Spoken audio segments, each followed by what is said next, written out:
守るものがあるからきっと強くなれる。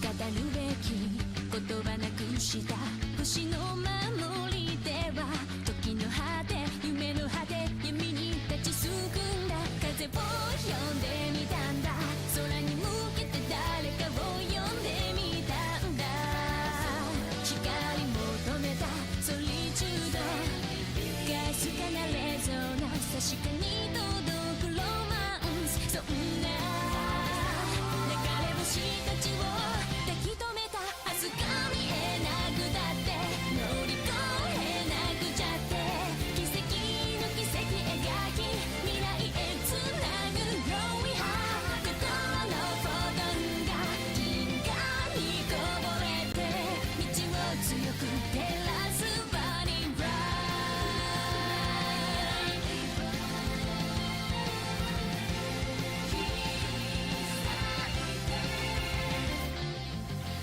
それぞれの思い秘めた星の守り手は空からの呼ぶ声に導かれた重ねる手と手には言葉なんかより伝わることがある熱い心通じ合った確かなレゾナンス見つけるのはエッセンス目指した意識の先がディスティネーション答えが見えなくてくじけ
us together combined.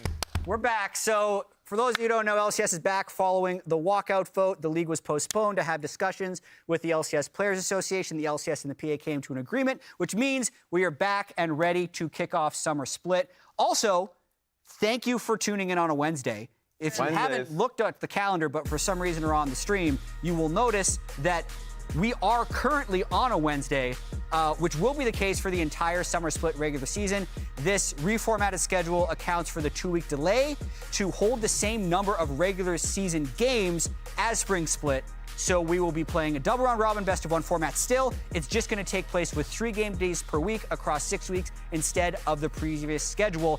Meaning what you see on the screen Wednesday, Thursday, Friday will be happening 6 weeks in a row. He's lying to you. This is a day 1, week 1 rebroadcast of Spring Split. So if you're watching right now, It's actually Thursday. It's actually Thursday. Pull up the tweets of all the players who said congrats on the week 1 win when it was off or something. Exactly. So that was all off broadcast. Yeah, so kicking off with the rematch of the Summer Split Final or the MSI, whatever you want to call that game. MSI quarterfinals, upper bracket or lower bracket? Lower bracket something. Lower bracket. TLTSM Immortals Dig, EG Energy, and FlyQuest 100 Thieves is today, which brings us to the topic that we have to do. Contractually. My least obligated favorite power part rankings. of being on broadcast. I'll do power rankings because I feel like they start conversation, but we have power rankings from a lot of people up on the big board. We added some people Emily now. Raz fans, Jat, Rafa, Azale, Mark, Gabby, and Flowers. Wow. Whoa. Yeah, obviously your eye is initially drawn to that gold on top from Rafa. That is not just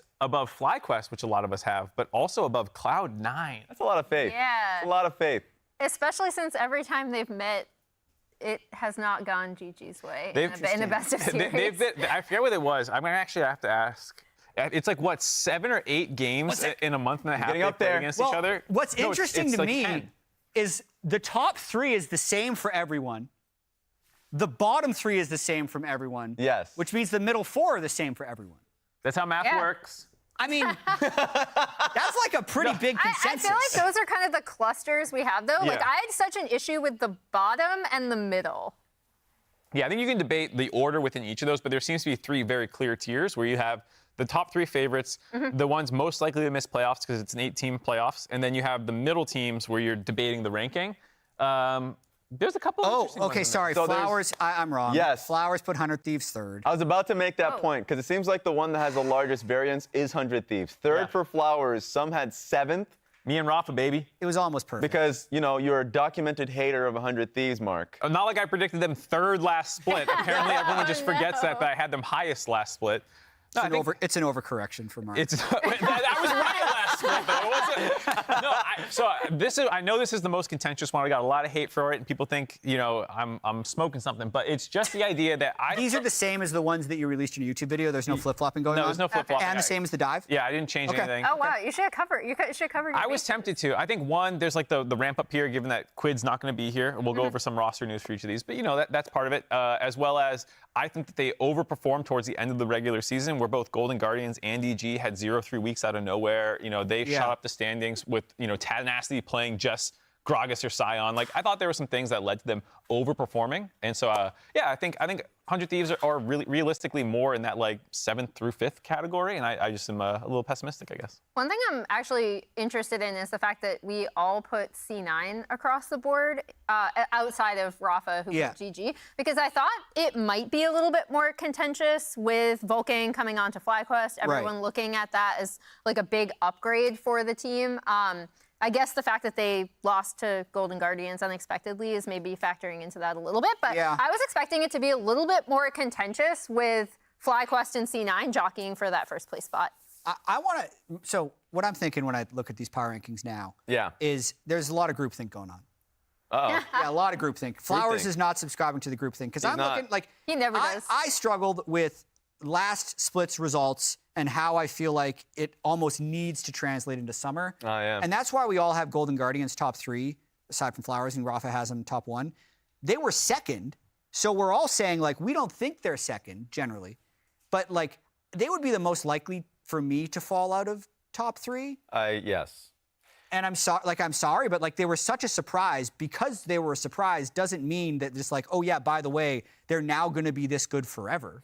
I think what made me still believe that they would be a top 3 team was because they actually got better from the playoffs. In those playoffs, They look pretty good at MSI. Yeah, they looked better in MSI. They looked better in the finals. They looked better when they had that rematch versus Cloud9. So they were a team that was actively improving, so it didn't feel like a one-off, even though they had extremely close games versus 100 Thieves and FlyQuest during playoffs. So I'm led to believe, based off the fact that they're improving and keeping the same roster, that they're going to continue to improve. But I do agree with the idea, and the team that I look at to hold that sentiment is actually Team Liquid, which is based off of what it was a poor performance in Spring Split, no changes for the roster going into summer except for the coaching changes. I was like, should I still believe they're going to be a poor team, or do I think the extra time and the new direction from the coaching side will make them better? So I actually had them higher in 5th. So I do think that the continuity will be pretty important for them. And also they had a clear strength in how they played early games, and also specifically Summit was the player that I struggled with the most. And like, he's a really talented player, and he has a hole in his game that like is extremely important to address, which is his team fighting. And I think he's going to deal with that. So Team Liquid is one. I gave the negative side 100 Thieves, and we kind of glossed over the positive side because everyone else has them 4 or 5, it feels like, basically. Aside for a couple of the haters, Flowers even has them 3rd. So like, I gave the negative interpretation. Give me the positive one, someone that is a believer. I can do that. The biggest one being for me is Someday. Someday has always, for the past few years now, has been a top 3 top laner that has been extremely sturdy there.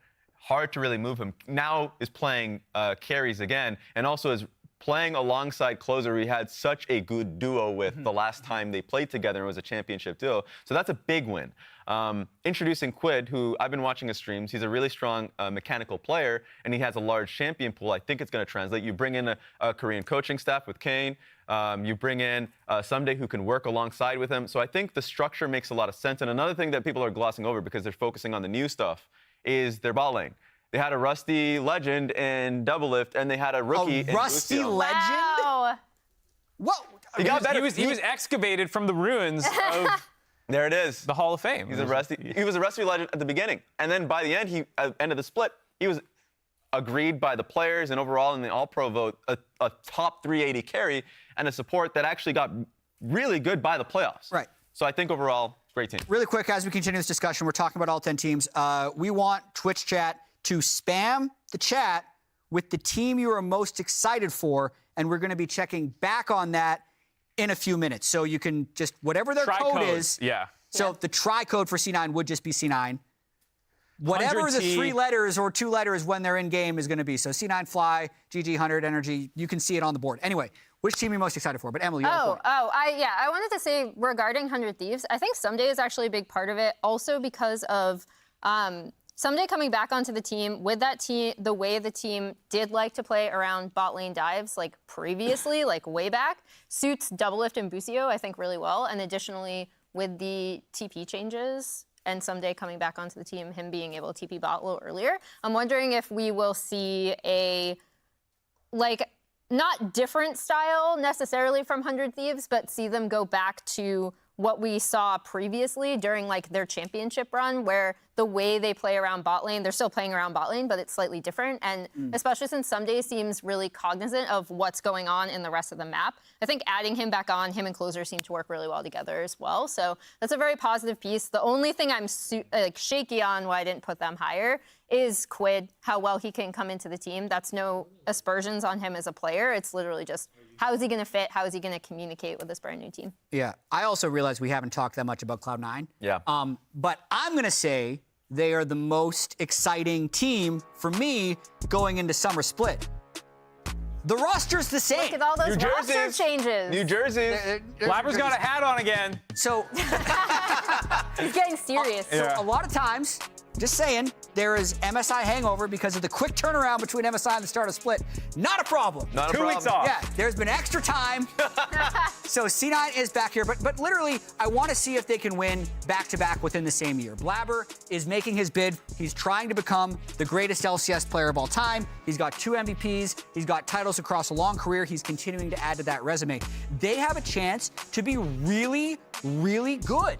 right? They have the inbuilt synergy together. They have amazing mechanics in the AD carry and mid positions, and they have really, really smart players and a good view on the game. So they have a chance, if they're motivated to do well in the regular season, really put up some amazing numbers, in my opinion. Yeah, also it's important to remark that this is M&S's first full split with the team, which is going to be awesome to see, because I think already in the short time that he was with the team, he made such a difference and also improved in his communication and coordination, and that can still improve further. So to me, they're looking like the most formidable team, which is also why I put them first in power rankings. Mark, who is your most excited?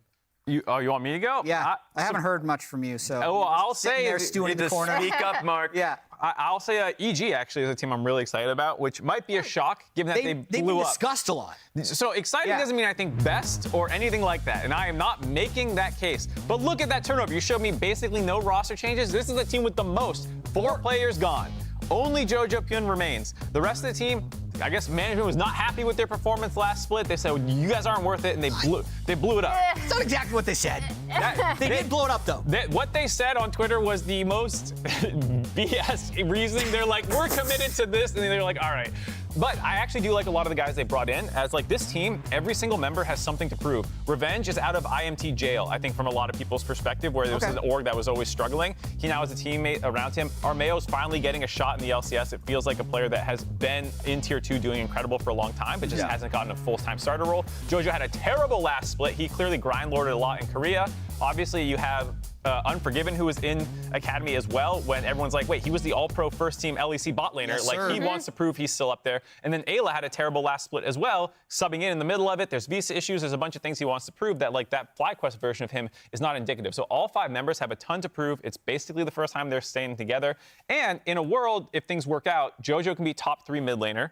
Unforgiven can be a top mid laner. He's been top 1 before. He can, and then you also have a potential top 3 bot laner in Unforgiven if he's playing well. Right. And you have Armeo, who loves playing around strong lanes, and he's like a supportive style jungler. I think this team can actually work. The story about Ayla for me is the most interesting one, because when he was in TLA alongside Armeo, he was a shot caller, and a lot of the times a great team fighter. There's a lot that he had a great amount of control in the circumstances that he was in. FlyQuest, a lot of people were excited. I was excited. Obviously, the visa was an issue. And he was going to be playing a different role, more of a follower, following the calls that they were making with experienced members. There was a lot of that was happening, right? So I was really interested with Ayla, because now he's working alongside Armeo again. So that synergy is something that's going to still stay there. And I think he's going to be in a situation where he can go back to that old form in shot calling. So I want to see how that works on a team, but we are looking at FlyQuest right now. I was going to say, speaking of the team that he left, the team I'm most excited about, and I can't believe we haven't mentioned yet, is FlyQuest, right? So I said I was kind of surprised at how FlyQuest didn't creep up into that top 1 position in any of our power rankings. I think having Vulcan in the bot lane with Prince is such a hype lane. We are still in a very bot-focused meta. If they synergize really quickly, this is going to be such a dangerous team and just a very fun team to watch. And I'll be pretty quick on this one, because I already made the case for 100 Thieves. I'm excited for 100 Thieves. Yeah. Because last split, they were a team that was kind of conflicting in goals, development versus a team that wants to win right now with Bjergsen and Doublelift. So there was a lot that I was concerned about back then. But now, you're bringing back... There's the Nuke Duck picture. Yeah. There's the Nuke Duck picture, so that's another one. That's another thing. That's only Before anyone gets confused. So Quid is supposed to be the youngest player on the team, younger than Busio. Yes. Yep. Korean mid lane prospect, but he's not here. He's not here. Now He's on week of the duck. actually, I think he's landed already. Okay. But he was on the plane this morning. Yeah, but speaking about visas, they couldn't get Quid up until this point. They had boot camped in Korea, so they had worked with Quid when he was in Korea at the time, so that's a positive. But they got to work with their coach in Nuke Duck right now, so that's going to be fun. Yeah. He was playing in Champs Queue last split, so I'm sure he's not as rusty as people would expect. But kind of talking about the overall wins of the team, is someday coming back to this team, I think, is a big win. Yep. Great comfort point for Closer as well, since he's worked really well with him in the past, and that's now good experience across the board. Busio has the time, so he's going to, I think, start strong, while last split started weak. So there's a lot to be excited for, especially the Nuke Duck week 1 start. Yeah, there's also a couple more teams. So keep spamming chat. We'll have those results soon. But Energy is CLG, but now Energy. It's a new org. It's a new org. It's another G. But also not exactly the same roster. Yeah. So it's still the same Dokla, the same contracts, the same Palafox, but they have completely switched out their bot lane. Yeah, I'm super curious about this because when I think of FBI and Ignar as players, I'm not really sure how the laning from this bot lane is going to go. Weird duo. Because FBI, like, I know previously when he was on 100 Thieves, we're like, he's unequivocally the best bot laner. This past spring, he was definitely eclipsed by Prince, by Berserker, even at times by Double Lift. And he kind of fell by the wayside in terms of people's estimation. But then Ignar is someone who just always wants to go in, right? And so I'm really curious to see with a really strong laning AD carry like FBI wants to be, with this support that constantly wants to go in, how that's going to work out with this former CLG topside. That was the challenge that I had too. I was like thinking back on the last time he had such a strong laner that he was working with, and I felt like it was Hansama, right? Back on Misfit. So I was like, that is a good challenge for him. Yeah. Yeah, I think we've got to talk about the top side of that for them. The same three returning guys are all really aggressive. They all want to go in all the time. They have interesting drafts. That's why I think Ignar is a good pairing potentially with them if they actually are playing well. I think they're really exciting. Yep. There it is. What do you guys think about TSM? Hanser's back. Hanser's back. There it is. Fun little experiment. What does chat think about TSM? I hear we have results. Yeah, they let's were get to the lane TSM minions. chance during MSI. True. They've changed a lot, but we're going to look up the results right now. Is it? Yeah. It's TSM. Of course, the most exciting team to watch. Yeah. You got Hanser I had a back on the feeling. team. You got Turtle back They on the didn't team. tell me, but I was like, I have a feeling people are still going to say TSM. Let's pull up TSM. Hanser's back. He's been working out ever since he hasn't been in the LCS. Even when he was in the LCS. We're going to see probably Insanity week 1 Yep. Yes. in the mid lane. Chime is there. I'm actually, and I know he's not their starting mid, but I actually really like Insanity, and I have for a while. He's been performing super, super well in NACL previously. And then also this Chime Wild Turtle lane is something I would like to see like a good, solid, full split of. So I'm really curious. And also Hanser, before he was called up in the last week, was also doing incredibly well. Like he was one of the top laners in the NACL during his time. Yeah, I think the Turtle lane on the Caitlyn game, things like that, last split, he was able to carry them to a couple more wins. So I'm excited to see what they can pull out here. Especially Boogie was a pretty good last split, so very interested to see. Yeah, he was an explosive jungler for me. If you got Elise, a lot of the times he was extremely active bots out of the map, and they were, in my opinion, a one-dimensional team towards mid and bot lane. Yeah. Whereas now bringing in Hanser, while he has the same kind of strength that Solo had as a sturdy, weak side top laner, he can play carries as a big one. And I remember the last time we saw him on stage on Golden Guardian side, like he was somebody that was, in my mind, top 5 in the league as a top laner. He was doing well in lane. He actually had good laning stats, and team fights was another thing that he was well known for. And just like behind the scenes was always kind of seen as someone who was like professional, was able to give concise and sturdy feedback. Like there's something that I think that he provides for TSM that a lot of people are crossing out. I'm actually fascinated by this TSM. Like, just before the split started, they announced their intention for this to be their last split. Yeah.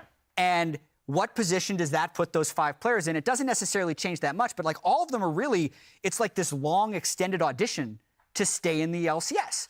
Right? Like Turtle and Hanser have stuck around. They want to be professional players. Boogie made it to the LCS. Like they actually have a lot to play for. There's still going to be large interest in the games because whether you love them or hate them, TSM is always the team that's talked about. The fact that whether it's a meme or not, they were like double the defending champions in Twitch chat for the team they most wanted to talk about. Maybe it's because they just wanted to talk about the fact that they said they were leaving, but it's there. Like they are going to be so interesting to me this whole split. I think it's weird to have a bunch of players who are like you said, kind of in this like audition phase, but also with no downward pressure from the org. Because a lot of the times you have this concern of like maybe they still want to do really well. I guess that's true. Like I don't know what like the internal messaging is with them, but I also think like for someone like Revan, who's the coach who came from C9 actually, as the head coach now for them, he's someone who has a lot to prove himself. It's like you obviously stepped into this role because you want to be able to show that like with this group of guys who honestly a lot of people as you look at the rankings we're not expecting much out of, but if you can get more than people are expecting heading into 2024 potentially, you're like, hey, look, I did a lot with a little. Something that they echoed last split that I think is going to be the same this split is just kind of like shutting out the noise and being confident about what they see in scrims or what they see from their own team. We saw that from Solo, of course, Solo now going to IMT. We saw that from like Chime. So like no matter how many times you said, we didn't expect you to be as good as you guys were. Like we thought you guys were bottom of the table teams, right? And they're like, yeah, we don't care. Flatly, we don't care. And I think, yes, now there's more noise because of the news about TSM. Yeah. And I think they're just going to have to, and I'm prepared for them to be like, yeah, let's just continue to shut out the noise and just focus on like what we are working on as a team. I think that makes sense. There's more noise, but I actually kind of agree with Jack that or Mark, there's probably like less pressure overall, like top down, than a right? Like previous TSM. there's internal pressure on the individuals, like you said, but from TSM themselves, like this is kind of a last hurrah for them, especially with like classics like Haunter and Wild Turtle back on the team. But also they can essentially play with house money for the entirety of the split, in my opinion. So that's kind of a cool place to be because, like you said, Raz, they can just focus internally on development and showing the best performances they can individually. Yeah, I want to talk about Dignitas next. Okay. So, as a hardcore LCS fan, I am weirdly interested in like the bottom 3 teams. And we had Dignitas, TSM, and Immortals almost unanimously in the bottom 3. But I think back to the spring power rankings where most of us were like, how could Santorin Jensen not finish top 5? Yeah. And then they did. And then they changed out everyone except for Santorin Jensen. Yeah. And we're all putting them bottom 3. So kind of, you guys can talk about Dignitas or you can talk about the bottom 3 in general. Do you think, like, how do they get out of this hole? I like that because that was a challenge for me when I was making my tier list too. Yeah. That's like, they're a team similar in the idea of Team Liquid where you're bringing back a core idea of your team, or you're like, no, we thought this was a win condition last split. We still think that should be the win condition this split, obviously. Diamond is back. He's dominated Academy Challengers for however many years. Now he's back in the LCS. And people have sung his praises as like an engaged support, someone who is very firm in how they should take fights. So at least this team seems like they will have direction. Of course, Rich coming in the top lane. So those changes are there. I'm the person that's like, why? We saw the problems with their core win condition last split. It wasn't just the pieces around them. It was like Santorin had a bad split. That was the reality too. Like he was incredible for the last years that we've seen him, but he had a bad split. And I want to see them prove me wrong that win condition they had in the mid jungle is now something that they can like rely comfortably on. So that's what I'm looking out for, but I still place them bottom 3. Yeah, I mean, I think the thing I'm really curious about is whether they stick to that or whether they go for a more bot focused with Diamond and Tomo starting because Rich, I feel like, can play weak side and doesn't necessarily need a lot of attention like you might have given Armut. So I am very curious to see where Santorin is going to be pathing and giving his attention from the jungle to the team. One I'm more excited about actually is Immortals, between talking about the bottom 3 teams. I think for Immortals, I really liked some of the stuff I was seeing from them at the end of the split. I loved when Balulu came in, the unique picks he was able to bring. Obviously, he's starting now. You have Solo joining as well. His mullet is looking better than ever. Got it cleaned up a lot, but I appreciate what he can do on the kind of weak side of the map. And hopefully that means that like Kenby gets more resources because there's always this weird tension, I felt like, not like personal tension, but like gameplay, how you play the game tension between Revenge and Kenby, where both want to be carry resources. But if you want to invest in Kindred, Graves, and these kinds of champions every game, you kind of need some tanking going on probably from your top lane, and that's not what Revenge wanted to be doing. So I do think like Solo might help solve some of the team identity issues that I felt like they were having last split. I'm also super curious because I had forgotten until he mentioned it himself, Treats coming over and reuniting with Tactical. He's back! They used to be the TSM Academy bot lane together, like all the way back, in 2020, I think? That would have been 2019. 2019, wow, that far. It's wild. So like that can make them as a bot lane better. That can make, because he's a more confident, engaged support as well, can be a lot stronger as well. There's a lot that can change there. I'm going to give you all like 10 seconds to answer this question about the bottom 3. Okay. Which of the bottom 3 is least likely to finish bottom 3? Of Immortals, Dig, TSM, who's most likely to overperform? I'm going to say Dig. Immortals. I'll go TSM. I'll split it. Yeah, I'm saying Immortals as well. Yeah, let's go. I'm on Team Hell yeah, brother. First game of the day, Cloud9 versus Golden Guardians. Both teams made it to MSI. They've played a lot of games against each other, but what we wanted to do is a heat check. Okay. For how do we think they are going to be performing this summer. Raz, you're going first. Oh! Yeah. Oh. So it's summer. For those of you who hadn't known, that's the kind of the theme of things. If the sun would eventually come out, the thermometer would be a little bit better here in Los Angeles. But, okay, summer champs contender. I don't think it's completely Choose the right accurate. color. There you go, yeah. Good call. Almost made a mistake. This one for me, all the way to the top. All the way to the top. Summer champions. we had the conversation earlier today. I was like, That's they made a no perfect color match. They made no wow. changes. And I think they're just the best players across the board in each position. So that you can make the conversation about support, but I don't think anything changes there. Wait, let me chime in there. Okay. I think this is underrating them. Why are we stopping at Summer Champs? You know there's a World Championship, right? Are they breaking? Yeah, they're going through Oh, the wow. roof. I'm going Okay. over here. God. And then this is a most world. honest broadcaster, Mark World- Zimmerman. Wow. Yeah. Champs. Okay. I think they Okay. win the World Championship this year, actually. Yeah, here we and go it goes, again. it breaks through. All right. Yep. It's All the right. Celsius. It's 1,000 degrees. It's the surface of the sun. Is this the opposite thing of having to wear a clown hat while watching Fudge do a thing? So Mark is just getting ahead of C9. things. He didn't give Cloud9 enough credit last split, so now he's like, Yeah. world champs. That's what I was hinting at. I don't think that's What true. liquid is in a Local fan base thermometer can't get out of again? me. What liquid is in a thermometer again? Mercury. Mercury. It's Mercury poisonous. poisoning. It's impacting your brain. it's a little bit. For Golden Guardians, I'll keep it pretty high. I don't know. Oh, contenders. Oh yeah, contenders. We'll take contenders. We'll take contenders. Who's gonna say no to contenders? Covering up after, maybe me? You don't think that they're contenders for the Golden- title? I'll do like, since no one wanted to be honest. Oh! Wait, Give I us the will say, honest I rankings. honestly agree with Raz. Yeah, okay. So Cloud9, I think, I agree with this, but I'm not going to cover over their logo, so that's good enough. Respectful. Honest. Golden Guardians, like, Uh-oh. You're about to be a hater. Speak that haterade. I think everyone is just a prisoner of the moment with Golden Guardians. Oh, God. We spent like 2 months saying they were like, hey, maybe they're actually top 4 guys. Yeah. And now they're just like supposed to unanimously be contenders to win the split? You're gonna say differently? I mean, so listen, 8 teams make the playoffs. So my it's God. pretty hard to say they're not at least here. But like, I think that's pretty realistic. Uh-oh. Like, I want to set them up for success. You're not doing that. No, I am. Because I have a Oh, my lesson God. for the youngins out there. Life is so much about expectation setting.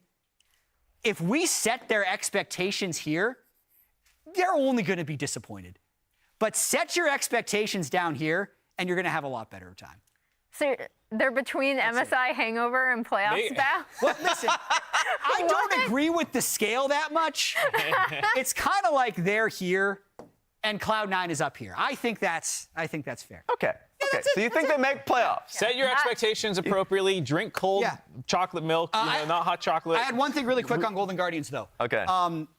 They did have a big moment at MSI. Yes. Yeah. Licorice solo killed 369.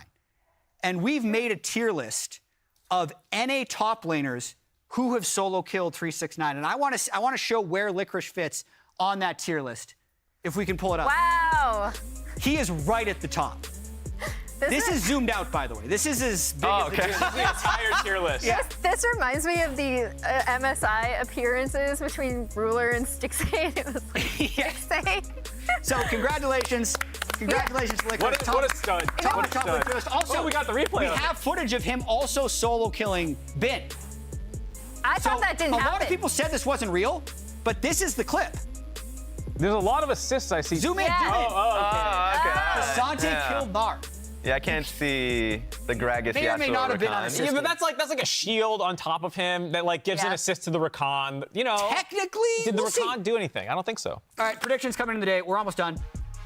We're going to send it to the caches very soon. Who has the differences? Middle of the day. Oh. Mark and I are at least Yeah. consistent with I'm our- surprised TL is so strongly by fans, 86% TL. I thought people would be a little scarred. TL was 8th last split. They finished under TSM last split. You know, TSM was 7th, Team Liquid was 8th. I'm surprised to see it so heavily TL favored. I really love the percentage in the fan votes. I actually like Yeah. that too. Can I start submitting percentages too? No. Do you have multiple people voting in your further head? Was there like different opinion. versions of Jack giving different ideas? It's like the one Jad on one side, on one shoulder, and the can't Angel wait. Devil Jats. I can't wait for the 50-50 vote one day. Well, I mean, NRG, EG is close, 54%. yeah. That one's close. That one was difficult. I'm looking forward to that one now. I mean, that one to me was also the closest. Yeah. But one day the fan vote will aim for a 50. We'll get it right, and we're forcing the production team. What do you to do with put the both graphic? teams in there? Yeah. Yeah, What are what we do you doing, do? huh? Either way, happy to be back. LCS summer. Let's get game 1 underway.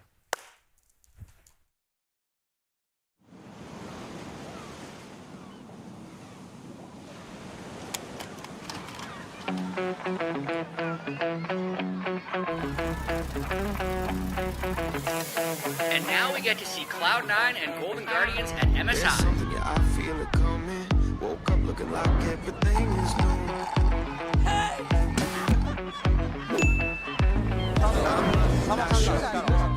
Keep moving, it feels like the thing.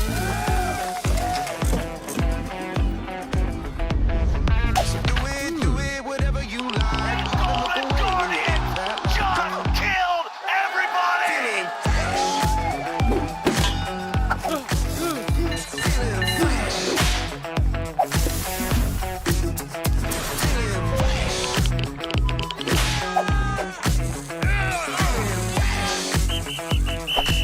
It's a quadra kill for FBI. You like hard to look away when you're in that. Come on, feeling fresh. Come on. You know he has no flash, but how about the reinforcements? He's being attacked. He's been polymorphed and he's gonna drop. This guy's being absurd this game.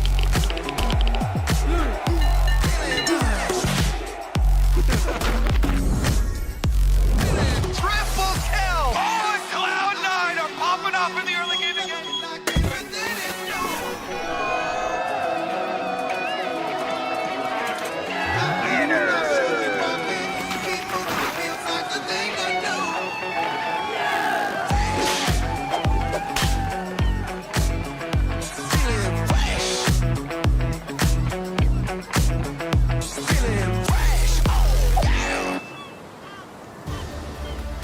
Hello and welcome to the LCS opening day presented by MasterCard. First up, please join me in welcoming your spring 2023 LCS champs, Cloud9.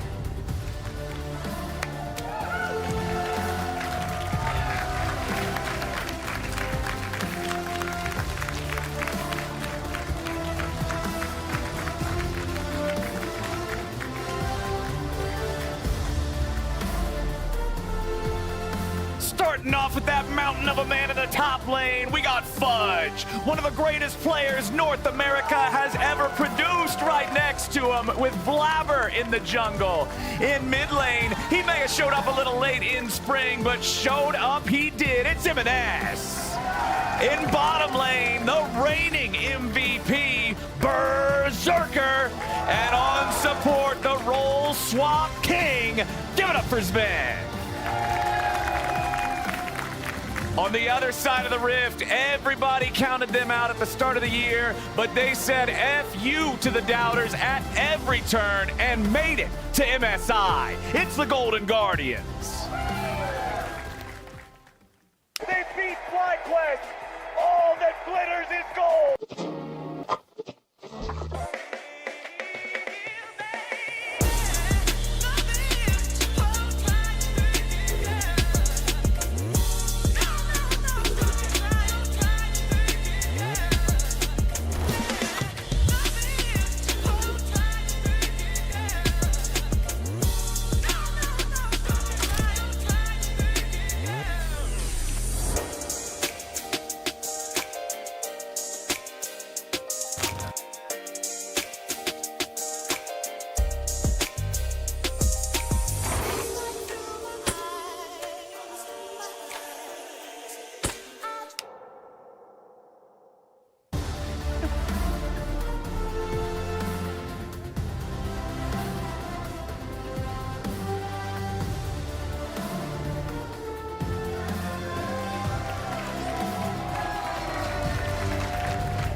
Starting off with a man solo killing his opponents in international competition, it's Licorice.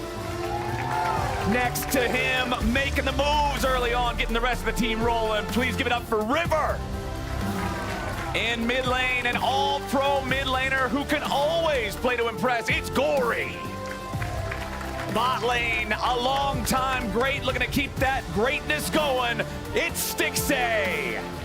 And in support, another role swap monster. Give it up for Hoo-Hee.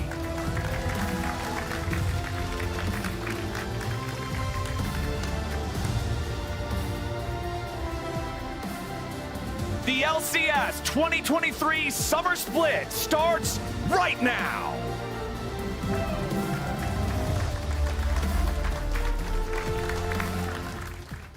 Summer Split is kind of like when you get to figure out what you're made of. It's like the ultimate test.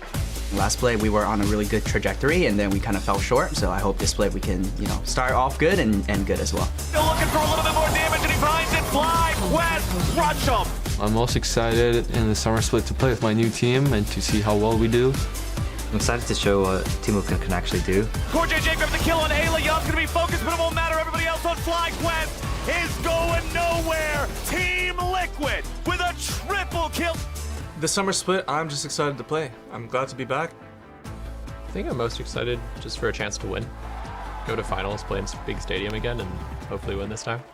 I guess I'm just excited to get started because I think when the pressure's on, some people will rise up to the challenge, some people will fade away a little bit. It's been a while since I've competed in like high stakes environments. I want to feel the rush. I want to feel it again.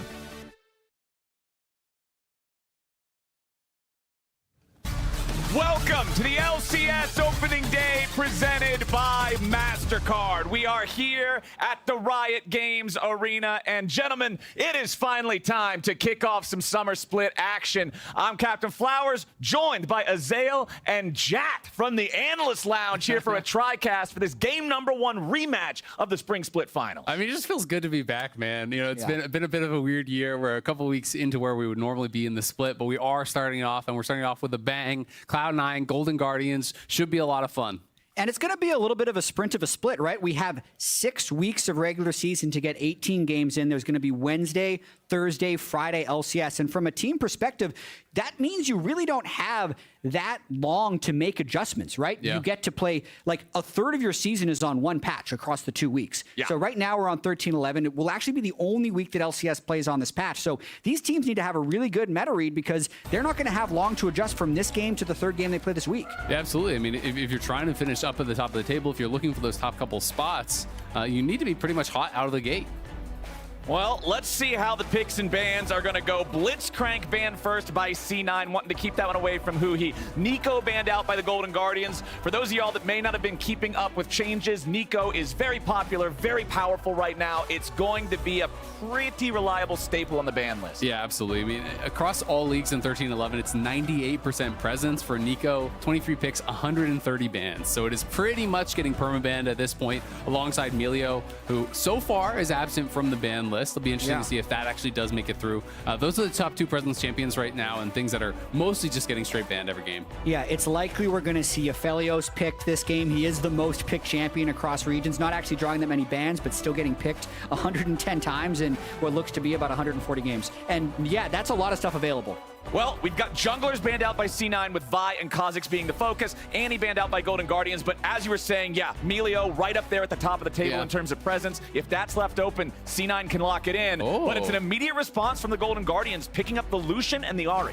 And I really want to see how Sven does on Melio. So one thing that I think he has as an advantage over most players for most of his career is he is just a grind lord. So he'll look at what the most played champions are in pro for that role, and then he will play 100 games on it. So just because it's a new champion doesn't mean that Sven won't have really good familiarity with it. Well, it's also going to be really interesting to see, are we going to get, Lucian Nami on the other side?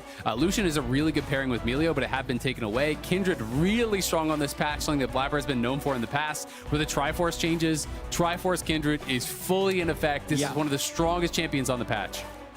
I saw Blabber behind the scenes in makeup earlier today, and I told him, hey man, I'm casting your games. Give me some spice. Give me something exciting. How about that Trinity Force Kindred? And he just kind of laughed and said, all right, well, convince my coach. And apparently the coach has also been convinced because we've got the Kindred. I'm so happy to see Blabber on this pick specifically. The Zeri locked in for Berserker next to the Melio. And yes, as expected, Lucian does not lane with his wife. He lanes with a fish. It's Nami locked in for Golden Guardians. Well, one of the really nice things with Melio, is with that W, it's essentially giving you that extra auto attack range. So when you play double marksman comps with it, you can sometimes really get a lot of extra value out of that. Have multiple people in the W, multiple people getting that extra attack range. So if Kindred gets those 4 marks and then also has that stacked, and you have a lethal tempo Zeri stacked, like the auto attack range becomes really, really crazy, especially with Zeri Q.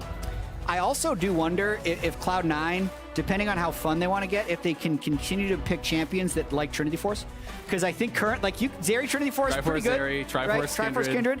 Just a couple more and they can do 4, 3, and we'll see. I mean, it's kind of the meta, unironically now. Yeah. Everyone feels Triforce is so good. It's just shove as many Triforce champions into your draft as possible. See how it goes.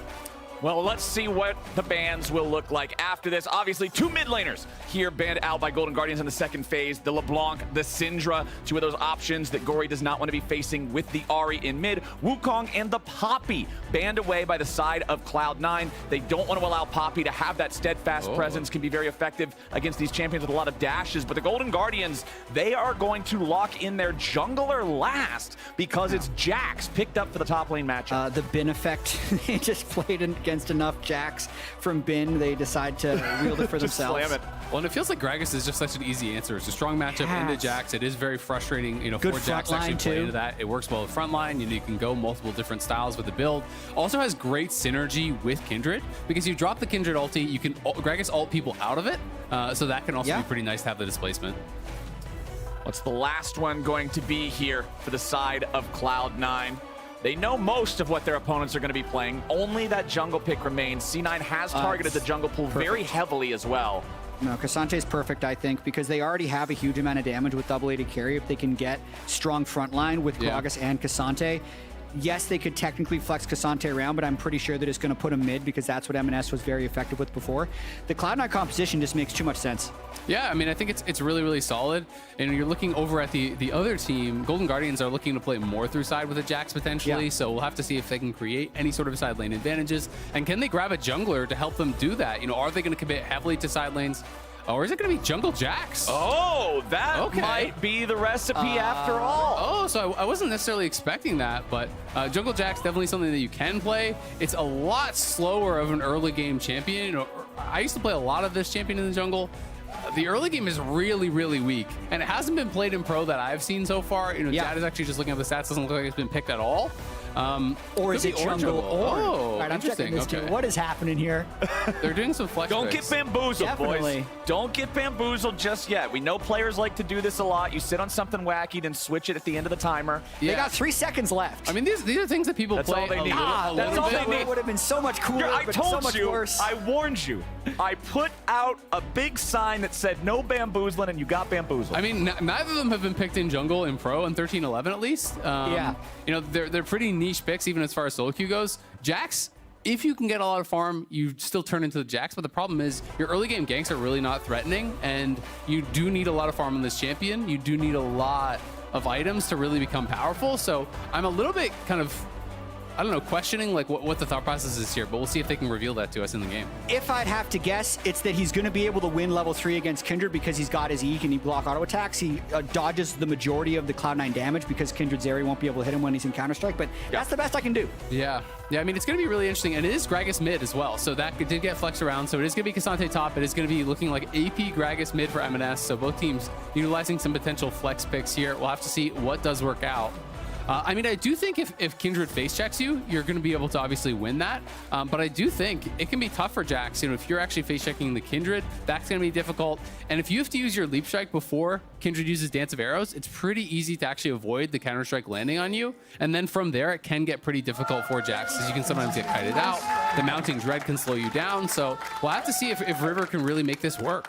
All right, here we go. First game of Summer Split. The first game of Melio in the LCS. Golden Guardians versus Cloud9 rematch. Very defensive setup here in bottom lane from C9. Barrier on Berserker with the heal on Sven. From the other side, it's the heal on Huhi with the Ignite for Stixxay. Again, you want to see the Lucian and Nami be able to put some pressure on these guys early and avoid the very scary Zeri pain train situation once she gets to 3 items and takes over the game. Exactly. I mean, they don't need to get much done in lane. They just need to farm it out. Right? They are playing the superior scaling lane, so it's going to be a lot more on Stixxay and Huhi, who I do think, to their credit, were one of the strongest Lucian Namis that we had in the LCS. They were one of the duos that was actually confident to slam this down and go aggressive.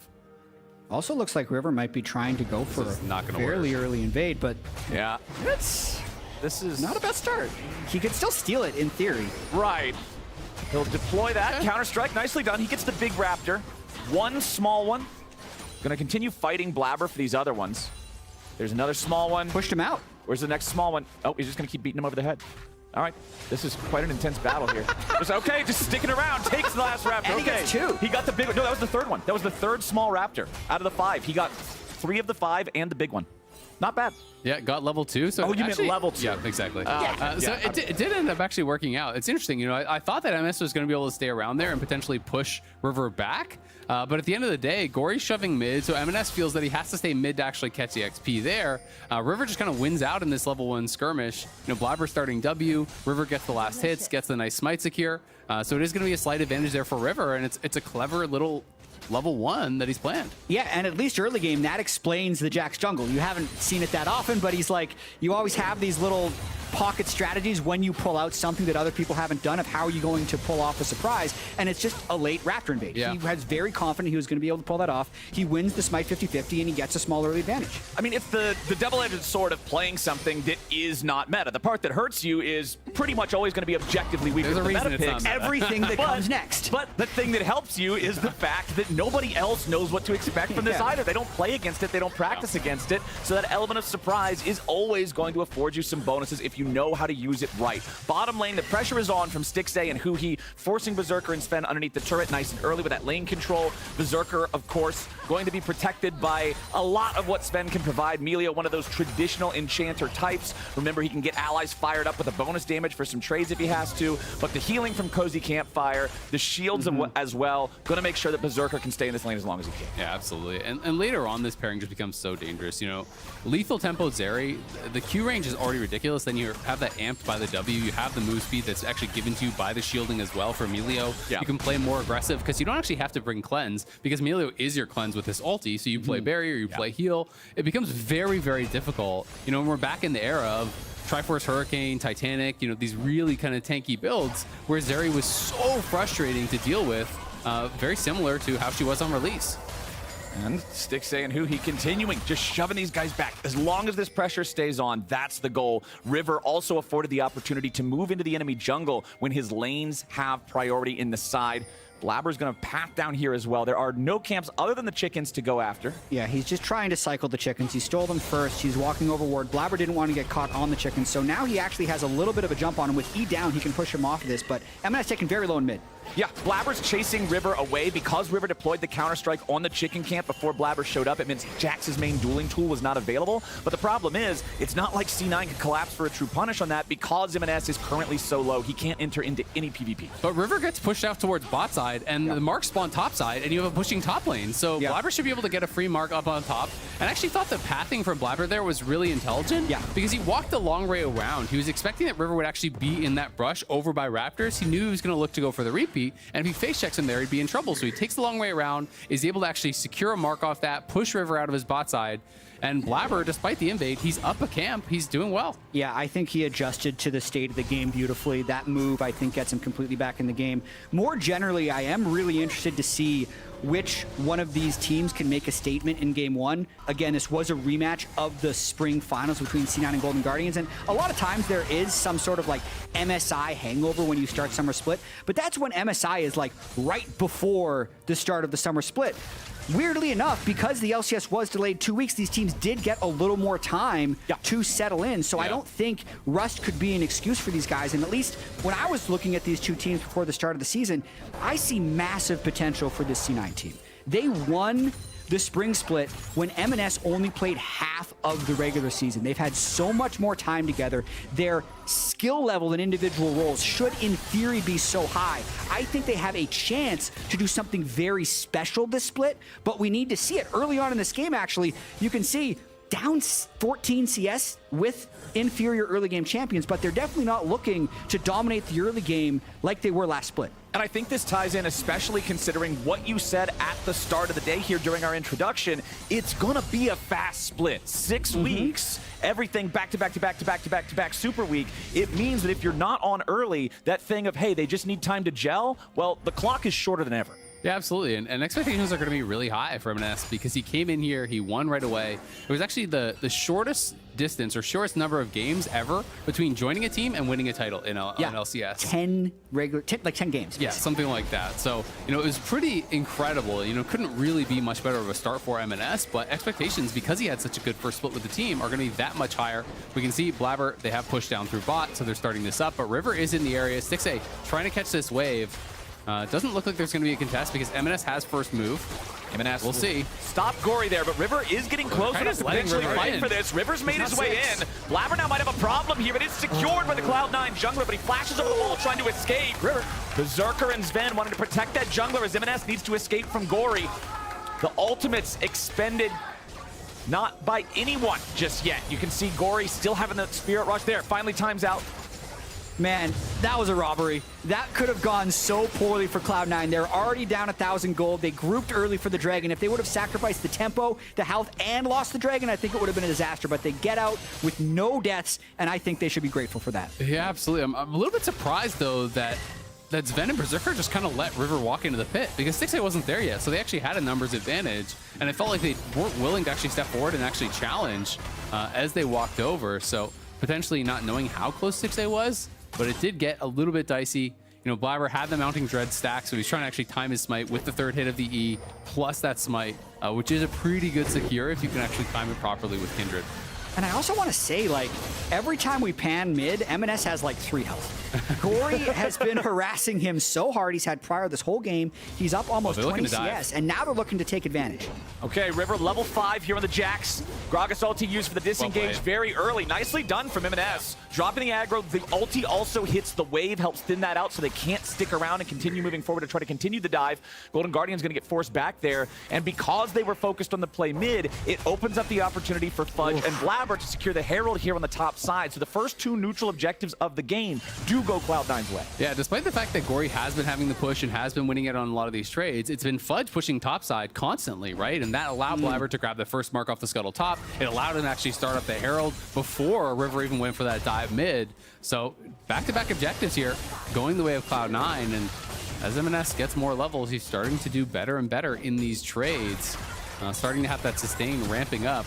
You can see a pretty significant CS lead, though, for Stixxay and Huhi, and they've already taken 2 plate spots, so they're doing really well with this Lucian Nami. Yeah, and I think when Golden Guardians looks back on this game, they may have some regrets. Oh, Gory's about to regret it if he does not get the hell away from M&S. Below 100 HP here on the Ahri, has to take the recall here. And I mentioned that they may have regrets because they have seemingly had pressure mid and bot the whole game, yet they didn't get Ripped Herald or Dragon, which is normally how you want to convert those advantages. Right. So Cloud9, I think, really just escaping this early game as their scaling needs to turn on, right? They want to be able to get Trinity Force coming through onto Blabber. They want to be able to get some items on Azeri. Then they'll be able to team fight. And even now, M&S, I think, has made it through the most difficult part of his laning phase. Now, the percentage of his healthy gains from his passive will make it harder and harder for Gory to harass him. So I think Cloud9 escaped this first 10 minutes, and Golden Guardians had advantages that they couldn't quite capitalize on.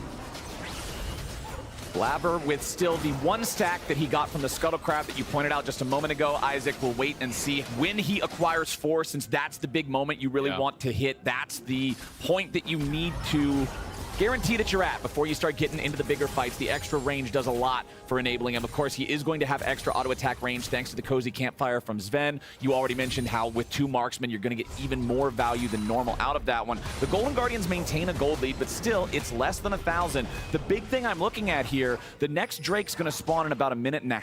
And remember with the changes to Unleash Teleport, it unleashes at 10 minutes now, which means it's much easier for top laners to affect a second dragon fight. Previously, top laners could only unleash TP to a second dragon if the first one was taken super late, 9 minutes or later.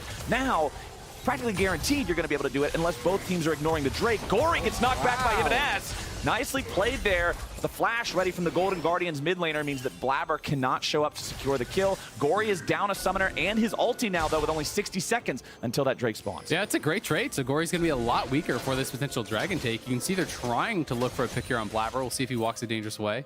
Not going to do it, and does have the Herald. With Gory chunked out, they're just going to drop that mid. But it'll be interesting to see how effective River can be in these fights. You know, there is some AP with the Gragas, obviously, but Gragas is not really going to be focusing the Jax. And against double marksman, Jax can be very tanky because of the counter strike.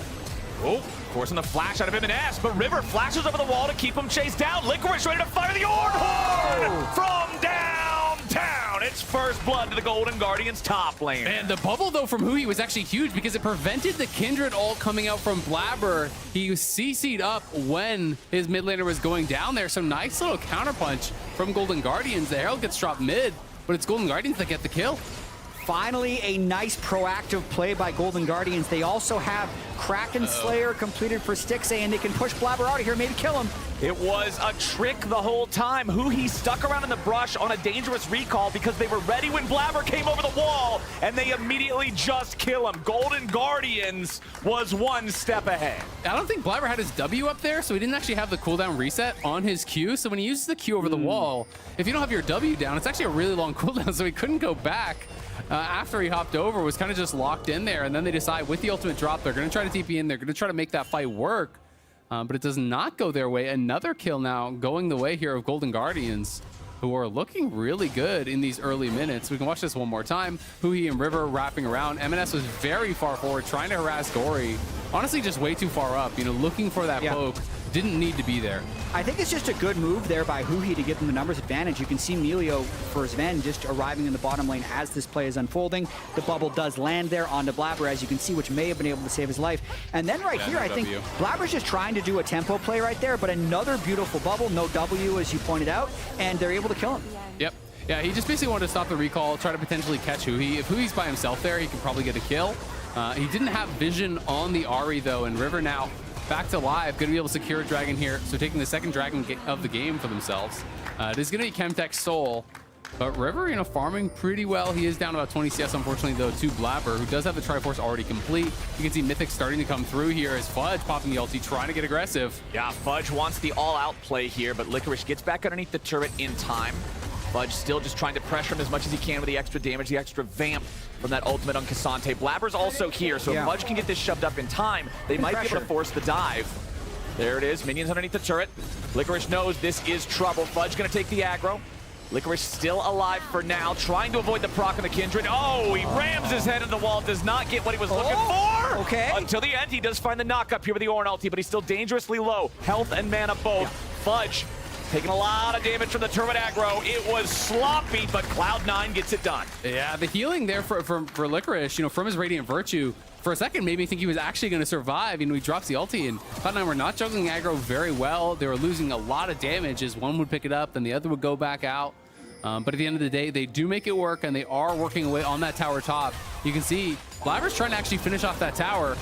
Oh, Golden Guardians making a move for the tier 1 in bottom lane, but teleport reinforcement from Fudge means the Golden Guardians will not get a trade turret here on the bottom side as Blabber finishes taking the first turret of the game in top lane, evens out the gold for Cloud9. And he's going to be able to get another mark right now on these Raptors. So at this point, he's actually going to be leading the game in gold. And I think it's a really interesting use of resources there for Cloud9 when they get the kill and Fudge immediately recalls so Blabber can get solo turret gold, and then to make up for the lost tempo of Blabber being top, Fudge uses his teleport bottom lane. So Fudge was definitely the support to Blabber there, and then on top of that, if he's able to secure this Rift Herald, he's going to be getting extra gold from this as well. So really, he is set up to carry this game. Well, I think that's one of the beautiful things of playing a carry jungler in these situations. Fudge doesn't have to be the guy that gets all the gold. Triforce was already done, so you can crush through that tower really quickly. You can see he's almost 2k ahead now of the enemy jungle. He has about 2k in pocket, gets solo turret gold. The TP bot from Fudge was brilliant to cover, so they're not going to be trading towers. They're going to guarantee themselves first tower.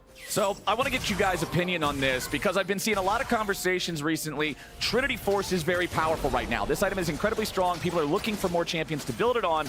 River going with the Divine Sunderer, sort of the old school build, and I have to say I don't see the logic in it simply because the enemy team is not super tanky, barring Cassante. I feel like Trinity offers more value here, but maybe there's something I'm missing. I think possibly because it's a little bit lower income, and it just depends on how you want to play fights. I was going to question, like, how does Golden Guardians get onto Blabber and Berserker, and how do they get backline access, in which case you'd want the Trinity Force. But if he thinks he needs to fight front to back and they have to kill Cassante first, then maybe you can think the Sunderer, but overall, I think Trinity Force is a strong card. Yeah, I think Triforce is a lot better, personally. I mean, I know I've heard the argument that, like, if you don't think you can auto-attack a lot, then you're not going to get much out of the attack speed on the Triforce, and then some of the other stats become more valuable, but I'm not, like, really sold on it.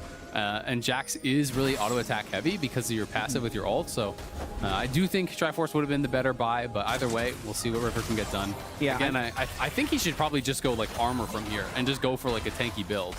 And also, I mean, it says it's 2 kills to 1, but it's also 2 Triforces to 0 Triforces. So who's really right? winning?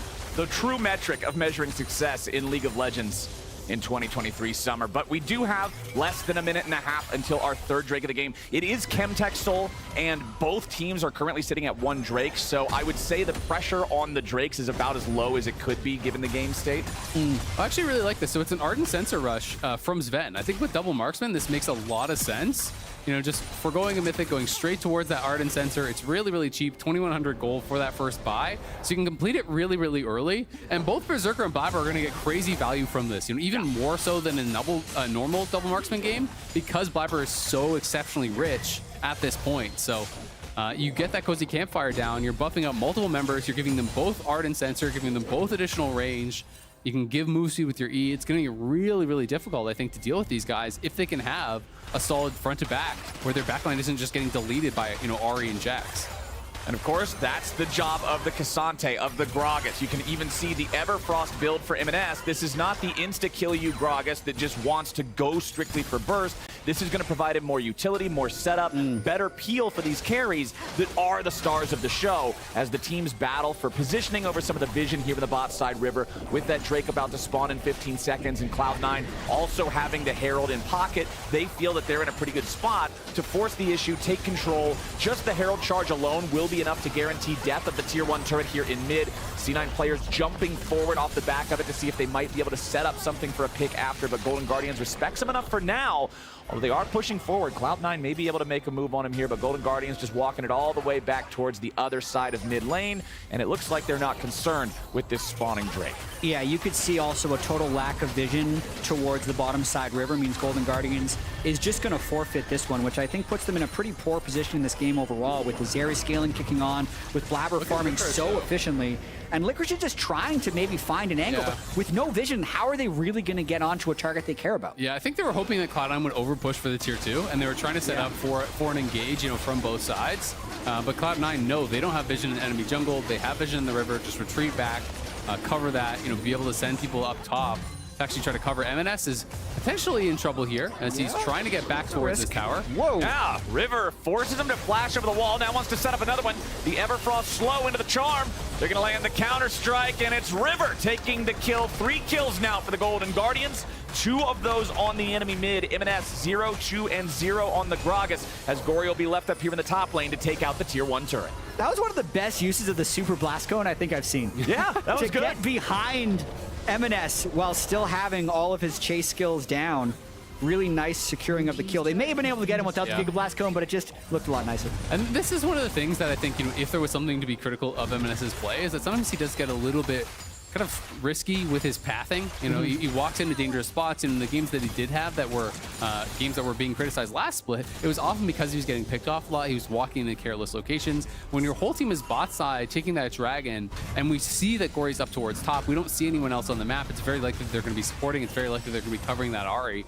He walks a dangerous route, does get punished for it, so they lose the tower, and they do lose their mid laner. They're going to see if they can get Licorice now. Yeah, Licorice flashing on the other side of Fudge so that the all-out couldn't bring him back towards Blabber. Licorice knows that even with the Sunfire, even with Radiant Virtue both completed and upgraded, it's still difficult to survive against a Kindred that's got that much money. Sven takes a ton of damage there. Yeah, I mean, that is one of the downsides of going for Ardent Sensor Rush, is it has 0 HP in it, right? You know, a lot of the Mythics have some Ruby Crystals in there, have Kindle Gem in there, whatever.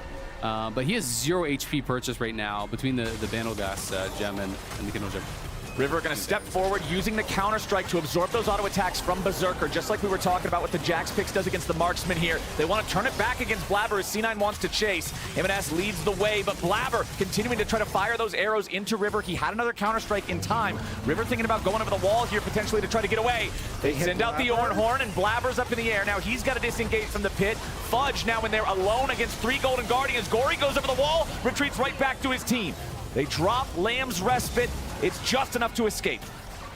And nobody dies. Nobody dies. Not a single one. 21 minutes into this game, 4 total kills. This does not look like a Cloud9 versus Golden Guardians match from Spring. I think one of the things that made Spring Cloud9 so dominant was their absolute focus on the early game. They'd pick to win every single lane, and they'd steamroll them. And then the games that Golden Guardians beat Cloud9, it's because they had stronger early game than Cloud9. But this is very different. There's a lot of scaling and a lot of farming going on in this game. Well, one of the big things about that fight, I think, one of the reasons why the Golden Guardians were able to fight back the way they were, is when you look at the item points. The gold is very close, the game is very even, but Golden Guardians had 2 completed items on their mid laner and on their bot laner, compared to just the 1 and change on the other side. Berserker has now completed the Hurricane, so that's been brought closer, but with Banshee's Veil and then the Gale Force being done already for the Golden Guardians, they had a lot more firepower actually usable by their champion. Well, it's going to be a lot about, playing around your points of power. For Golden Guardians, it is their mid lane, right? And for Cloud9, it's actually the jungle. Like, basically, they're in inverse situations. So it's about a 2,000 gold lead for Blabber. It's about a 2,000 gold lead for Gory.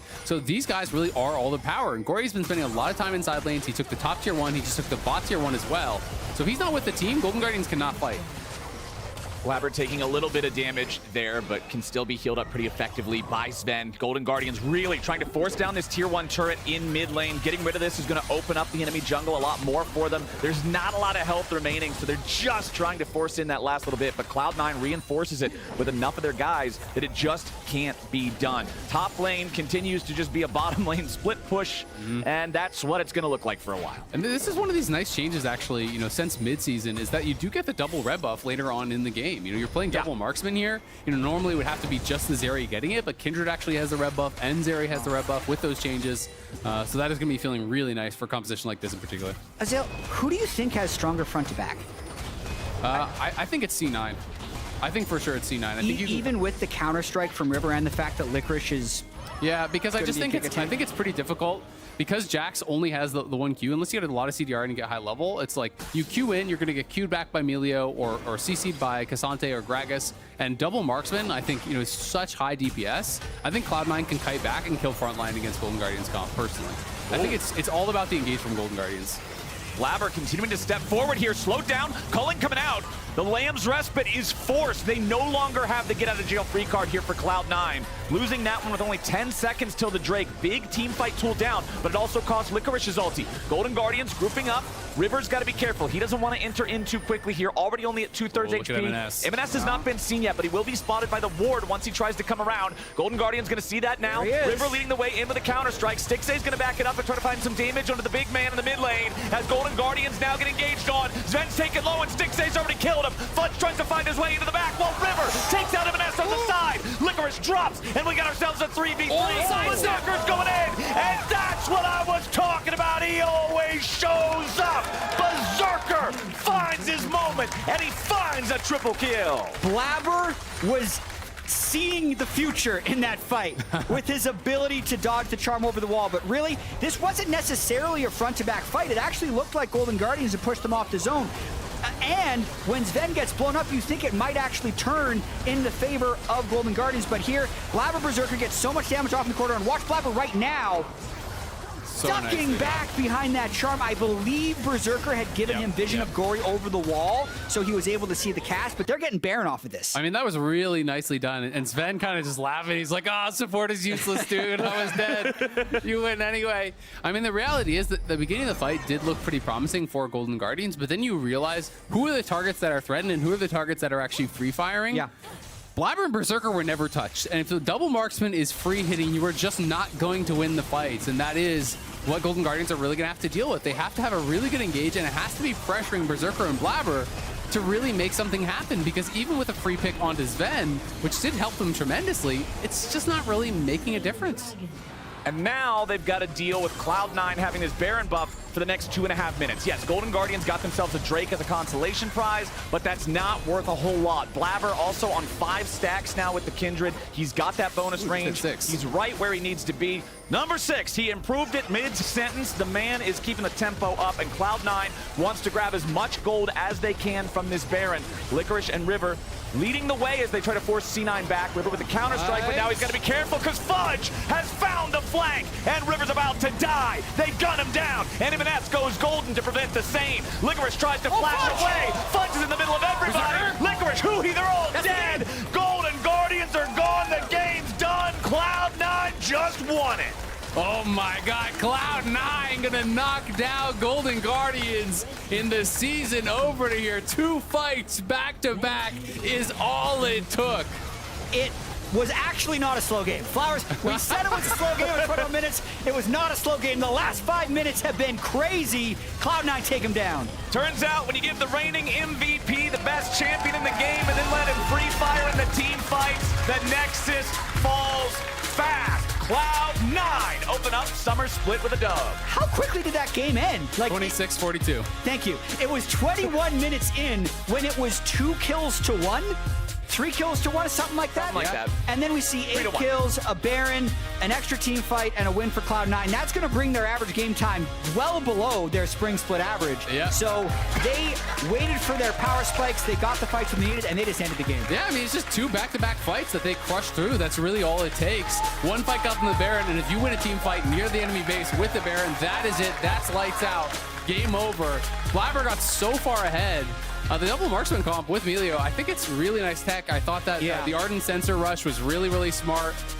It's just very difficult, I think, for Golden Guardians to really make things happen against this composition. To me, like, Melio is new age Janna. It's just a better Janna than like almost like what that would be if it was designed today.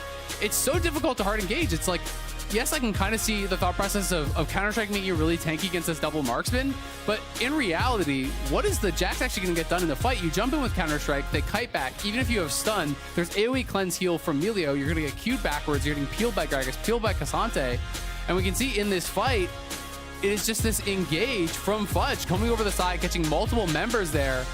And if Golden Guardians don't have access to those marksmen, there's nothing happening. And Blabber, throughout this whole fight, he had Cozy Campfire. He's just stepping forward, free hitting the entire time. 6A is pressured, and Berserker then finds his moment, as he always seems to on Zeri. And also, he had 3,000 health when he did that, so he felt pretty safe flying over the wall to get a point-blank R.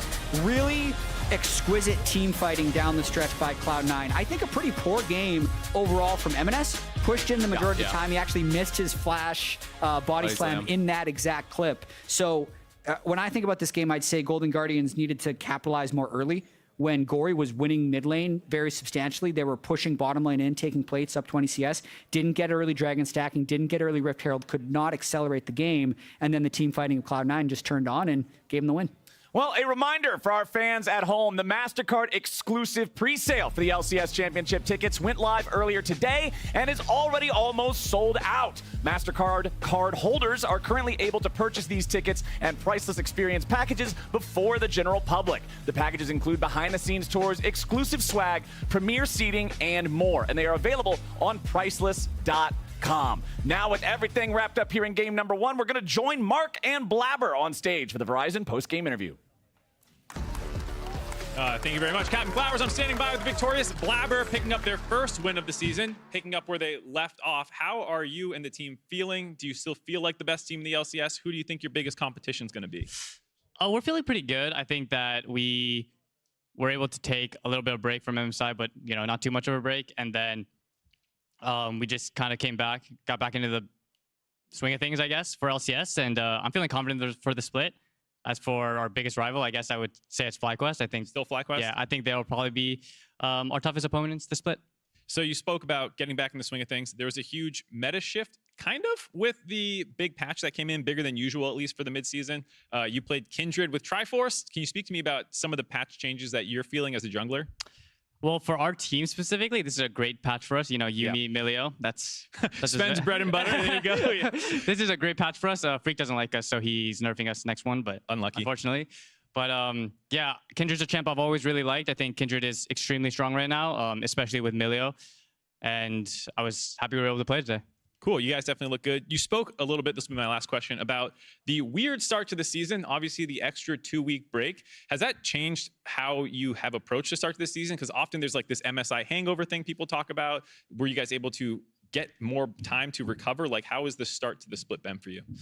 I would definitely say like we were, I wouldn't say like, I don't know about my team, but I was a bit tired, I would say, from after MSI, but we were able to take like an extra 3 days off, I would say, along with however long we took at the beginning. And yeah, it's just giving us more time to, I guess, prep, because all the other teams were able to, well, besides Golden Guardians, I guess, were able to scrim on the patch with Milio and Yumin enabled for probably like a couple weeks longer than us since we were Right. playing at MSI. So it definitely let us catch up a bit. And yeah, I guess overall it was probably good for us. Nice. Anything you want to say before we go to break to the fans? No, thanks to everyone who came out today. And thanks for supporting us. Yeah, thank you guys so much for coming out. That's going to do it for my interview with Blabber. Congratulations again on the win. We're going to TL and TSM on the other side of this break. See you then. Thank you. Oh, forcing the flash out of him and S, but River flashes over the wall to keep him chased down. Licorice ready to fire the Orn Horn from downtown. And Golden Guardians now get engaged on. Zen's taking low and Stixay's already killed him. Fudge tries to find his way into the back while River takes out M&S on the side. Licorice dropped, and we got ourselves a 3v3. Berserker's going in, and that's what I was talking about. He always shows up. Berserker finds his moment, and he finds a triple kill.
Hello, TL and TSM is next. Here we have Oh no, TL they're around. dunking on them. Oh my God.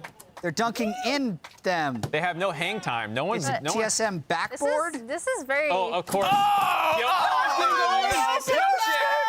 He missed it. Okay, we All got right, at least a Harry tried. recovery. Yeah. Come on, try One again. more. One more. Don't miss again. Don't miss Threw it again. at him. He destroyed All right, we appreciate the enthusiasm out of Pioshik there. One pro who is synonymous with both these teams, actually, TSM in particular, retired this spring split. Take a listen. I want to make this video personally because I want to talk to you guys about the fact that I am stepping away from League of Legends and esports in general. He kind of embodies a true professional. He ticks almost every box for like what you think of when you think of like a great player. I would say he's just like a constant source of motivation with how hard he works. He's pretty much never slacking, always working on himself, always trying to get better. Pretty much, as long as I made sure he's fine in lane, I felt like I was going to win the game. So, you know, he was kind of like the person that I'd always play around. He kind of felt like the core of the team, and, you know, if he's doing well, we'll win. If he's not doing well, we're probably going to lose. So, you know, because of that, he was like very highly praised in the team. I mean, basically throughout my entire career, he was always the one that was my biggest competitor. You know, back in the day, we were always the top two. I think it's fair to say. I think he would probably say the same. So it was just like playing against him was the one I could learn the most from, and yeah, it was a lot of fun. I think Bjergsen is definitely one of the most friendly people I've met. He always made you feel like a good friend of his, and he was just always a very kind person. He was very special. I think he was the most professional pro gamer. Bjergsen was my first Danish teammate, so we had that in common. We had, you know, a mutual growing up experience because we live very close to each other in Denmark. Bjergsen is very professional. He's very rational. He's almost never tilts, almost never gets angry, frustrated, just good at keeping himself together, and, you know, just an overall ideal teammate. It never felt he always made sure you were like part of the team. I was a rookie at the time, but it felt like he really helped me succeed, right? He really helped me grow as a player, where he's always trying to help me. In game, he'll always be, hey, what do you want to do? Trying to, you know, get me to talk since I was pretty quiet. Like, I wouldn't be here if it weren't for him. I think he helped a lot in my career. And I've had a lot of great memories. You know, he was my coach in 2021 as well. You know, I would say he's like my favorite teammate of, you know, all the years I've played. And he was like a great coach when he was coaching. So I mean, I think he's just a really good person. Man, it's different. Bjergsen's really been here since the start. I loved hearing all the perspective from all the teammates and different players that he has had an impact on in the LCS that are still here. So he is gone, but I think he's going to continue to have an impact in the LCS for years to come. Yeah, professionalism, the ideal teammate, hearing all of that from the players that's worked with him in the past, and even Spica saying I wouldn't be here without him, like, because you forget the one time that he was not playing was because he was coaching him. Like, his knowledge of the game and just like how he holds himself to the highest standard will be missed. Yeah, I think the coaching angle, he talked about how when he initially like retired, as some people called it, when he moved to coaching, he didn't view it as a retirement, and he was always like the possibility maybe he would come back, whereas this time it felt very much like book closed, final chapter kind of thing. And you saw that he was like you said, kind of synonymous with TSM for so long, where he was the mid laner, he was the brand, he was everything. So, you know, it makes sense to kind of talk about here of all places. Well, yeah, and then TL was the other, like, first post-TSM lineup that he landed on. Yeah. And now TL is facing TSM in what is probably TSM's last season in the LCS overall, which is pretty big. Yeah. Wish him well. I mean, like, next chapter seems like it's going to be a happy part for him in the life, like, post-League of Legends. So I'm happy for him, and I'm looking forward to what he brings up. All right, let's refocus on to today then, because there's a matchup going on, Team Liquid versus TSM. Team Liquid, big off-season for them. We'll take a look at how their roster has changed. Whoa! All right, Jan's got a new haircut. Got that going for him. Hair is no longer parting there in the center. Okay, good to know. Summit has leaned in more into the middle part. Surprising off-season for Team Liquid, maybe? Core and Pioshik look like they have the same haircut. The actual change that happened that is not on here is the coaching change. Marin was the head coach in spring. Now it is Rainover, who was the assistant coach during that time, taking over as head coach. Yeah, and Dodo is now going to be doing some assistant coaching like he did back in the back-to-back age of Team Liquid. So I'm really interested to see if this team is actually able to show some growth through continuity. I think the last time we had a team that did poorly in spring split, run it back for summer was CLG last year, and it actually was fairly successful. So I think generally I expected too much of this Team Liquid team at first in the spring split. Now I think expectations are probably acceptably low, so maybe that takes some of the pressure off for them to do better. I think they also had a really, it seems like anyway, from talking to the actual players themselves, looking at their content, they had a really successful offseason by their standards in terms of they went to, I believe, the facility in Amsterdam, if I'm not mistaken. I've heard that. Yeah. And then they were able to scrim some teams in MSI, since that was also in Europe. And in sticking with this roster, I hope that practice served them really, really well. And it is interesting, like you said, Jet, to see that they believe in this roster so much, because the problems we saw from them were like cohesion and like how each of them wanted to play the game, right? And so I'm wondering if the extensive practice time, if being able to prep against MSI teams, that has helped at all. Yeah, they did actually get, like I talked to some of them, they got JDG scrims, like right before JDG was playing in the finals. Like they were getting some big time opponents over there. I thought their team fighting was just atrocious in spring. Yeah, that was It was not good. We can say they had different ideas of how to play the game. Like they were just bad team fighters. Yeah. They could not frontline properly. They could not be in the right position to take damage. They need both for it to work. Those are hard things to fix, because it's like, it's almost, team fighting is so instinctual almost what you're supposed to do. So we'll see. Like we'll see if they're able to improve their team fighting. Their laning should be good. I was about to say, because it felt like their first 8 minutes was great. Yeah. And then Rip Trails was a thing. They had to fight for it. Wasn't there, I remember a stat you pulled up, Mark, where it was like TL had the strongest early game overall and like the strongest gold advantage of any LCS team for like the first half of the split. You go for it, because like you had that stat that was quoting you. Well, I don't know. I don't remember when I said that. I'm sure I did. I'm sure it was right at the time. I don't know if it ended that way at the end of the season. Like someone's going to go back and look now. Anyways, what were you going to say? I was just mostly picking on the fact that, like, off the game show that you had, Are You Smarter Than? Like, it was a big surprise, yes, that Summit was having the forward percentage that he had, the stats that he had, but didn't have the jungle pressure, the jungle proximity, was going bot lane. So, like, that says a lot for how Summit was performing in the laning phase, and it is just about the team fights for me that needs to change the most. So on the other side, TSM did actually make some big roster changes that went on. Obviously, Maple out, Chowie is gone as well. Revan stepping in as the head coach. You have Hanser, who played one game, I believe it was, at the end of the last split, taking as the starter for solo. So quite a few changes overall for this roster. They won a surprising number of games in spring. Yes. Expectations are very low for this team, but that takes a lot of the pressure off, which is some of the things we were talking about during the pre-show that we had. So they did pretty well against Team Liquid last split with the roster on the left. Yeah. Hanser and Turtle actually played pretty well when they came in. Maybe this is all some cope takes and they could just go 0-18, but Nope, I think that's not the happening. removal of pressure will improve the way they're able to show up on stage. And that's the question mark for me and a lot of the fans, because the biggest loss is Maple. Maple was a huge performer in the spring split, was a reason for why they won so many games.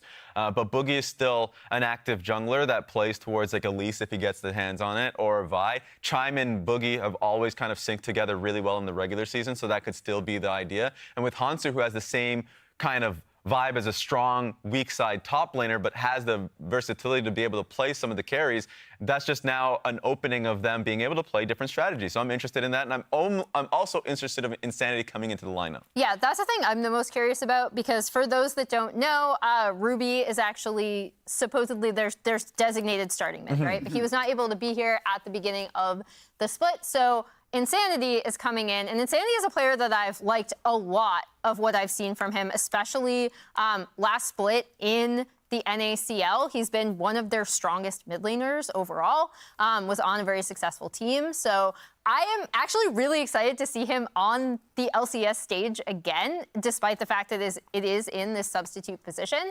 But it does bring up the questions that you already had, Raz, in terms of Maple was such a strong part of this team's success previously. They would always talk about the Boogie-Maple combo. And with having to swap through mids in the season, does that destabilize them at all? Yeah, that's a question for me, and I wonder how much they're going to be like giving the keys to Insanity for the week, right? Because as a player, I remember the last time we saw him on the LCS stage on Immortals, like he was a very creative player in the picks that he went for, like the Karthus mid, or when it was like a Zoe meta, it's like, well, I have a poke mage as well as Ziggs. So like he has a champion pool that like begs to like please give him counter picks so he can go wild. And I wonder if they're going to dip into that a little bit more. Speaking of going wild, this is just like a weird thing that I have to bring up. Insanity in Twitch chat is also wild. This is from Hotline League. I don't know why he started flaming me out of nowhere. We gotta zoom in. I can't see. Yeah, you're gonna need to punch in quite a bit on this to be able to read it. But for no reason, at the start of the show, he just goes, "God, I can smell Mark Z from here. Mark Z, you hitting a 40-ounce, huh?" He's solving the Mickey's riddle right now, and he just goes. I don't think I even interacted with him. He started at 8:04. When did he end? Like 9:30. The time chance. He just says, "Yeah, F you, Mark." That's one of the cruising. We had to bleep a couple, and then it wasn't just me. What is the random Raz versus dog poo? Oh yeah, I was going at a dog poo. Like the guy's name is Dog Poo. All right. Yeah, and then he started. He's a true degenerate. He started adding at Vulcan. He started adding at Tactical and Sven. So he's not afraid to let it fly. All right, cool. I just had to say, I hope we get a chance to interview him at some point. What is going on with him? I love it. He is a Twitter and Twitch gremlin. That's what I love about him. So let's see if he is a gremlin on the Rift as well. Excited to see a lot of these bans. Zeri already taken off. Yumi, Santi, a lot of things we saw in Game 1 getting hit down. Emilio, first pick for Core JJ. No way, dude. Emilio! Don't do that. I haven't been a big fan of. Vi's actually been doing quite well in LCK and LPL in general with Ahri as the combo. So maybe that's just going to be their goal, but now they're going to have to deal with the Demon in the bot lane. Just going to put that out there. I mean, Core JJ might have something prepared to deal with Emilio. It does get through sometimes. It's not like 100% permaban. It's usually first pick, though, which the fact that they're not doing that to go for the Vi makes you think that they might have something that they've been scrimming against to prepare for it. Makes sense. And I mean, just talking about the storyline for Team Liquid, like giving Pyosik Vi, I think makes a lot of sense. In their previous split, they've been a team that relied heavily on his engages. Like some of his engages were bad, but like just in general, he has always went for a kill button to start the fight for his team. So let's see how it goes. Well, speaking of engages, we have the Xayah Rakan for TSM, right? Obviously, Rakan is something that Chime is super comfortable with. I feel bad for I'm surprised that Emilio is slipping through the draft this. I feel bad for Harry hovering Skarner, knowing that Cabin Flowers is casting this game, but not on the champ select. I think I heard it. Yeah. I heard it. I heard it. Yeah. In my ear. I don't know if it came through on broadcast, yeah. but Harry's gonna be sad to see when he watches his VOD back that it's not actually Cabin Flowers seeing champ select. Damn. Flowers is probably just gonna be running here just so he can have his take. Maybe he's that crazy. I think he has to cast the game after this, so yeah. I hope he stays at the caster booth. He's got running legs. It's a short distance. I really want to see what Team Liquid's identity is going to be in summer. Because they bounced around like crazy in spring. It didn't feel like they could decide what kind of team they wanted to be. Are they going to be a team that plays hard around Summit because he can gap everybody in lane and then just tries to play on his tempo? Are they going to be a bot lane team through Core JJ to unlock him? Are they going to let Harry try and carry through mid? They just didn't seem to have a plan, because I think just committing to any of them could lead to success with the talent they have on this team. So far, these are very generic picks. I think the identity will come in the 4-5. Yeah, I agree, and I expect it to come with like a Nautilus pick. Of course, Emilio being banned does help that, but just in general, Core JJ has just been such a great general on the team, an engager on the team, and seeing a Rakan as a whole makes it easier for him to just say, okay, that means Vi's coming bot lane. We're going to be playing off of Yeon's, like, in my opinion, best pick, and they're just going to be playing bot side. And I also think this is a weirdly extremely important split for Core JJ, because I feel like he joined the LCS years ago in 2019 and immediately won MVP and immediately won 2 splits. But he hasn't won in 4 years. And I think there's actually a lot of built up resentment of people that have started watching the LCS in the past 3 years and are wondering, like, why do people keep calling Core JJ so good? He hasn't done anything lately. So I do believe if he doesn't perform this split, he's going to hear a lot of criticism towards his play. We'll have to see if he can step it up. He'll get have to be blind. They're actually giving, or excuse me, into the Rakan. You're going to see counterpick, probably assuming that goes top. We did see the mid lane Gragas last game, but I have a feeling that's more what Hansu's going to be playing than Insanity. But I guess they have that flex option. Let's see what TL lock in the Renata. Ooh.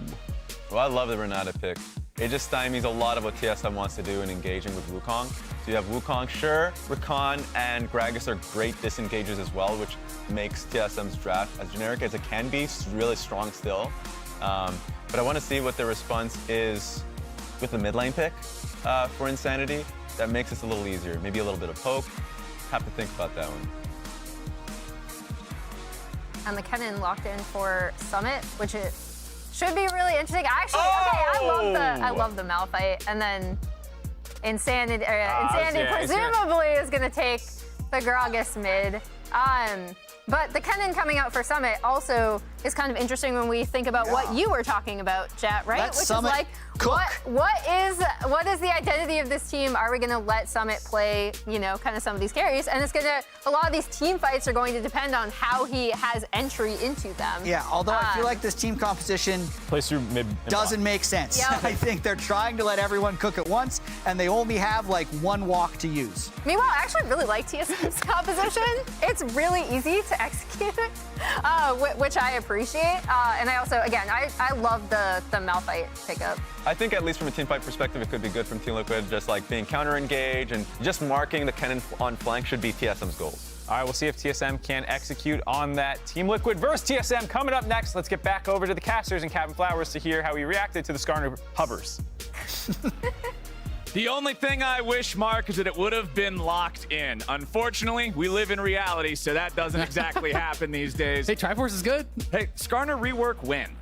Anyway, now we have ourselves a game where TSM and Team Liquid going head-to-head. TSM is a team that when you look back at those power rankings that we all had, everybody had them in bottom 3. They were placed no higher than 8th on any of the power rankings. People are not expecting this squad to come out swinging, and so I like them kind of just showing up with a Malphite, Wukong, Rakan combo and saying, okay, we don't have to play this incredibly complex game of League of Legends, juggling people around in different places. We're all going to group up, we're going to push R, and we're going to beat the team that in spring, as Jat said, was horrible team fighters. Yeah. I mean, at the end of the day, they were both 8 and 10 in spring. Of course, the question is, without Maple, I think that's the biggest question on people's mind. How will TSM look? So gonna have to see, if Insanity can really step up here and have a good performance. Because as you say, TSM definitely drafted very, very straightforward, very simple team fighting comp, tons of engage, 4 forms of hard engage basically that they have here. And Turtle did play well, I think, for the team,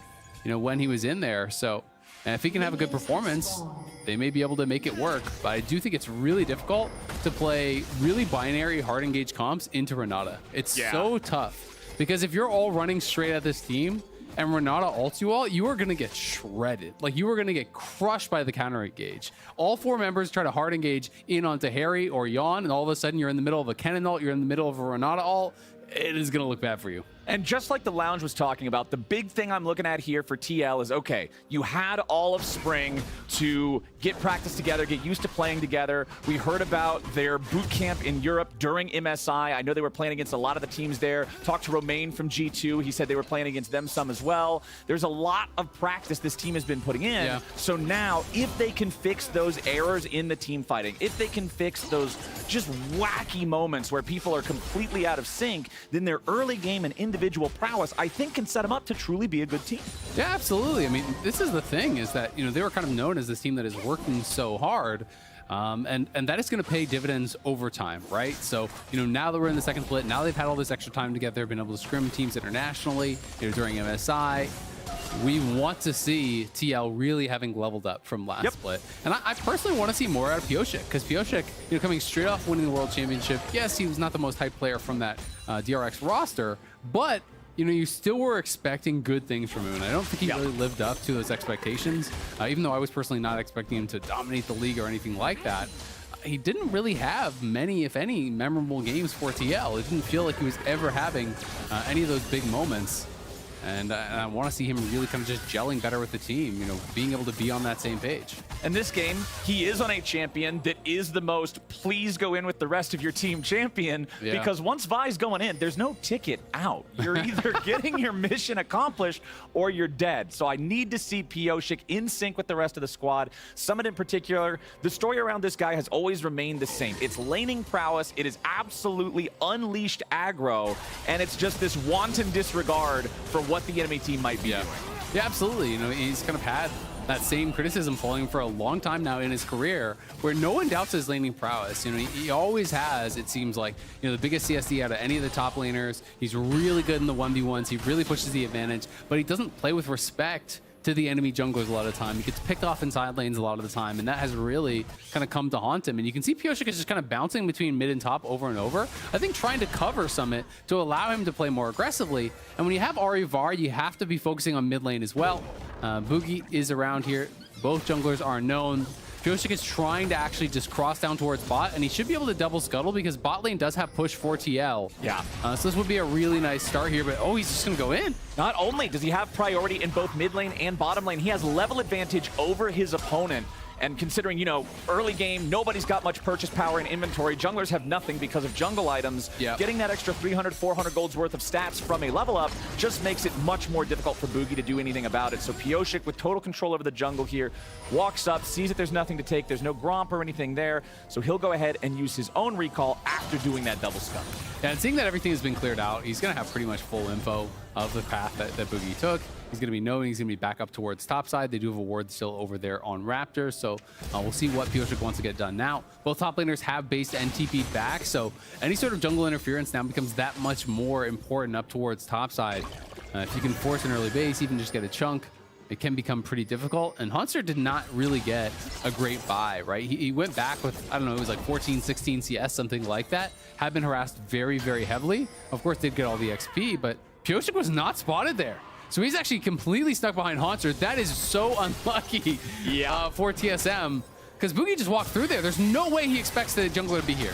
Yeah, the stun already comes out from Summit. Haunter's just pretty much stuck here. There's your Vault Breaker. Flash out from Haunter. Pyosik just needs one more hit to take him down, and there it is, a punch in the spine. It's first blood, the Team Liquid. And look at the top lane wave. It is so bad. Someone needs to get in there and pull the wave. So he does actually stop it from crashing. He's looking like he wants to just push or at least trim the wave. We'll see if he trims the wave a little bit and then bases. You can kind of have allowing it to slow crash, but instead it looks like it will be a push. Either way, this is such anti-timing. Like, I don't even blame Hunter for dying here at all. When your jungler just walked through Try, you just warded River, how can you expect that he's there? Like, this is the worst possible timing. And it's not even that Pyosik had the information that he was there, right? He didn't see him. Just unironically unlucky. This is just unlucky. It is, man. And sometimes it's the top lane experience. But Haunter already being down in farm, TPing back, then dying with the wave in a really bad position. So Summit did do what I was thinking, which is just trimming the wave enough so that it doesn't crash or it doesn't crash quickly, and then he's going to base and run straight back. So you'll notice Haunter comes back, he has to push out the wave again, and then Summit will arrive top with a wave to collect. So at the end of the day, Summit is going to be plus 20 CS off of this. You know, if not even a little bit more. We'll see how much of the CS he actually does secure. On the other side, they're going to be able to take this dragon as well. So, you know, Haunter with basically no buy up against already a Hextech alternator is going to feel really, really bad. You know, Malphite is known as a really good answer into the Kennen. You know, can kind of hit a certain point where all of a sudden you're shrugging off a lot of the harass. Your Comet Q-Poke can be pretty impactful, and you kind of just have a really solid team fight. You know, in solo queue, it's used as an answer quite frequently, but when you fall this far behind, the punishment kind of keeps on coming for a lot more levels. The silver lining on the cloud is, hey, you're playing Malphite. Unless the guy takes a hammer and breaks the R key on your keyboard, you're going to have presence in the team fights. There's something you'll be able to try to contribute later on. Just ask FlyQuest. They remember that Malphite ulti up against the Golden Guardians there in Raleigh at the end of the last split. But it's definitely troubled times for Haunter up here in the top lane. TSM not on the board anywhere just yet. Those neutral objectives going the way of Team Liquid. The Rift Herald's going to spawn up here in about 30 seconds. We'll see if TL can continue to have that control. And that's another thing that this advantage around topside is going to give you, right? If Summit is just running the show up here, it's very easy for Pyosik to then have command and control over the topside river and pick that up too. Yeah, absolutely. And one of the things I was going to touch on, you know, sure, Malphite's always going to have R in the team fights, but the difficulty can become if you're locked under your tower, you're getting pounded constantly. Sometimes you don't have TP available to join your team, or you're just giving up plates when you move to join your team. You know, it can be difficult to kind of be in that right situation. So TSM is going to be swapped up here right on Herald spawn. Turtle and Chime are already here. So they are going to be matching this. You can see on the TL side, Jan is actually moving up on the mini-map, you know, trying to walk straight up towards Herald. But TSM, you know, did this really early swap and then weren't willing to start it, so a little bit strange. Well, what are we doing, boys? What's the name of the game? They're down 1,500 gold, so they know that TL is just going to come with more gear ready to go. Boogie and Insanity. Ulti's available for both of them. Haunter's got his too. We need to see a wombo combo from TSM. Team Liquid does have 3 players clustered up pretty closely. They're going to go ahead and secure the eyeball here. They tried to engage there with the Gragas. It doesn't do a whole lot, but Pioshik separated from the rest of the team. Slicing Maelstrom swoops in for the follow-up. TSM's incredibly low, but they will not bail Pioshik out. Boogie and Haunter and everybody from TSM, they're such critical help, but they're still walking away with 2 kills. Yeah, not able to finish anyone off there. TL do get the Herald, but they lose the fight. And the team fight woes kind of continuing so far. Remember what I said about Vi? You press a button and it's a die button. Either they die or you die. Yep. And just like Spring Split, Pioshik's going in. Hey guys, I pressed my die button, and TSM says, yes, you did. Yeah, well, here's the thing, is that Harry was coming over the wall, right? So Harry was there. It looked like he wanted to engage with him. But Harry comes in. He's already getting focused immediately, just dies off on the bottom of the screen there. So wasn't really able to follow up. You know, they're trying to go for that Vi-Ari combo. Vi ults in, Ari follows up. You get the guaranteed charm on the CC target. You burst them down. But Harry was not able to get in, and they're just not on that same page. Pioshik and Harry have got to be on point with those engages. But TL's laning still has them a massive advantage, and they still have this Herald in pocket to extend that even further.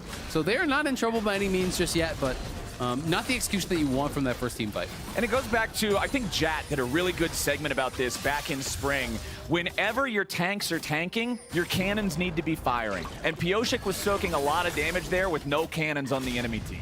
So, all tanks making space. Yeah, he's creating space very successfully indeed. But we still have, like you said, that nice little lead here for Team Liquid. 10.5 minutes into the game.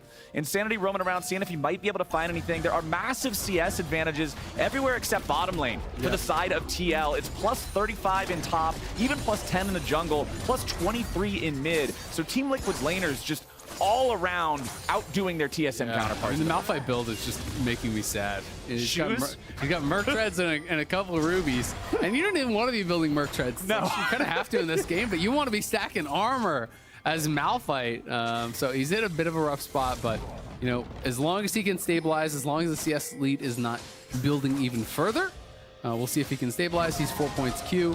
We'll see if he's probably just going to go 5 points Q at this point, since he's just going to be answering side lanes against ranged champions anyway. Yeah.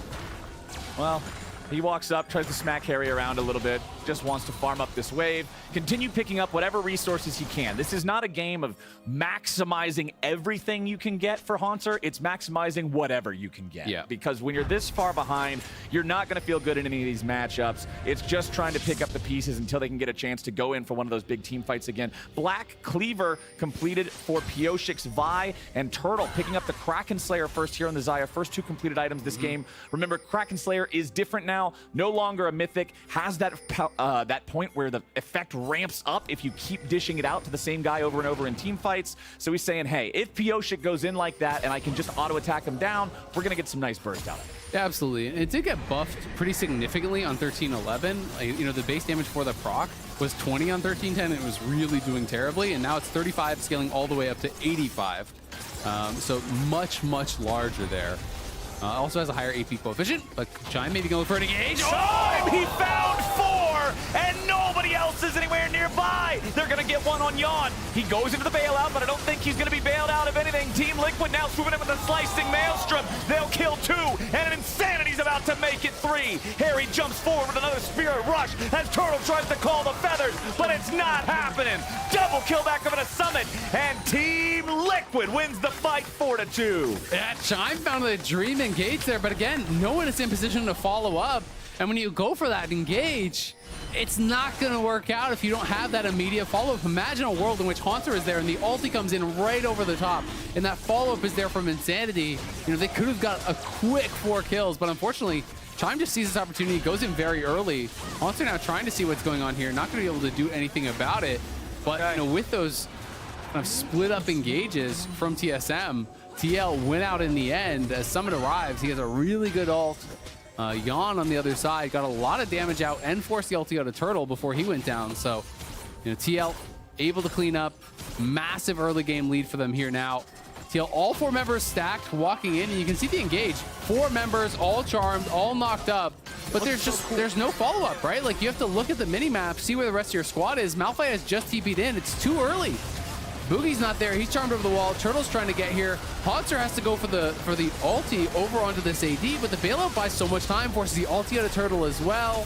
And then on the other side, Summit arrives. The front line is getting shredded here. And Harry is pretty much still full HP. Remember, Turtle down to half and had no ulti because of that scrap with Yon. So at the end of the day, the TL members are able to clean it up with their solos. And you can see what Chime was going for. Boogie was right over the wall. He's thinking maybe he can do the Nimbus strike into that ulti follow-up. Haunter's coming around from the side, then he can follow it up with that. Have a regular sideshow at the circus with the juggling going on between these knockups. But the charm stopped so much there. Got to applaud Harry for that one, shutting down the Wukong follow-up, allowing Team Liquid to disengage in time. And that fight has earned them a 2 Drake lead with a 3,000 gold advantage. The second Herald of the game is going to be spawning up soon here, so we'll see if Team Liquid can get that as well. I would expect them to with this sort of an edge at this point in the game. Yeah, absolutely. They've been playing pretty heavily towards these objectives, so I do think we can expect them to be looking for it once again.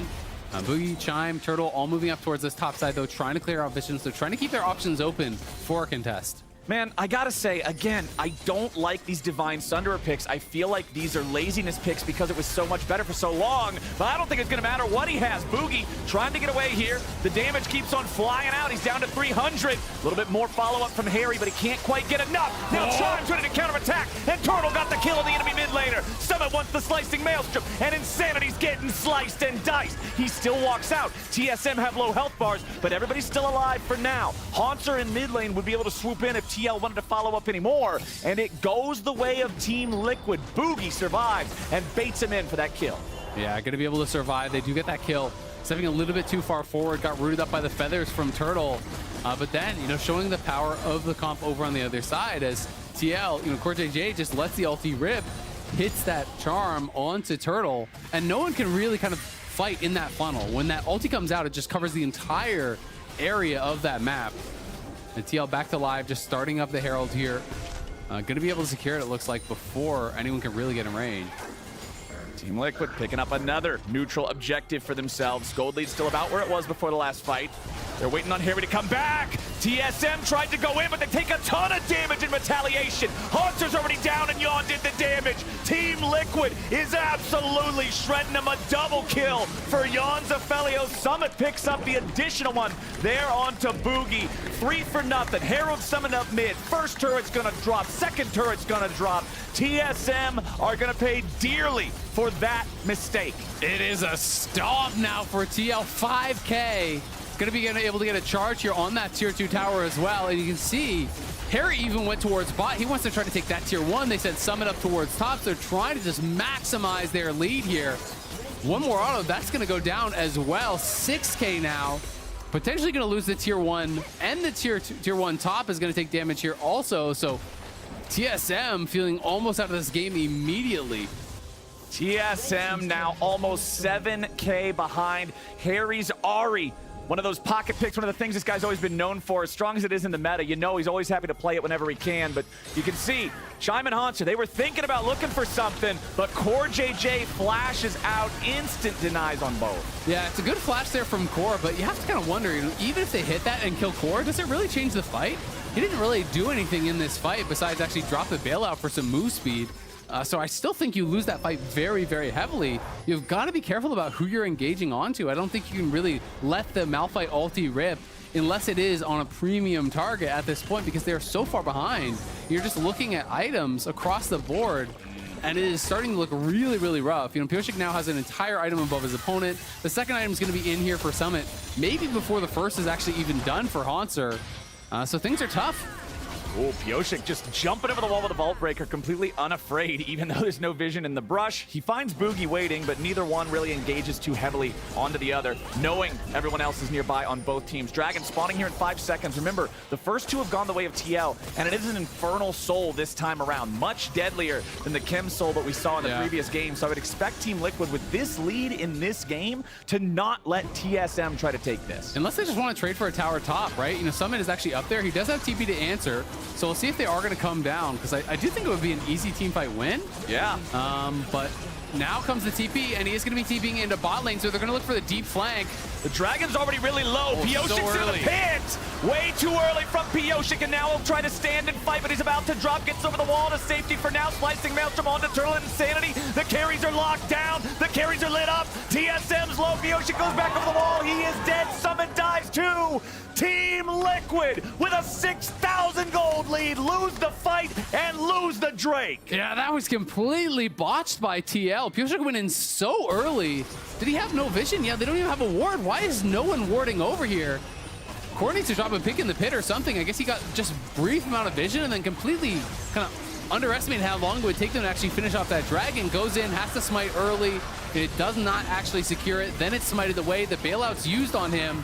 Summit comes in at the same time, but he's going to get CC'd up.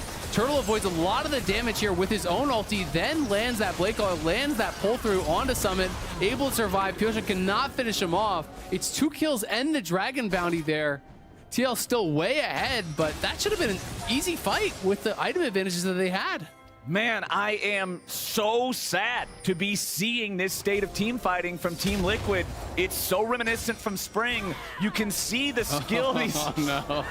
Pan away, pan away, pan Yeah, away. nobody saw that. Nobody saw that. Nobody saw. Come on, we've all been there before. At least it wasn't a flash. But anyway, we've seen the individual skill levels on these guys in the early part of the game. We saw them slamming their lanes. That's why they have a 5,000 gold lead with a 1 kill advantage. But what in the holy hell is happening in these team fights? I mean, it's really strange to watch, right? Because they're clearly extremely skilled individuals. They do have a 5K gold lead, but they've lost 2 team fights. Yeah. And they were, nearly 7K, I want to say, ahead at the time of that lost fight at the Dragon. Because it was 5.5K with a bounty and multiple kills going over to the other team, right? So there's a lot of gold being kind of dumped back over. When you look over at TSM, it's really all about Turtle. He's kind of the only one that has gold at this point. He does have 2 items. Has the Gale Force, has the Kraken Slayer already complete. TL looking for an engage. Chime tries to get out. Pioshik's ready to follow him. Do they have the follow-up? Not quite. Harry jumps in and guarantees it. Here's TSM's got to be careful now. Turtle's the only real threat here. Harry again. We're going to find some more damage using that last charge of the Spirit Rush. Team Liquid, they get their pick. They find the enemy support, one of those big engage mechanisms. They also get the ulti at a Boogie. So the only real massive engages left are Haunter and Insanity. Team Liquid starting up the Baron. Haunter eating a lot of damage here. He's going to die before he can do anything. He has to ult out to safety. Now TL should have this one. Boogie over the wall. Boogie. He's got to try to go for a steal. Can Boogie steal it away? He's charmed up. Baron's still at about 2K. Nice engage coming out from Summit. And Insanity is down. The Baron is secured by TL. And Summit's ready to fight on back. Boogie drops 2. TL just got all them kills. Plus a Baron. That's what I wanted to see. Yeah, nicely done there by TL. Summit here coming in on the flank. These 3 members are trying to stay around, but it is not a winning scenario here for TSM. Good ulti early comes out there from Turtle, but you can see Summit just bursting through so much of the team. And then Yawn over the wall helping to finish off Boogie. As Summit was in trouble, had the bailout though, would have been fine. It is now a monstrous gold lead here for TL. Nearly 9,000 gold ahead, 22 minutes in.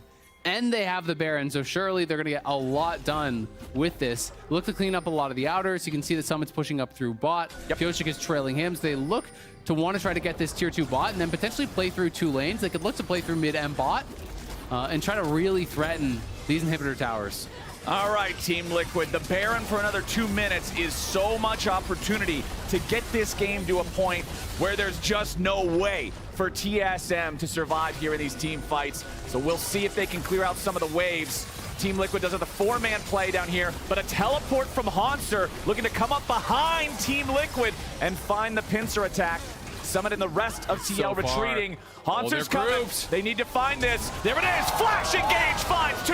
Haunter's ready to go and Chime follows up. 2 immediately killed on the side of Team Liquid. And TSM is not done yet. Harry's still back in the mid lane trying to get something. Core JJ fires off the ulti to guarantee his escape. Tier 3 turret will fall back in mid, but TSM has ended the TL Baron push for now. Yeah, gonna be able to grab a couple kills there. Great engage from Haunter. A really long flank from him. And sees both Summit and Yawn grouped up. Flash ulti. The Gale Force to try to evade it there from Yawn. thought he was out of range. He had the flash, I think, available, during this replay, but was not able to actually get it off. I'm not sure if it came up on cooldown, when he was dead, but TSM now back to live. Doing this dragon here would be another bounty for them, and the second Infernal back-to-back with a massive gold deficit. All right, Team Liquid ready to challenge for it. CoreJJ gets engaged on immediate pop in the stasis. Insanity loses half HP to Harry. Summit's ready to come in. It's a 1-for-1 trade so far. Mid lane for support. TSM lost the more valuable player, and TL still looking for their chance to keep the fight going. Harry with another beautiful charm. Summit ready for the slicing maelstrom, but it doesn't slice much. Still enough damage to find the kill on Chime. Pioshik wants to go in, but he's trying to be a little bit careful here. Does not have the Vault Breaker still, so needs to make sure that he doesn't just overextend himself. Haunter taking a lot of damage from Yawn. There's no purple gun. Yawn again, just trying to use that Gale Force for the execute.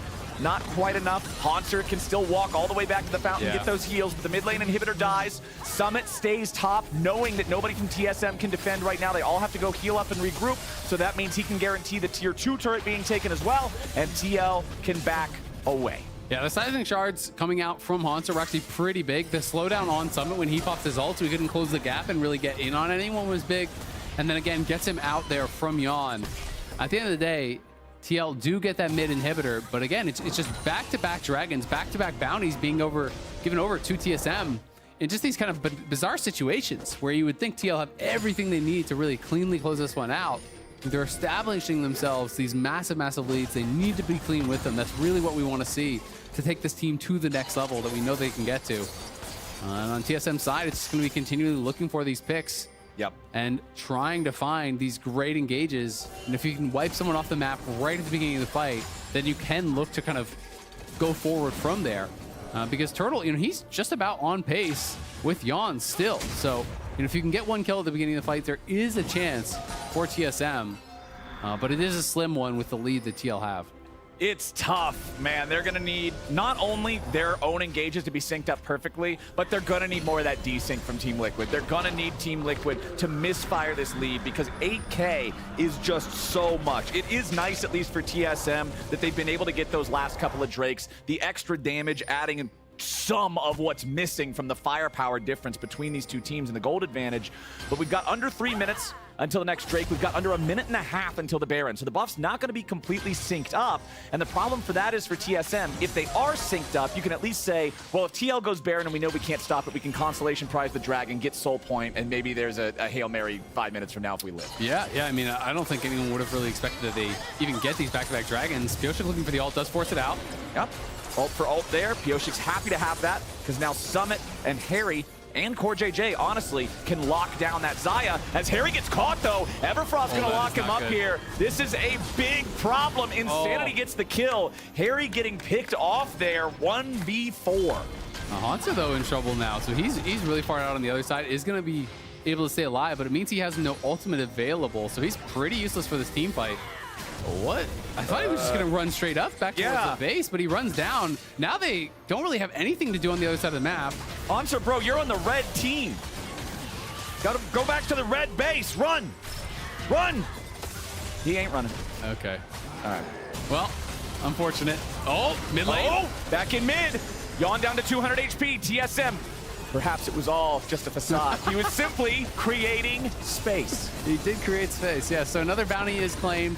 They're going to take 2 towers off of this. So I don't know how in God's name this is happening, but this game still feels close with a 6K deficit here for TSM. He was actually creating space. Yeah. They got 2 turrets. They got 2 towers. Perfectly played. Yeah, it worked out. Right, well, I mean, hey, he created for space. Baron. Sure, let's rock and roll. Problem is, Turtle cannot afford to be killed here. Turtle. Now he's got to try to stand and fight. Charm from Harry lands. Turtle's gone. Yeah, and that's that earlier ult for ult trade. Pioshik's ultimate is about half the cooldown of Wild Turtles, so he forced it out earlier mid lane. He knows his is back up. Turtles will not be. Turtle was trying to get vision around the Baron, but no reason for him to be out there solo either way. And we're back again to this wonky kind of position over by the Baron. TL gonna look for another one. Boogie is in the area though. Will they be able to try to coordinate maybe a Gragas ult over the wall plus a Wukong smite and try to look for the steal? We'll see if they can make something happen. Insanity is just going to throw in a barrel. I think TSM recognizes there's just no world. Yeah, TL are stopping it. Where anything's going to happen here, so they back off. Yep. Another Baron for the side of Team Liquid, and back to an 8,500 gold lead. Yep, back up again. And that is well played Baron by TL. Had they continued hitting it, I do think there's always a chance of that coordinated steal over the wall. But they just stop. They send 3 members over. They chase out the enemy jungle. They wait till he's gone. Then they finish it off. Dragon is spawning, and TSM are kind of just down to fight for it. I mean, ulti is back for Turtle. He does not have summoners, but all the ultimates are up for TSM side. Pretty much everything ready to go on both sides, minus the 1 ulti for Yon, which isn't going to be that impactful. So we'll see who's going to get it. TSM starting this off first. Harry's coming in on a potential flanking angle here from the top. Watch out for that Ahri. Those charms have been very effective at a lot of critical points so far here in this game. Chime wants to look to go around the side. Haunter's already engaged, but nobody else is with them. Yon's able to create some distance as the Core JJ ulti fires off. A lot of damage onto Insanity, and Core JJ gets the kill credit. A double kill of a Summit. TSM's gone. Finally, the power of the wallet reigns supreme. Team Liquid's advantages are far too much, and they will slam TSM for the perfect ace. Yeah, the ulti there from Core JJ destroyed TSM as Turtle got caught by it, killed off one of his own teammates in that Berserk, and TL finally closing this one out.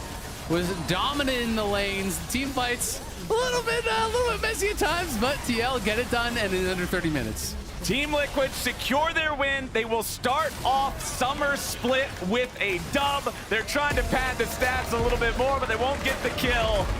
It was a win, but there's going to be some things to do in VOD review after that one. Yeah, absolutely. I mean, early game, big check for TL. I think their laning still looking great. Yeah, that is something that we know 100%. They have. They do create these massive leads in lane. They heavily outlane their opponents. I think in the early game, pathing and stuff was fine for Pioshik. He was covering the top side, did a good job with that. They grabbed the early objectives. They were doing well in those early stages. But it does seem, whether it's communication or different ideas on how to play the game, when they come to the team fights, that is where TL, needs to have that biggest improvement. Yeah. Because we know this is a team that has the talent to get to the top of the table. But I think that is the biggest difference between them and the big dogs right now, is that they just don't seem on the same page when it comes to 5-5. I mean, those leads that they're getting in lane, when you're looking at plus 25 in mid lane, plus 30 in top lane, like, they know how to get there. It's just once they're there, what can they do? Yeah. And hopefully, especially with what Jat was talking about in game 1, about how, it's a very tight schedule now. Only 6 weeks from start to finish. You're not going to have the time. You're not going to have all of the opportunities to scale forward. So for Team Liquid, it's time to really focus up and really get on the same page and show us that those leads can be meaningfully translated to victories again and again and again. Absolutely, because, you say it is this condensed schedule. If you have 2 bad weeks, on either side, you can be way down in the standings, right? That could be 6 losses potentially. TSM, looking to try to take something from this. I think the positives for TSM is just that they were able to win some team fights from a large deficit. Yeah. But their lanes obviously did not go well for them. They were always in a massive gold deficit. Even with some of the mistakes from TL, TSM was never closer. In the last 15 minutes of the game, it felt like than 6K, right? Like they were way down for a lot of that game. Yeah. And here's this final fight one more time. The Berserk just absolutely destroying them. Look at Turtle just shredding through Insanity. Basically 100-0 his own mid laner. That is the danger if you do not have cleanse up. If you get caught by that, had used the Zai ulti, was not able to actually get it off, gets caught by that Core JJ ult, CC'd up 100-0, and he was really the only one that had much gold on that team. So it had to be kind of a turtle monster carry in that fight, and it just wasn't. And we saw the same problem there that we saw in some of the earlier fights with Team Liquid and with Pioshik. Haunter saw an engage. He saw an angle where he could hit that enemy Aphelios, and he did. Yep. But everybody else is so far out. There's no way that Wukong can stealth into an engage for a Cyclone follow-up. There's no way that you're going to get the rest of the team there to DPS him down in time. So even though Haunter jumps Yon and takes him down to half HP, the lack of follow-up now just means this fight is totally separated. Harry on the flank with the Ahri, who had a fantastic bunch of charms and plays throughout the entire game, quite honestly.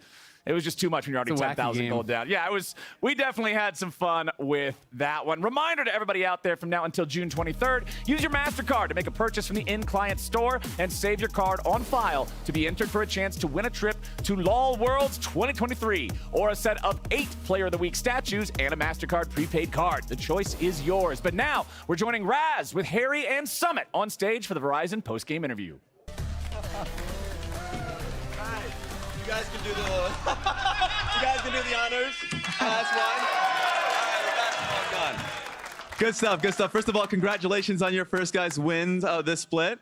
Thank you. Thank you. Question was, you guys had a dominant laning phase, dominant lead. There's a bit of a back and forth. Could you tell me some of the struggles you guys had within the game, just as a starting point? Yeah, so I think our early game was pretty good until I think it was a Herald fight, and we lost our fight. I think laning was going smoothly, but I think in the fights, we weren't very focused, and we kind of misplayed a lot of the fights, early to mid game. So I think that was our struggle in the game, but we won some crucial fights that could lead to the win in the end anyway. So yeah. Sounds good to me. And now a lot of people have in their front of their minds about some of the time between spring split and summer, the lessons you guys had. So you guys ended up getting a boot camp in your EU facility. Tell me some of the improvements, some of the things you guys worked on when you were in that boot camp. So it's a question for both of you guys. You can start. Okay. So I think our EU boot camp went really well.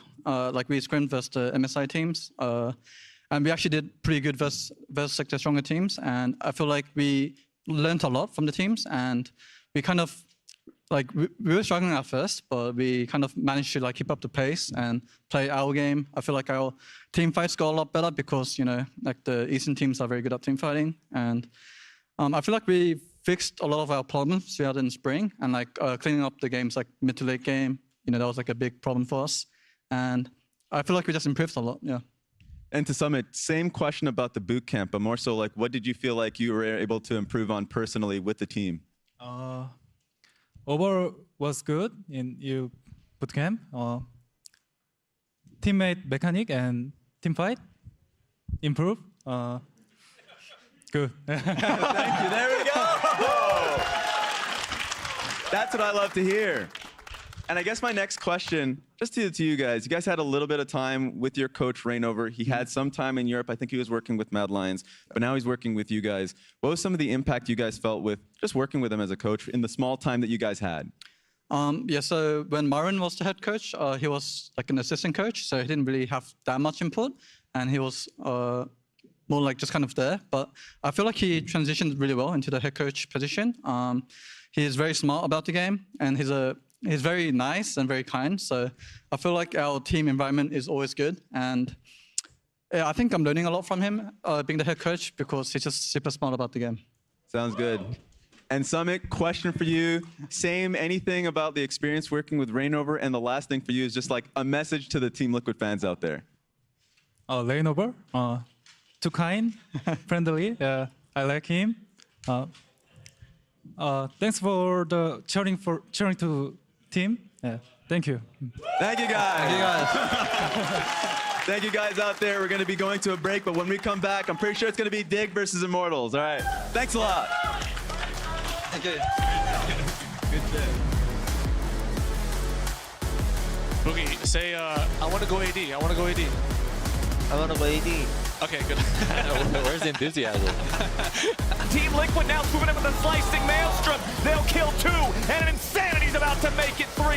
Harry jumps forward with another Spirit Rush as Turtle tries to call the feathers, but it's not happening. Can Boogie steal it away? He's charmed up. Baron's still at about 2K. Nice engage coming out from Summit, and Insanity is down. The Baron is secured by TL, and Summit's ready to fight on back. Boogie drops 2. TL just got all them kills, plus a Baron. That's what I wanted to see.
Prince is just like the rest of us. He's gonna miss the cannon. Oh no.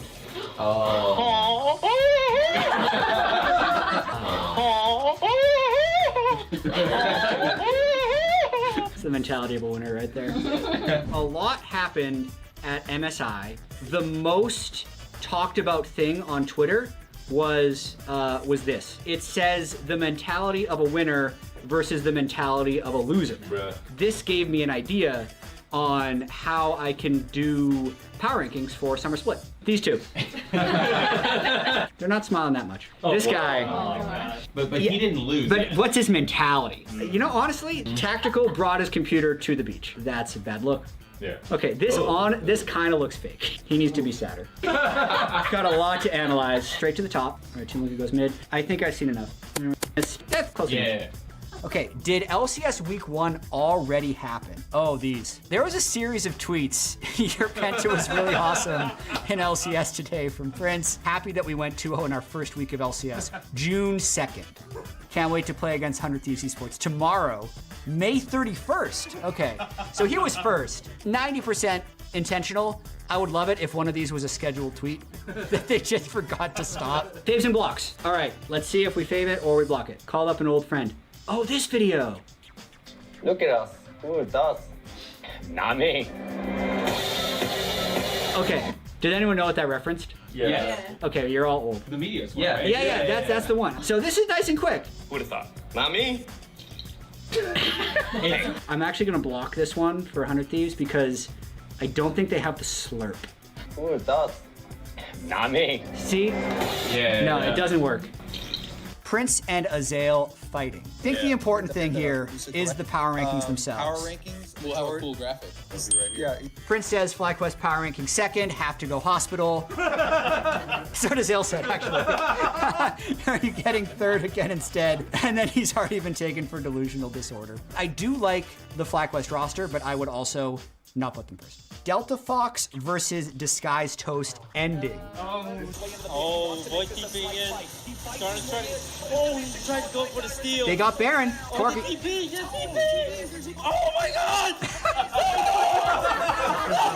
I think what I respected most about this game is game 1 was so lopsided. They're like, we're gonna put our jungler on Corki, we're gonna put Young on Skarner and run it down, and then still win. Yeah, Toast was trying to fund his team with this stream, so he wanted the third game. Oh, Revenge. He has an emote. You get it for the Boomer versus Zoomer event. I want the emote to be fandom, and then I want them to be like ridiculously expensive. I actually don't want people to have it just because they think it looks cool. I want people to have it because they're a fan of the league or the player and have an actual way to support them. Spice. All right, ED dropping the roster. Oh yeah, Evil Geniuses take great pride, and then Vulcan just reached. Yeah, and the Vulcan Ayla trade.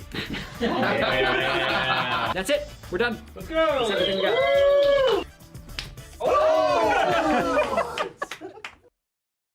It was a dart. It's a little. Yeah. It's a little sticky thing. It's a sticky. What It's kind of really sticky? hard to land on. Yeah, I was actually really impressed that It's like this TikTok thing Daniel that people can play land it. like on the ground. Okay. But it's just, yeah. All right. All right. Got Welcome my back. question answered. Yeah, welcome back to Live. That's what you took away from that? Yeah. 3.5 minutes? Yes. In fairness, it was a good shot from Daniel. I was there. I was really impressed. He There did it that. Dig versus IMT. Let's take a look at these rosters because they also had a few changes that we haven't really delved into yet. Obviously keeping the core of Santorin and Jensen, but then changing some of the pieces around them. Yeah, Diamond, the support, getting another shot back in the LCS. The bottom lane was definitely the weak spot for them almost the entirety of the last split.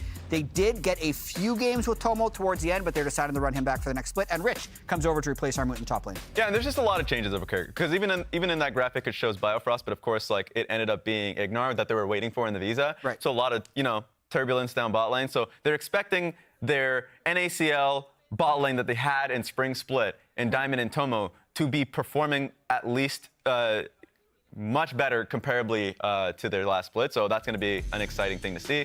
Of course, Jensen and Santorum, but now we're looking towards Immortals. Yep, and now we have the IMT roster changes. Obviously, Solo coming in on the top side, and then Balulu staying as their starting mid laner. He started towards the end of last split. Also, Treats coming in and reuniting with Tactical. They used to play on TSM Academy together. And Treats in here in person, I believe, finally, and not a cardboard cutout. Yeah. I saw him the other day. I miss cardboard cutout Treats. I'll believe it when I see it. Oh, there he is in person. There we Unlucky. go.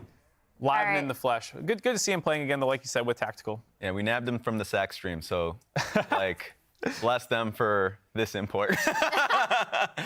And also, obviously, I mean, we talked a lot about how IMT seemed a little bit directionless in terms of like how they want to play.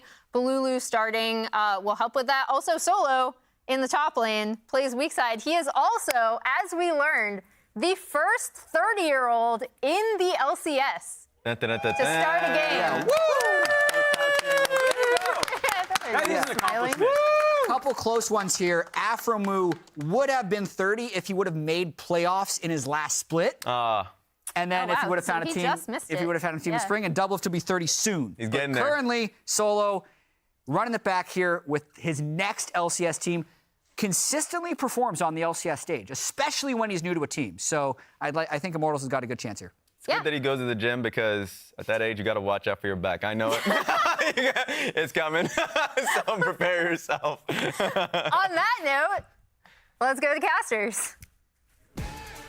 Thank you, Raz, and everybody else. Welcome back, everyone. It's game number 3 of the day. We got Immortals and Dignitas going head-to-head here. Now, for both these teams, the name of the game is proving yourself, right? These are two rosters that struggled back in spring. Dignitas showing up with a couple of big names that people didn't expect to see them as low on the table as they were, I don't think. So both these guys got a lot of upward room to improve, and I think you got to start off showing it early, especially against the other teams that people are perceiving as weaker. So they improved a lot. They did improve a lot. All of the power rankings leading that we were talking about earlier in the day have these two teams in that bottom 3 slot. And so, hey, if you're going up against the other guys that people are perceiving as weaker, the first step to getting better is showing that you're above that tier. Yeah, absolutely. I will say that both teams, though, I think made some improvements, right? I think the swap to Bolulu for Immortals made them feel a lot more competitive, even though they were still kind of losing most of their games. And for Dignitas, Tomo coming in, Tomo was a breath of fresh air for that team. I do think that he was playing a lot more aggressive. He was really making the opponents work a lot harder, it felt like. You know, Spawn just didn't really kind of work out when he came in. It didn't have a good split at all. So I do think both teams, you know, made some upgrades mid-split that potentially, now they've had the time in the offseason to practice and so on, could pay some dividends. But it is 10th versus 9th from spring, right? Dignitas was 3-15. Immortals was 4-14. I do believe all the wins that they got, though, were with Tomo. I don't think that Dig won any games pre-making that swap. So we could see them do, you know, better than that this split for sure. And I mean, the big thing is too, you're starting over, right? Yeah. If you get that bad start and you feel like you're just constantly playing from behind the 8 ball, it can be harder to feel like you've got any sort of footing in the league, in the competition, in any of it. Everybody's starting from scratch again, so you can get yourself off to the start that you wish you would have had. You can avoid that situation. And for one of these teams, they will get to start off with a 1-0 record. Yeah, absolutely. And for some of the players, you know, who are coming in, I think a lot of people who have been in the scene for a long time have probably heard of Rich. But if you have not, it's kind of an interesting story because this is a guy who came actually from Heroes of the Storm and was known as like the faker of Heroes of the Storm, right? Like he was the best player in that game, you know, another MOBA. So coming over to League, he has been in League for quite a while now. Originally joined Gen.G in 2019, has been through a number of different teams, Nongshim Red Forest. He went to, you know, LPL for a while, played in Ninjas Pajamas in V5. So he has been around for a number of years now. But, you know, was really at the very tip top of a different game and really trying to kind of continue to establish himself here in League of Legends. And I think it's one of those things that can hold true for a lot of guys. And I this is true for you as well, as someone who was a world champion. When you're good at one game, you are often good at games in general. It is a skill set, the ability to understand the rules of something you are presented with, figure out the right ways to go about doing it, as well as the mechanics needed to succeed at executing on those. I mean, absolutely. I just always have kind of seen it as learning to learn, right? And I do think, that a lot of these people that are top, if you're at the top of anything, you really understand how to get good at something, right? Yeah. And I think that's definitely true with him. Being pro in multiple games is really impressive. And that's been true of a lot of players who have come through the LCS as well. You'll see a lot of guys playing other games, in their downtime and stuff, and reaching the top of the ladder. I remember Hooney was like an Overwatch fiend, and he was like top 500 in Overwatch at the same time as he was playing LCS and stuff. So a lot of these guys are just incredibly good at games. And Rich is definitely included in that. I'm going to be interested to see how he performs because our MUT did not have the best split. You talked about there's higher expectations for Dig. I think people saw, all right, you have Jensen, you have Santorin, you have Armut. Like, that should be enough to get you some wins, right? It didn't really work out for them. Well, the problem was everybody looked up Armut's OP.GG and then banned Gnar. There was a bit of a problem. Oh, come on, he's gone. That ban's out. Gentleman Gnar, Astronaut Gnar, Dino Gnar, the other one that I can't remember his name. There's a lot of Gnar ban value that you get with just one ban. But hopefully, for the side of Dig, Rich will be able to provide that sort of pressure and presence in the top lane that Armut did not provide for them. And I think when you started off with top lane and bot lane back in spring, both having difficulties just in the natural state of the lane, 1v1, 2v2, or whatever, it meant it was free for the enemy team to put more focus on Jensen, who's always been more of a resource-intensive player, and it just was a recipe for disaster. Oh my God, the first 30-year-old to ever lock in a champion in the LCS. And it's Melio. This is going to be a good one, Isaac. We've got the Maokai, the Vi, Nico, Kindred, a lot of jungle focus in the bans here, along with the Yuumi and the Lucian. Dignitas going to lock in MSI's favorite champion in Jinx and the Annie right next to it. I might get Jinx Aphelios. Aphelios has been ridiculously popular in pro play. It is the most picked by far in pro play on 13-11, so it's going to get locked in. Ahri getting blocked in as well. We'll have to see. This is, very MSI-esque with Aphelios, Jinx bot lane, Annie, Ahri mid. Melio, of course, was not enabled on that patch, but is very, very strong. Jinx Lulu. Yeah, so we're right back to MSI, baby. I'm back in London. My allergies are going crazy, and my sleep schedule is all messed up, and I'm having a great time. Toast? Yeah, beans on I ate beans. Did you eat beans on toast? I ate a massive pile of beans on top of 4 hash browns for breakfast every morning. That was my plan. The London experience. Yeah, I had a great time. But yeah, Jinx Lulu, the MSI special locked in. Now we do have our bottom lanes and supports. We do have our mid laners here on both teams. It means it's time to ban top lane and jungle. That jungle pool has already been pressured pretty heavily in the first half of the draft. We'll see if they want to continue looking there. Dignitas obviously more concerned about the state of the solo lanes. Cassante getting banned away. Yeah, going to be focusing a little bit on those solo lanes. Obviously, Solo has been known so much throughout his career as a weak side guy. He really focuses on the tanks. That is kind of his bread and butter. So I wouldn't be shocked, especially if Dignitas want to counterpick top, then just ban out some more safe blinds. Ban out like an Orm, ban out a Scion, ban out that kind of stuff from Solo, and try to see if Rich can create any sort of advantage there. Rich, has been known to play some carries, definitely in the top lane. His most played all time is actually the Aatrox. It's Gnar, Aatrox, Jace are his top 3, but he has Kennen, Gragas, and so on in there. He has played a lot of different champions throughout his career, so would be interesting to see, if for his debut game in the LCS, they want to try to play towards top. They want to try to give him that counter pick and see what he can get done against Solo, who I think is a really good test for anyone coming into the LCS, because this guy is LCS caliber, has been for years and years and years. He's rock solid. He's played across so many different teams. And you kind of know what you're going to get from Solo. He's really, really consistent. So, if Rich can counterpick on 5, if he can actually get something going up in that top lane, could spell really good things for him in this league. Well, the last 2 bans are going to be junglers again instead of the top laners. Wukong banned out, Nocturne banned away, and Rek'Sai locked in for Santorin in the jungle, a champion we have not been seeing a lot of super recently. So Dignitas goes with some pretty expected meta stuff from the last time we were watching some pro League of Legends, internationally at least, and then they throw the Rek'Sai in with it. Yeah, the Rek'Sai is going to be really interesting. I know there also has been some spice recently where people are playing Rek'Sai in solo lanes. I've seen a little bit of Rek'Sai mid. I've seen a little bit of Rek'Sai top. I'm not expecting it. Okay. But I'm just throwing it out there. A little asterisk saying maybe, just maybe. Maybe, just maybe. But there are a lot of different builds, for Rek'Sai, on this patch. People are still mostly going Stridebreaker, but there's quite a bit of lethality Rek'Sai. I've even seen Gale Force Rek'Sai in solo queue. So there's a lot of different builds that you can do. I don't think so either. But I think it's kind of a fun champion right now because it actually does have a lot of flexibility, and it's a lot of different items that actually all have good win rates. Like all these different things have like 54, 55% win rate. So it's actually really good in solo queue and really, really flexible. You can build a lot of different stuff. I mean, Stridebreaker, I'm totally expecting. If we get Gale Force Rek'Sai, I will take off my boot and drink an entire Red Bull from it on the stream. Wait, can I message Santorin? there ain't no way. And I'm with you.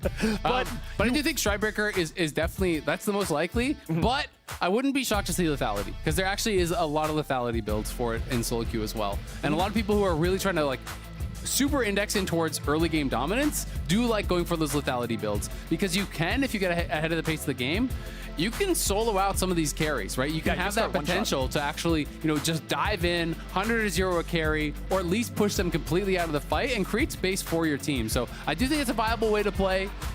If I had to expect it, because it's what we almost get in pro play, it's probably just like Stridebreaker tank or whatever. But, right. But I would be excited to see some of the different builds coming out. And it is going to be a counter pick here for Rich. So he goes Jax on 5. It is the Sion. I would love to see something like Sion banned out potentially instead of that Nocturne. But obviously they're more concerned about Kenvi's jungle picks being carry style. That's kind of where Immortals won all their games. I think they only won last split when he was playing Kindred, Graves, those types of champions where he can really be aggressive.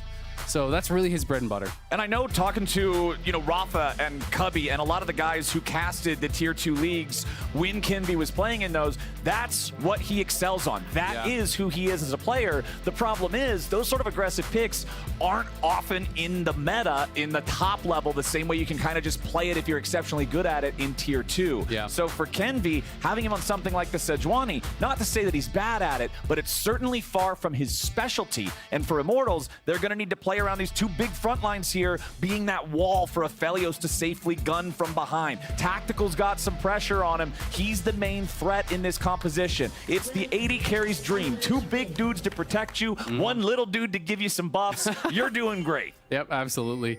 And I mean, it kind of sucks for Kenvi because Kindred is actually super strong right now and totally meta, but even last split, because of kind of the respect that he was given from scrims, Kindred was the most banned champion against Immortals in spring, right? And now it's way more powerful. So he's probably never going to get it. It's just going to be banned against him almost every single time. So that is kind of what he has to deal with, unfortunately. It is, that 20 KDA on the Kindred in spring. Yes, not only was Solo the first 30-year-old player to lock Makes in a sense. champion. When you're 30, no more Jax. It's right. Sion only. Yeah, Sion playing very good. Yeah. Well done. It's actually a nice feature of the client. Once I hit 30 myself, as the champions stop showing up in Champ Select, if for some reason I go on, there's only Maokai, Sion, Ornn. I mean, I've been playing Skarner for years, so I'm having a great time. That's still available. That's in there. Yeah, I know. You can play that at 60. It's fantastic. You just have to press Q. Well, Immortals are going to start their jungler up here on the top side with the blue, just making sure that Rich doesn't show up, try to interfere with anything. Now Solo can walk his way up to the lane. We're not going to get any of those level 1 Sion shenanigans that we saw so much of during MSI. And that was much more of a red side strat anyway. So I wasn't expecting that to come in, but it was something that was really cool with the champion. The level 1s can be really, really interesting from Sion. And I'm just excited to see what Rich is really going to show us. He's kind of the biggest question mark for me, with this new team, because Arma had some really good games, but overall, wasn't, I think, at the level that people were kind of hoping for. If you were a Dignitas fan. I think Jensen still was solid in spring. They didn't get a lot of wins, but Jensen was pretty solid. And I would say Santorin's early games were still really good. So there were some bright spots. There were some clear bright spots for Dignitas in spring, but they very rarely were able to kind of turn it into much. Santorin would often have a good early pathing, get a couple kills, and then everything would kind of fall apart. I mean, it goes back to what you were saying in draft, and that's that Spawn had a bad split, right? And you're talking about a meta game and a game state in League of Legends that was incredibly AD carry focused. And if the AD carry's not going to bring that firepower in your skirmishes and your team fights, it's harder to deal with. Kenvi grabs his red buff. Santorin shows up. but the Sejuani has already moved away. Yeah, wanted to check on Raptors there. You know, he saw that Sejuani went by with his passive, but obviously used the E. So seeing if he could actually snipe anything out with his Burrow Q, not going to be able to get it, so it's just going to be right back. Nice little attempt at the invade, but does mean that Sejuani is going to be quite a bit ahead of the pace of the game right now. You know, got those extra 2 camps, is going to be back to base, and likely just head out towards top, grab topside scuttle, and then retreat back towards the Grom potentially. So we'll see exactly what he wants to get done. Santorin on that 4th camp right now. And, you know, have to really track what this Rek'Sai can get done, because Rek'Sai has not really changed that much since we've seen it. Prowler's Claw is obviously gone. That is something that a lot of people really liked. Oh, nicely done. This man's farming achievements here today. Not only can he pick the champion, he got another. Beautifully done. This is your classic Scion gameplay. But Dignitas, once again, still just trying to find some success in these side lanes in a way that they weren't getting. Watch out, Solo. Solo, you all right, buddy? Okay, we're cool. Kenby's coming to help. Yep, Kenby's coming to help. Gonna be able to push. Oh, nice little side step from Rich. Yeah. Gonna be able to smack the pig on the butt and then get out of there. Should be able to push this in, no problem. Will this be the first 30-year-old to base in the LCS? I believe. I think he's pressing B. Now, yeah, I think he's gonna do it. Hold on, he's still walking. Oh! There we go. Look at him go. Nicely done. Yep. Has a CS advantage as well. These are just dubs. Well, now Rich will be able to pick that one up. Solo's back at the base. Has that first purchase. What's the purchase? Completed. A ruby crystal and boots. Feels like 30. Yeah.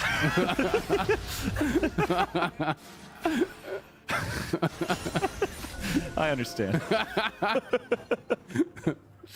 We've got a pretty even game state here early on, 5 minutes in. Nobody's really got a whole lot accomplished super early on. And I mean, if I'm Kenby, I'm okay with that. Yeah. Because when you're playing up against Rek'Sai, I kind of give Rek'Sai the same sort of treatment that I give a champion like Lee Sin or Nidalee. And that's that if you get to level 7 and your score is 0-0 and 0, I feel like there had to have been a missed opportunity somewhere, even if that opportunity was in the draft to pick something else. Yeah, absolutely. Definitely gonna have some regrets if you get into that situation. I will say Lee Sin for me always feels like a little bit different because there's always that playmaking potential. Rek'Sai doesn't really have that, you know? Like, there is the potential maybe dive into the back line and zero someone out, but it's like, generally Rek'Sai can only do that from ahead of the pace of the game. So to your point, you kind of need to have had that early action, you know, farmed up some kills, really get to a strong point. But, you know, there has been good vision control so far. You can see pinks on both sides of mid lane. Santorin, you know, did clear out that one more, but there's still pinks and Pickle. And Bolulu is playing very respectfully, playing very far back. You know, is not going to be falling prey to this gank. And you could see Santorin was looking for that gank because even though Jensen was level 5 when he showed up, Jensen only needed 2 minions to get the EXP for level 6. So they were hoping maybe they could just get the surprise attack there on Bolulu. An instant Annie level up into a flash Tibbers, into a follow-up from Rek'Sai, but it doesn't happen. And Santorin will now aggro the Drake, but there is a ward on it from the side of IMT. It is spotted, but they have push in bot, and they do have first 6 in mid. So we'll see. You know, Kenby could potentially come over here and harass, but I don't think he's going to mess with it. Well, he's just going to look for bot instead. Wants to go for the play on the enemy duo. Tomo just trying to walk this one off. It at least gives Tactical the opportunity to pour a lot of damage into Tomo. Flash from the Jinx, heal from the Lulu, both forced there. And this is great. I mean, Treats actually trades out his sums, but he gets flash off enemy bot laner. And because they went so aggressive on that gank, that gets them access to the river. So I actually think it's much smarter that Kenby attacks bot lane in the 3v2 before walking into the river. If he just goes straight into the river, the enemy bot could actually collapse on him and he could be the one in trouble. So he ganks bot, they force out Jinx sums, they push them back, and then they grab the dragon off that. Potentially even going to grab a play. At the very least, he's going to grab some Spell Thieves Gold and then just base. And I mean, that's good heads up, recognizing, hey, it's level 5 Rek'Sai with a pickaxe. It's still a 5,000 health dragon. I've got time, right? It's 20 seconds before he can kill this thing. So let's go make a different play. I like that. Immortals is rewarded for that. Oh, no. And now we've paused that. Santorin was the one who paused. Well, we'll see what's happening. We'll hopefully find out. A lot of water bottles on that stage. Yep. Hopefully it's just a spill. Oh, it was closed bottle. That was almost spilled. Well, we're going to have to see whether it was a spill or something else and hopefully get back into the game ASAP. Yeah, we've had a lot less spills ever since Svenskeren stopped playing. I mean, unlucky. That was like every other week, you know? Yeah, there was quite a few of those there for a while. I was starting to wonder if like, what kind of cup are you drinking at that point? Like, is it one of those pranks where your buddy just like puts a hole in the stupid thing? Yeah. The first 30-year-old player to be be involved. Making history, in wow. an in-game pause here in the LCS. This is dubs for, almost all the casters now are in our 30s, if not all of us. So he's out there. He's fighting for us. Yeah. He's getting dubs. Nicely done. Setting a new standard here in the LCS for solo. We still do not have an update as to what might be going on here. Usually that means that hopefully it'll be faster, so fingers crossed on that one. Or it's so apocalyptic that they don't have time to talk to us. Did you really just have to say it out loud? I'm trying to have like a it's just like a stream of consciousness thing, I actually had to. Yeah. Well, it just pops into my head. It's got to come out. I know the feeling. That's how I cast when I'm not on an official broadcast. But we have goes through a filter and then it comes out. Yeah, right. You have to plug the filter on. Yeah, I have to plug in the filter. Yeah. But we have an update. It is some sort of a keyboard mechanical issue with Diamond here. You can see we're investigating what's going on with that one. Hopefully we can get the keyboard working. He had a cool looking keyboard too. Yeah, dude, it's got all those. Looks like he's got a custom one. Got some different colors on there. Dude, did you know that sometimes I learned this? People spend like thousands of dollars on keyboards and you can customize them with stuff or whatever, and the buttons make a different clickety clackety, and some of them are better than it's like Pokemon cards, but it's buttons. There's all kinds of different switches if you want them to be more of a click, less of a click, harder to push, lighter to push. Yeah, I've seen people tweet about that kind of stuff before. Pastry Time's really into mechanical keyboards. Pastry's one of the people. He's got like a bunch of different keyboards. Pastry is actually one of the leaders in the Captain Flowers social media confusion club, because the two things that confuse me the most, and I never know what people are talking about, is keyboards. No, keyboards and Magic the Gathering. Because I never know what either of those things are when people talk about them in detail. But apparently it's real, and apparently we're back into the game. No more pause. So let's see where we can go from here. Immortals, remember they just got that first Drake. It was Dignitas starting it up, but Immortals taking control over the river in time to then steal that objective out. Feels pretty good. And hey, for Kenvi, like we already talked on a little bit here, things are moving forward at a nice, calm pace, exactly where Sejuani wants to be. Iron Spike Whip, so is going to be not a lethality build here. I mean, honestly, I like Stridebreaker. It's a pretty chat item. Stridebreaker's pretty cool. It's a fun item. You get damage. You get to press another button to deal damage. That's true. Do you think we're going to get Stridebreaker in a tank? That's what I kind of expect. Yeah, probably. I would say it's like the norm for competitive. Yeah. And it'll be interesting to see, if they can actually make anything happen with Santorin at 6 and Jensen at 6. I think they want to try to start making something happen. Whether they're looking at a Herald play or whatever. A lot of these wards have been actually paying dividends. Nice sidestep there from Diamond. Yep. Tactical and Treats, remember, these guys used to play together a long, long time ago. I believe it was back on TSM Academy. Yeah. You saw them all duoed up. That was, as the lounge commented, that was back when Treats wasn't here in person, had to play remotely, so we just had a cardboard cutout of him. At least the boys can sit next to each other and play the game now. But Dignitas going after the Herald as Kenvi looks for a setup here. Might just be able to go over the wall, force the dive with the wave about to crash in. Immortals knows that their opponents are backing away. They don't want to allow them to get all the way out. They force the flash. Nice prediction from Kenvi, locking Diamond down. But they don't want to keep this chase going any further. Instead, they're just going to continue to push out that next wave, choke Dignitas out of a lot of EXP and gold here with the wave crashing into the turret, and pick up some bonus gold of their own, getting those plates. Second plate should drop here before the wave does. Yeah, really nicely done. Just going to be able to actually force that flash, get a couple plates here, denying some minions as well. Diggs bot lane will walk back up. Now that they know Kenvi's not exactly in the area, and Santorin is coming down to cover.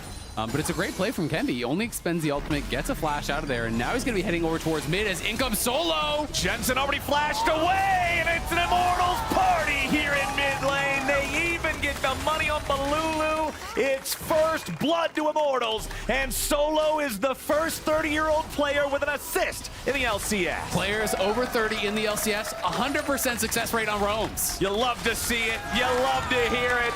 Solo and Immortals off to a good start. Incredible stuff here from Solo. Let's see it again. Yeah, well, yeah, we gotta watch it again. Why are we showing this? Highlight to Sion. Look at him go. Who knew a 30-year-old could move that fast? Come on. I mean, I'm roasting myself. I'm older. Yeah. Okay, that's fair. All right. Yeah.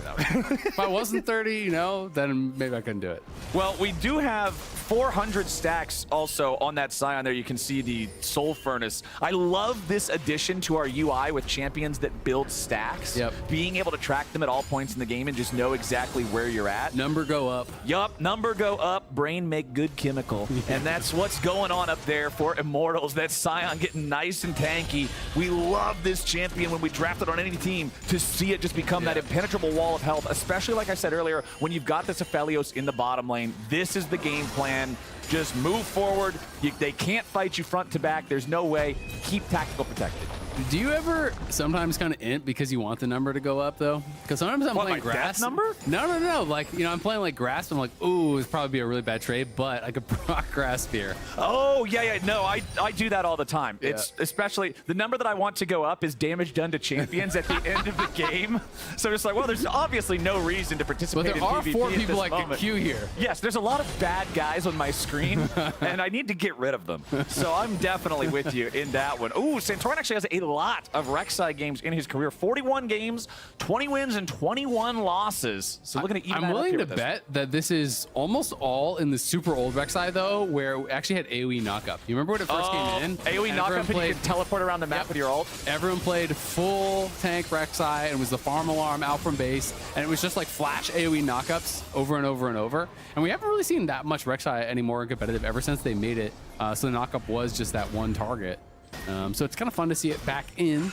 But, you know, so far, this warding around mid has kept them totally safe. And it's just going to be the ulti getting dropped, you know, looking for that trade, but they're going to try to turn around. Oh, my God. Kenby shows up. Dignitas. They thought they had the man advantage, but Immortals is ready to match, making a 2-0 lead for IMT. Nicely done. Yeah, Jensen didn't have his flash available there. He goes in for the early trade. Does get a bit of a chunk on Balulu, but Balulu had his jungler there, so they just turn it around.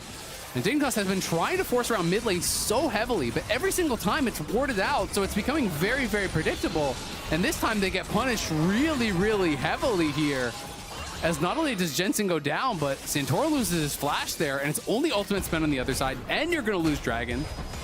And meanwhile, Solo up here, you chilling. pointed out how this guy, he's perma weak side, and he knows how to play it. That's fine. Everything's happening around the rest of the map. He doesn't care. He's farming up on Scion, and that's all he needs to do. Herald is dropped. The 2 plates are claimed, but it's still a 2,000 gold lead for Immortals. They've nearly taken the entirety of the first turret here in the bottom lane. The Aphelios and Melio crushing the Jinx Lulu, in part thanks to the presence from Kenby. Yeah, absolutely. You know, making things happen down on that bot side, creating an advantage. And, you know, Melio, it really does kind of change the way that some of these matchups work because of the added range. It's such a unique stat because there's not a lot of champs that can actually buff their range, right? You know, there's like Kindred stacks and there's like Kayle scaling and things like that. Tristana, obviously, you know, with the passive, there's Gnar and mini form. There's a few different things, but range is such a powerful stat. I think that range is actually like the most powerful stat in League of Legends. And when you're fighting against someone like Aphelios, you know, you're used to taking trades in a certain way, but all of a sudden, a sniper Aphelios with Cozy Campfire just, you know, is auto-spacing you in a way that you're not actually used to, and you have to really totally change how you play. Range is one of those stats, I put it in the same category as movement speed, where if you see an adjustment to it in the patch notes, that is an extreme adjustment. Even if the number itself is small, like originally one of the biggest nerfs to Lucian, back when he had 550 auto attack range like everybody else, they had to knock it down to 500 because he was just way too strong like that, right? When you see some old melee champions going from 128 to the more modern 175 for bruisers, it's a big deal. Attack range can seriously make a difference in so many of these trades. And like you said, because it's still a new champion, because it's still something that hasn't been in the game that long, people aren't used to playing around the adjusted Melio pattern, and you can get a lot of cheap shots in. Yeah, absolutely. You know, and it's the passive makes it so powerful as well, right? Because it's not just this added range. You're actually getting procs of the passive, so you can get multiple hits of that bonus magic damage that comes through the passive. So it's healing you up, it's giving you range, it's giving you damage, kind of everything in one. And now Tomo. Oh, lockdown. There's the follow-up stun. Tomo waits on the cleanse. Kenvi still looking for the dive here. Nice flash from Tomo. The reaction will keep him alive. If that connected, Tactical would have been ready to follow up with a Moonlight Vigil, and that could have been a serious problem. Dignitas, though, they continue to always be the ones reacting to every play, as Immortals are the ones making every move. I mean, Kenvi is having a really good game quietly, it feels like there. And I'm not sure if he had the timer exactly right, but it looked like he forced the cleanse, and then he was trying to wait out the reduced CC with the cleanse, which lasts, I think, I don't know, 3 seconds or so. I believe that's correct. So he was trying to wait that out, then throw the ulti, which actually forced the flash. So we'll see. Santora moving in here. Rich has TP'd in, but there's more Immortals members in the area right now. They brought in everybody. It's a 5-man squad from Immortals. Rich here on the front. Remember, there's no ulti available for Sejuani. Rich has found himself in the middle of everyone. Super Mega Death Rocket over the wall, but IMT claims the Herald. Now they got to be careful because Santora's already dead. Tactical taking the kill as Dignitas retreat. Follow-up flash is all ready to go, and a double kill for Aphelios. Immortals is loving how this one is going. This squad is looking good here in the first 15 minutes of the game. Yeah, Immortals are looking really good, and the kills are going exactly where you would want them. 2 kills on the Ahri and 2 kills on Tactical's Aphelios, who is rushing that Stormrazor, which is just even more move speed added in here. You get that proc, you get the move speed, you get the move speed from the Emilio shield as well, which is going to be feeling really, really nice. So it makes it so difficult to actually chase down and even get away in these situations. You know, Rich going in early with a pretty big counterstrike, but look where Tomo is, right? It's just way too early. Sure, you hit a counterstrike on multiple members, you throw out the ult, but Jinx is not in the fight. Yeah, Jinx can contribute the ulti, but you're never really going to win from this position. So Santorin's going in deep, and still, Tomo's not even close, right? Like, they're just not on the same page.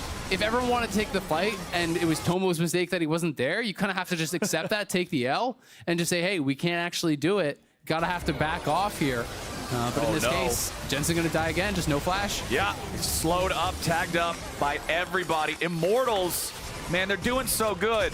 It's just impressive to see. This is kind of what we talked about, wanting to see from everybody coming into summer, especially with the late start, is how ready are you? How much have you been making use of this practice time? And Immortals are seeming pretty well practiced. They aren't even done yet. They continue looking for a little bit more as Diamond uses the wild growth on himself in order to stay alive. Tier 2 turret just drops. Oh my God. Tactical getting it done. Meanwhile, Solo up here in the top lane, the first 30-year-old to split push a Tier 2 turret in the LCS, continuing to apply global pressure. Get you a man who can do both. He can tank it up, he can split push. Don't need no Jax.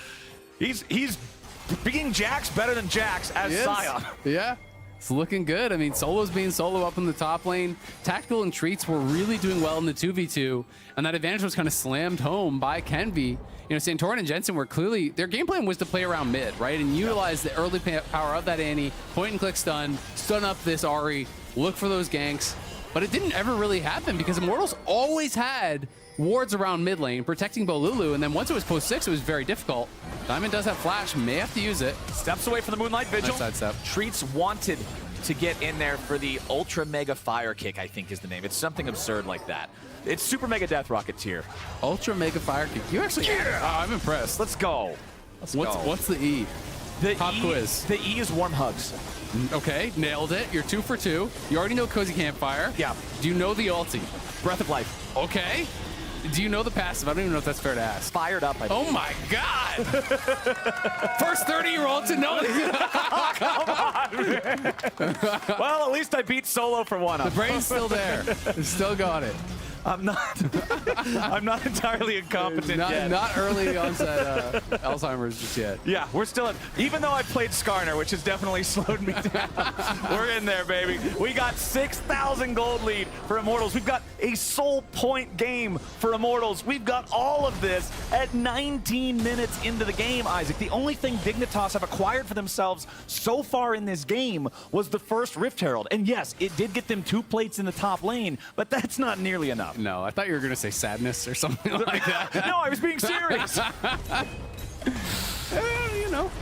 Well, I guess technically you were too, because right now it's a pretty sad state of affairs for Dig. It feels like we're not really anywhere that can be translated into something useful. Yeah. I guess one thing you could look at is the deaths aren't on the Jinx, so you're still trying to farm up down there, get the Jinx to a point where she can carry. 0 and 4 on Jensen's Annie has been the target of so much here of what Immortals has been doing.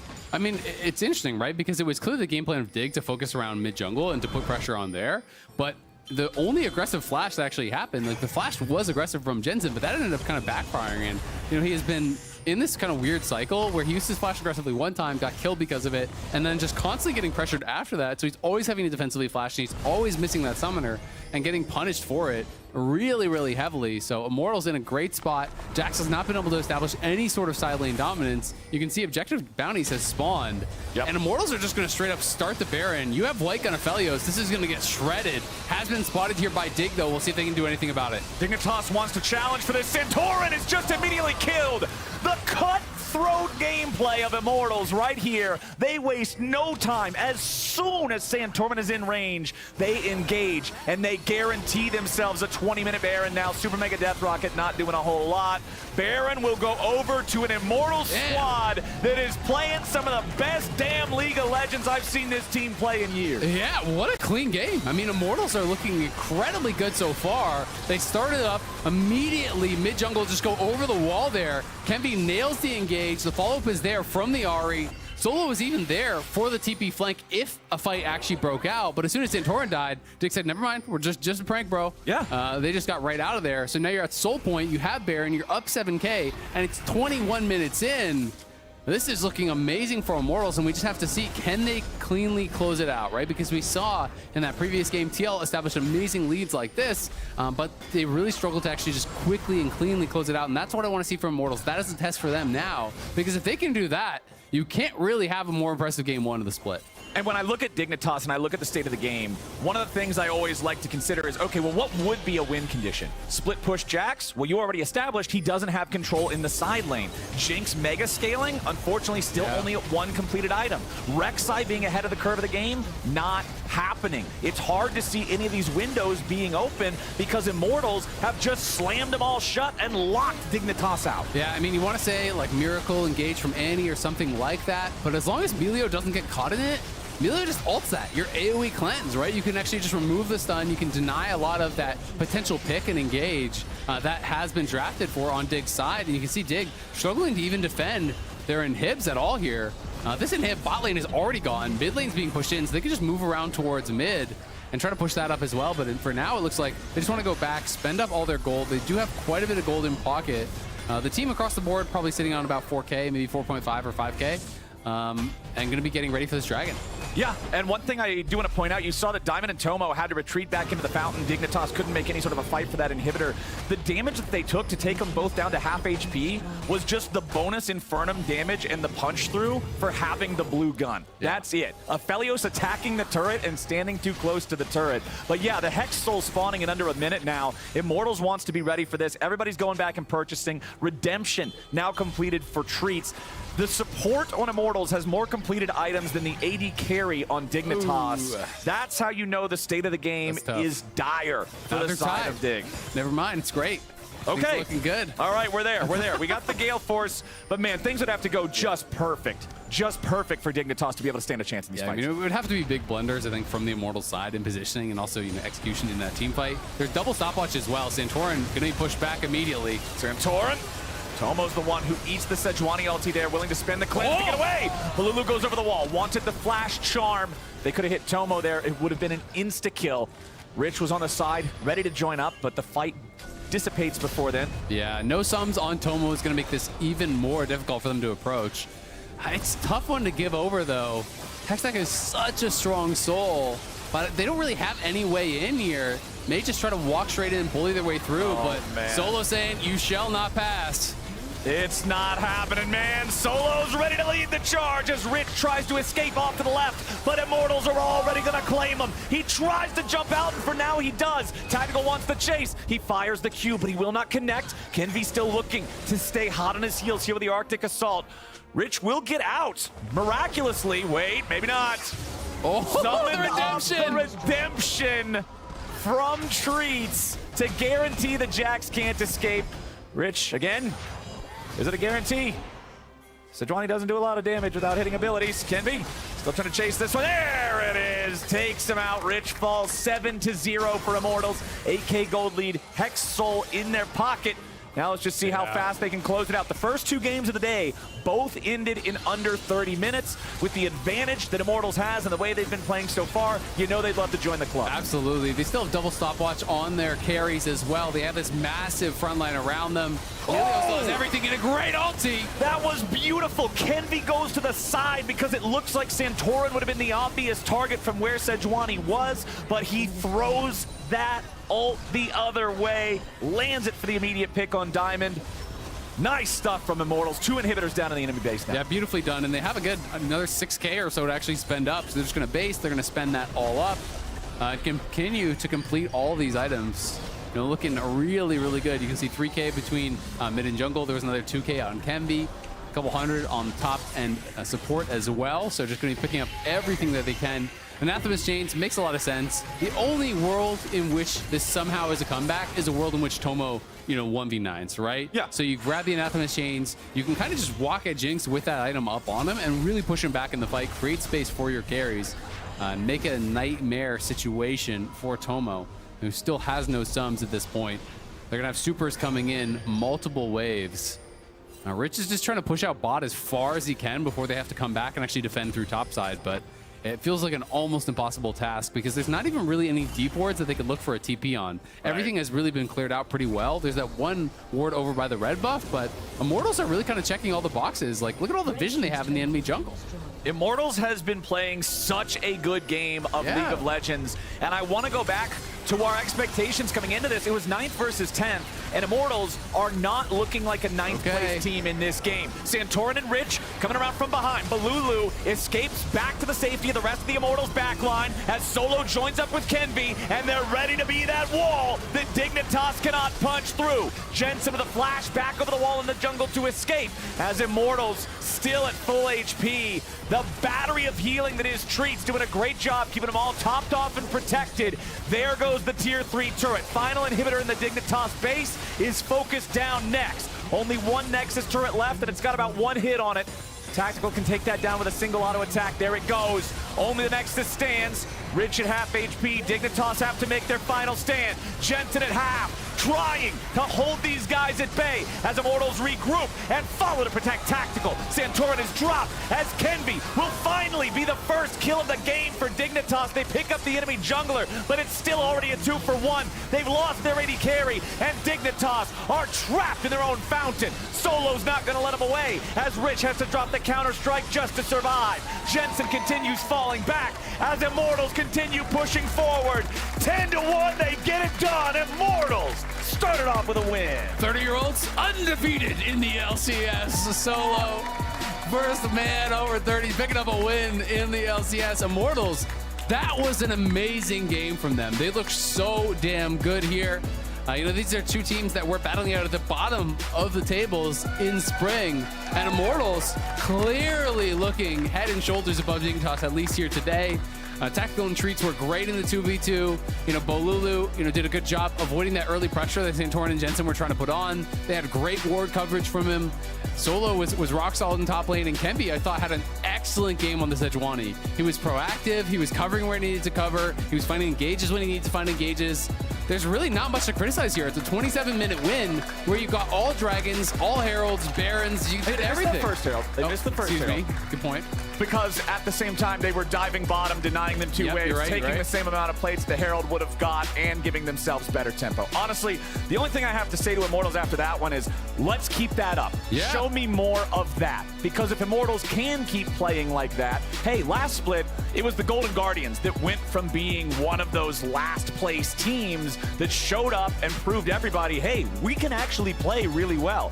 Maybe summer is Immortals' chance to prove the same thing if the gameplay keeps looking like that. Yeah, absolutely. And I mean, I think if you can really enable Tactical, and Tactical is feeling comfortable and playing at his best, this is a guy who could take over games, right? And that is something that people have always known. When Tactical is playing at his best, he's one of the best players in the league. Yeah. But he's just not always consistent, and that has kind of been the battle that he has fought throughout his career. But if him and Treats can play consistently well, can really be at this level, day in, day out, Immortals, I think, could get a lot done. And I mean, part of that consistency is just your mind state when you go into the game, right? Like having the confidence to make the plays, having the faith in yourself and the rest of your team to be able to take on anybody. And if this team is getting along to the point where they can have this sort of communication, have this sort of team play, and Tactical is then in a spot where he can consistently be at the top of that wide variance of skill we've seen from him, damn, that's scary. Yeah, it's really, really scary. Good stuff from Immortals. Definitely impressive from them. On the other side, Dinktoss, just never really got going in this game, right? I talked about some of the kind of bright spots from them last split, which really, to me, was a lot about mid-jungle. And Santorum was often able to find, a lot of early pressure, a lot of early ganks. This time, he was really shut down pretty heavily. It feels like when you pick Rek'Sai, they know what the game plan is going to be. It's going to be about these early ganks. Mid lane was the only area that he could really attack, and they just did a great job warding it up, covering it, and kind of denying any opportunities that he had. Yep. Shut down in the early game on Rek'Sai feels bad, man. But hey, a reminder to all y'all LCS fans, Fantasy LCS is happening on Sleeper. It's not too late to sign up and start a league with your friends, then crush their dreams with your own LCS super team. Anybody that drafted Immortals players did just that just now. You can head on over to sleeper.com or sleeper.app to give it a try. But with game 3 of the day all wrapped up, we're going to join Emily and Solo, the first 30-year-old player of the LCS, on stage to get an Horizon post-game interview. I think they shortchanged you. We have a whole list of achievements. First 30-year-old to get a CS, first 30-year-old to get an assist, first 30-year-old to win an LCS game. Oh, you put so much emphasis on that. Yeah, going into today, did you actually know that you were the first 30-year-old in the LCS? I remember Jat messaged me and he asked me, he's like, is it true you're 30? I was like, yes, Jat, that is true. We're all older than 30, but it sounds like he's like, is it true you're old? Sounds like he was throwing some kind of shade at you. But in terms of looking at this game, I actually was looking at kind of your early game strategy, because obviously they really want to play through mid technically with the Rek'Sai and the Annie, but it was actually you that had the first successful mid gank with your team. So how did you approach the early game, and did you try to attack mid specifically? Yeah, we felt really comfy with the draft. I think they have Rek'Sai and Jax, so they really have to make a lot of stuff happen early. They have to make a lot of stuff happen early, so we knew we just had to kind of chill and scale.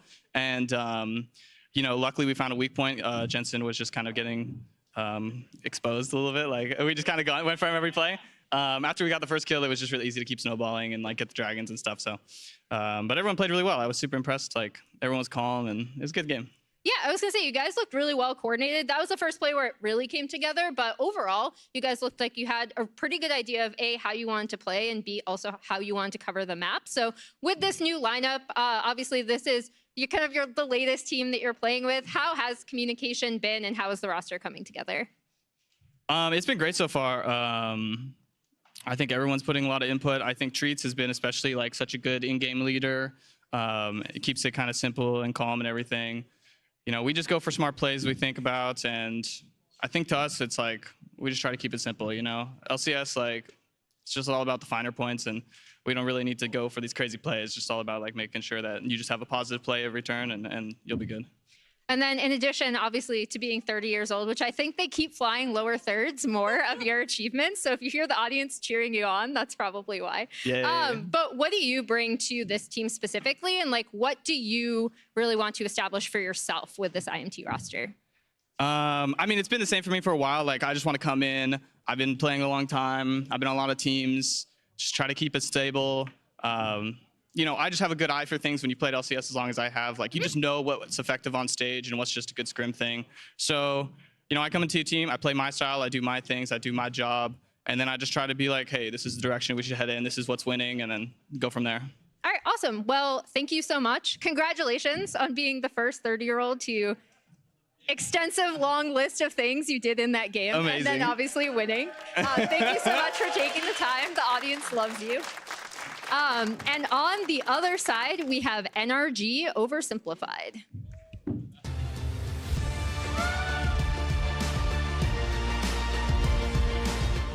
Hey all, Azale here with Energy Oversimplified. After 10.5 years in the LCS, CLG have been acquired by Energy.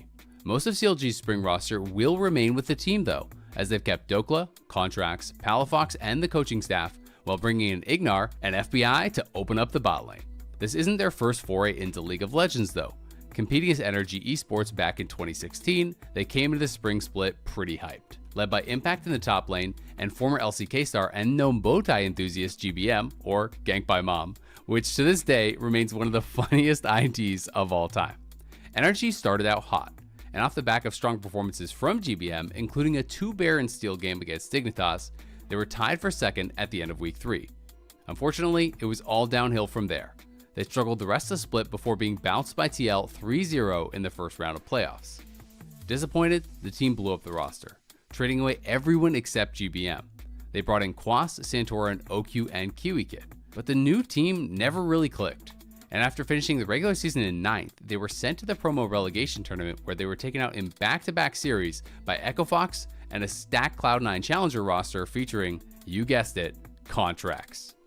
After exiting the LCS, Energy won a world championship in Rocket League, claimed numerous Apex Legends titles, won back-to-back Overwatch League Grand Finals as the San Francisco Shock, and qualified for Masters 2023 after finishing second in this season of VCT Americas.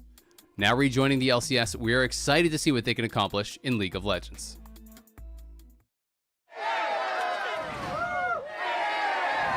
Red Bull gives you wings. Red Bull gives you wings.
Dude, I can't believe this guy's sleeping in again. This guy, dude. He never wakes up. Classic Palafox.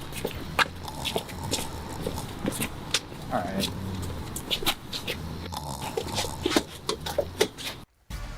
Wait, I thought they were gonna like dump him in the bushes. Yeah, or something. I thought he was dead. I was like, they were like, oh, he's sleeping, he's snoring or something. Yeah, they're he's gonna snoring. like a wet willy to wake him up. You know? Honestly, I was just waiting for them to like flip it and just be like, broop, and like Yeah, dump I wish him they into gave the him a palm concussion. tree. Yeah. Anyway, that was Energy, who used to be COG. They're also playing against EG, who is 4/5 new players. And we asked many players in the league what they thought the biggest roster move of the offseason was. So take a watch.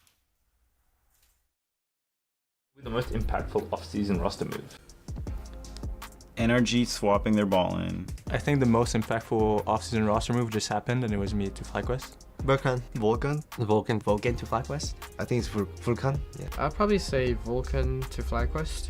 Vulcan joining FlyQuest. I think the FlyQuest and EG support change is pretty funny. Vulcan to FlyQuest. I think that's, Vulcan is really, really good support, and it just seemed like FlyQuest bowling didn't have the synergy, so if Vulcan plus Prince do well, I'm sure it's going to be really, really good. 100 Thieves. New mid-liner, top-liner. I think the most impactful one would be 100 Thieves. 100 Thieves. Probably be Quid. Quid 400. Quid coming to 100 Thieves, and someday I think two very, very strong solo laners together with Closer will be a good fit. Us getting Someday, I just think he brings a lot to the team in terms of shot calling and macro game, and I think it's harder to see from outside, but I think that's gonna help our team a lot. Dignitas top laner. Yeah, because he's my friend, so he's come NA. Yeah, so excited. Obviously Dignitas and Diamond to Dignitas, and because Dignitas as well. I think probably IMT. The most impactful roster move would be ours or Immortals. Solo to Immortals. I would say EG's roster moves definitely put them in a hard spot. Yeah, I mean, EG, I think was a pretty big one. I'd say maybe Revenge to EG. Me coming to EG. Evil Genius. Well, I think EG nuking their entire team is like pretty impactful. For EG men's. Evil Genius for the Armao. EG. I didn't think they're gonna press the button over, 4 people out, Okay, I'll do EG. I feel like those other moves aren't super impactful. They'll be like minor changes. But the EG changes, could go either way. Most impactful offseason move gotta be EG, So. EG, as Double have said, they just nuked their entire roster. A lot of people think that they have no chance, that they've made a huge downgrade, but I have some thoughts, because EG is not as bad as you think. What the hell? Let's start with Revenge. So he's been described by many as underrated. And when I say many, I mean pretty much any top laner you talk to knows that this guy is very difficult to lane against. He's just never been on a winning team. Not his fault. He can only control the top lane. Also, he quit med school to become a pro player. Many people forget this, but I have a theory that people who are good outside of league are more likely to be good in league. It's like if you're a talented person, you know how to find success. He could find success in the medical industry, or was about to, but he decided league instead. And also, he actually usually wins lane more often than Someday did in the spring split. Oh. Is it an upgrade? I'm not sure. R. Mayo. He was actually 2-1 up on Blabber in the 2021 spring finals when he was subbing in for Santorum. People forget that. He won Proving Grounds back-to-back in 2022. Also, has a lot of LCS experience. Also, his name, R. Mayo, not Armao. Just think R. Mayo every time you have to think about that. And he won an LCS title last split, actually. He was coaching Cloud9 and learned a lot from Blabber. I had an extended conversation with Armeo after their spring split championship, and he's going to have a lot of takeaways for this split. Moving on to their mid lane, as Armeo has hit rank 1 multiple times. People already think is good. Sounds about right. Yeah. Yeah. Nothing to add to it. Yeah. Whoa! You don't really need supporting arguments. Unforgiven, their bot laner. You may wonder, where has this guy been? I can explain it to you. He wasn't as popular as Doublelift. He might be better, but not as popular. So he was subbing. He was the first team LEC All-Pro AD carry a year ago. Wouldn't you say? It's pretty weird that he wasn't starting last split. He's starting now, so he's going to be pretty good. Also, we have Ayla, the support, OPL MVP of 2020, two-time Proving Ground champion, great person, and a great shot caller. He has also been criticized by pretty much everyone, so he needs to shut off those external noise factors and make it work. So that's it for Evil Geniuses. Not as bad as you think. Do you guys have any questions really quickly? What's my takeaway here? Yeah, what are we supposed to learn? Because you're saying not as bad as you think. Were you paying attention? We can go all the way back from the start? Were you paying attention? Look, maybe. You have a clicker? Are you actually controlling Yeah, that? wow. Of course. They are not as bad as you think. That's the takeaway, Raz. Caster's takeaway. What if I Appreciate that. That's the takeaway. I put them 5th. Muchas gracias, Chad, and welcome back, y'all. We got a little caster swapperoo. It's your boy Rafa and Kobe on the desk here. We got 2 more games to close it out. Energy taking on Evil Geniuses. A lot of big takeaways going into this matchup. There are. I like how Jack outlined half of them in the presentation. Very At least the Evil Geniuses half of it. Meanwhile, for the Energy half of it, the death of CLG weighs heavily on a lot of us. CLG is no more, but this is going to be Energy on stage for the first time here. Super excited to see what they can pull out. Bottom lane swaps, a lot of them, it was their own players saying that was the most impactful move, but a lot of players think that was actually the most impactful move, was changing up their bottom lane. And indeed, FBI and Ignar definitely could be huge difference makers for this team. I've talked to a couple of the players already, and they've been pretty hyped with the early scrim results, at least. Yeah, a ton of questions coming around for both of these bot lane swap ups. You're already talking about FBI coming in. I mean, this was a guy that has gone to multiple finals with 100 Thieves in the past before. So we know that this guy has been tested and he's been proven in the past, but then he started becoming more underrated and slept on when you have AD carries like Berserker and Prince running the league. Even Doublelift had a pretty darn good split with 100 Thieves last spring as well, but FBI wants to prove that he's still at the top of the table. Meanwhile, on the other side, it's Unforgiven. He was in the NACL last spring while he was sitting behind Doublelift in 100 Thieves camp, but this guy was undisputedly the best player performing. I mean, for good reason. First All-Pro in LEC, 80 carry. I mean, that's a pretty big resume coming into the split. Yeah, there's a tremendous amount of hype for this bottom lane as well coming into it. So going to be a very top tier matchup. I would also say, Jet got to gloss over the Jojo Pyun hype because everybody already thinks he's good. Yeah. But I did really like that he went to Korea and started turbo grinding Korean Challenger and very quickly jumped up to the top of Korean Challenger. So he does seem like the fire's been reignited, because I think the only questions around Jojo was never, the ceiling of the talent of him as a player. He's definitely one of the most talented players for the possibilities here in LCS if he can play it at his best.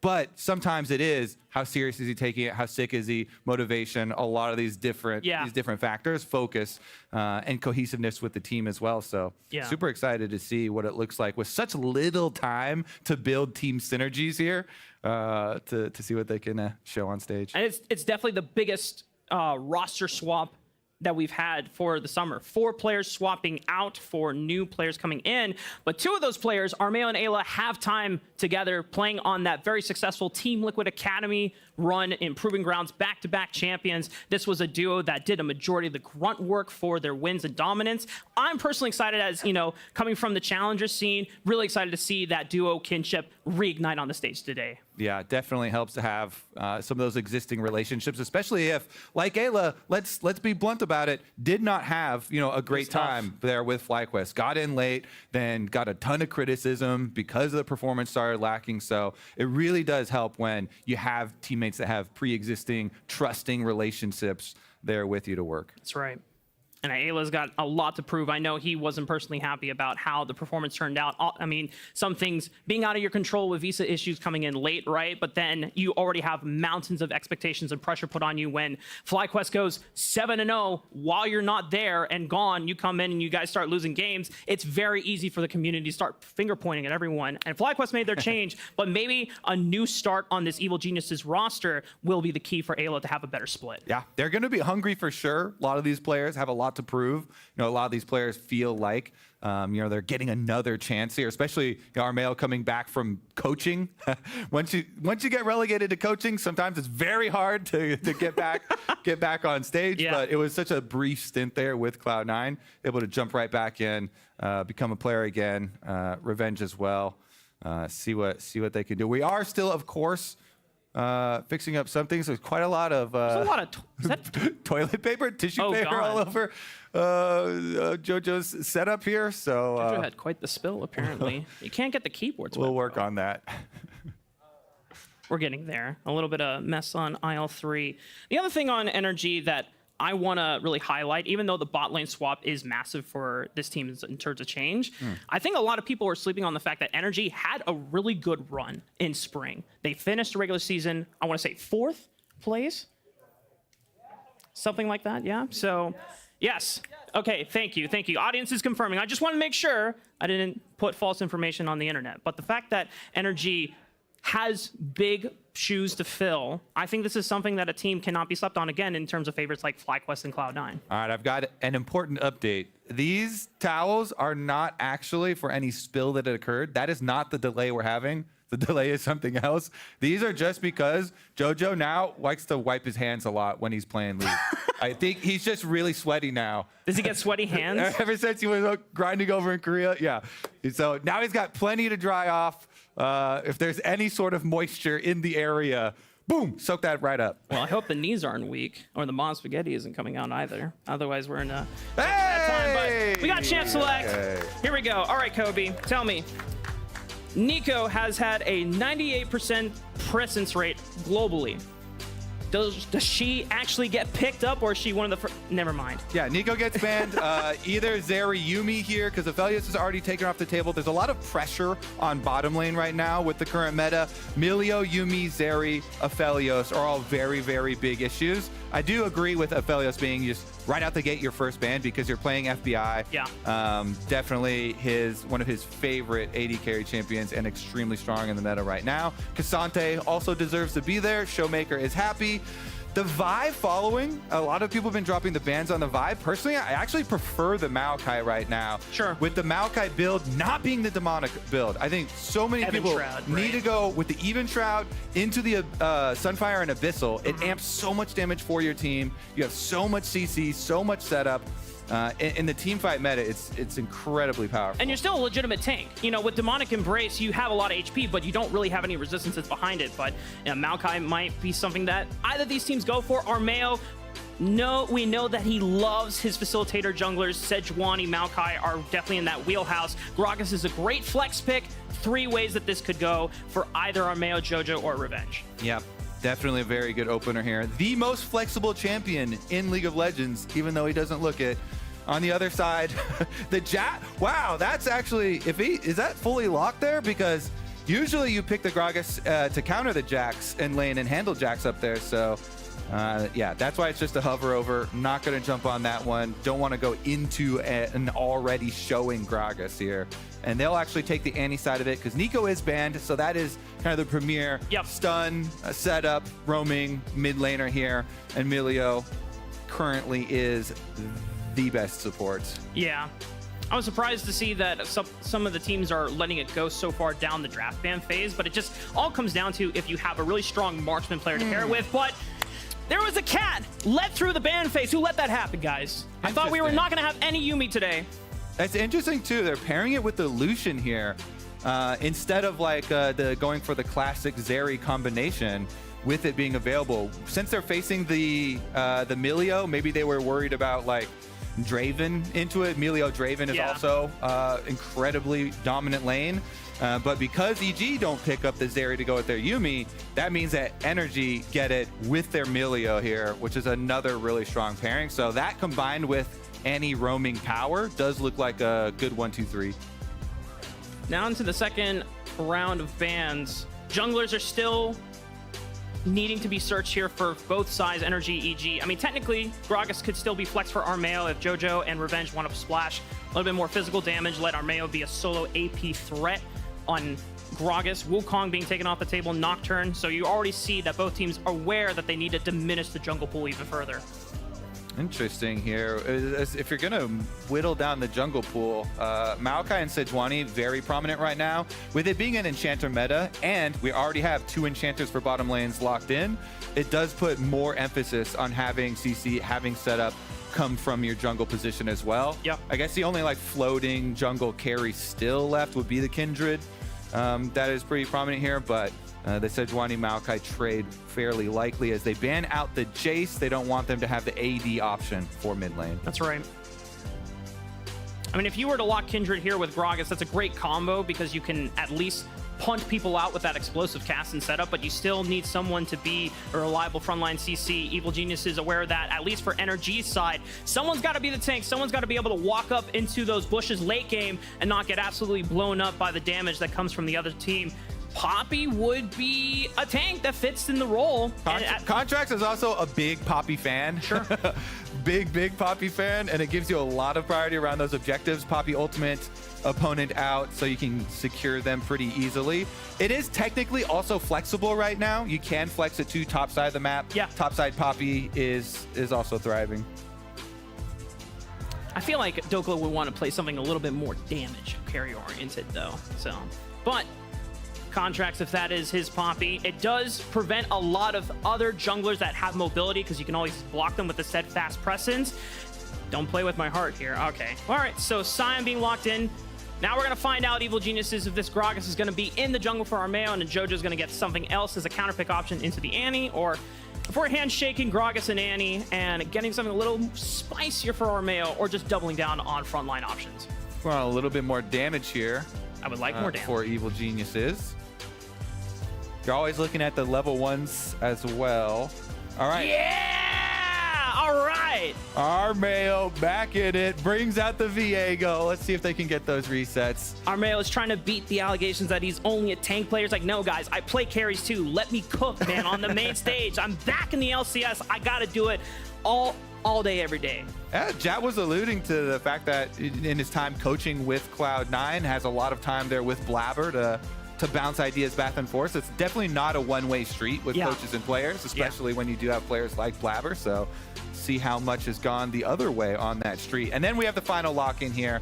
Dokla does pick up the Ornn into the matchup here. So I'm sorry, Rafa, it's not a bunch more damage, but it is that security of massive late game. You've got Ornn upgrades here for Azeri Melio, and plenty of frontline of CC, both Engage and Peel on their side. And it's not like this Energy roster is unfamiliar with late game territory. A lot of the games that they won in the spring split, big upset ones where they just huddled and stalled it out until 40+ minutes.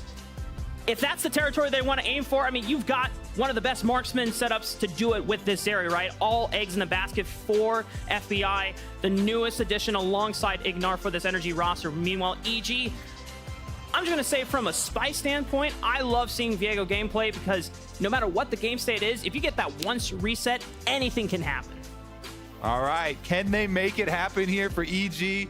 Just getting this squad all put together, blew up the entire roster in between the year here, between spring and summer.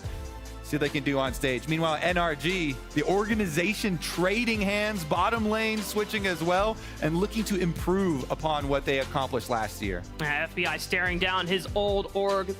He was let go, whereas EG, a bunch of new faces means a world of new possibilities for this summer split. Both of these teams not necessarily hyped up to be in the top 3 conversation, but they will do their damnedest to be a dark horse for the summer split as we take to the stage for their first game. Looks like we aren't going to have any sort of shenanigans early on. No sweepers coming out for anyone starting either. All wards probably going to be the standoff here, even though Armeo is fishing around Raptors. Oh, prowling projectile. I don't think it connected. We're just dancing. We're having a good time here in the river. Unforgiven and Ayla poising for a more aggressive take. I don't know if EG wants to go for a lead invade. I mean, there's a lot riding on this bottom lane for this entire split and the direction you want to go with for both of these teams. Yeah. You mentioned already FBI first game back out against his old organization. There were a lot of rumors flying around about the reasons why EG blew up the roster, and a lot of them surrounding not being able to afford the big star power that they had. See if they can make them pay for it. Revenge and Armeo coming in, and Dokla hits them. If JoJo shoves Wave hard here, he can get Prio, and then they can go for this delayed invade. I don't know how much they're looking to achieve off of it, but they're doing a decent job of bullying Contracts and Dokla and preventing them from starting. But Armeo and Revenge are also delayed at the start as well. Yeah, pretty rough there for EG. They just get stuffed on their attempted steal of Raptors here, trying to utilize the Scion. Armeo even has to use his potion early there on the Viego. Usually you want to save that for after you're clear, for when you go for your gank, so you can have more all-in potential. And good defense there from NRG, defending those Raptors for Contracts. Poppy got some nice buffs and is the reason why he started to get right back into it. A lot of them were some of the shock damage on the Q, so that big AoE that you use to instantly clear out those Raptors, that feels quite nice. A curious start here from Armeo. He did Wolves, got level 2, and now he's on the bottom side of the map looking for red buff, so I wonder if he wants to beat Contract to the punch and hitting bot lane first as a gank. He could skip all these camps once he hits level 3 and just beeline towards the bot lane. Look at the most, get some summoners burned. Yeah, Unforgiven right now kind of trapped under tower with the Yuumi on it. The Lucian plus Yuumi, pretty rare combination, but should be able to scrap together the rest of the CS here, as it is an early recall for FBI and Ignar.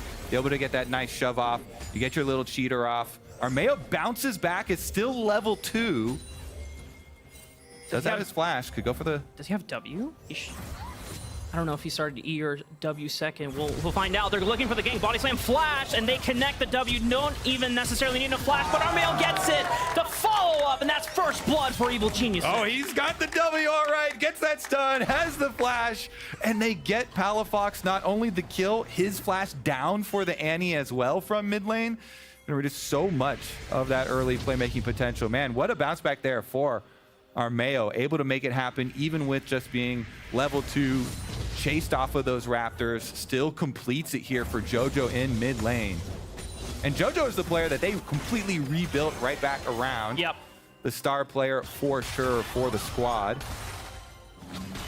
That's just really nice overall for Evil Geniuses, because you used to see once FBI and Ignar were looking for their early recall, Armeo's early game plan was like, well, I can't go bot lane anymore. There's no one to attack. Oh, hey, what is that?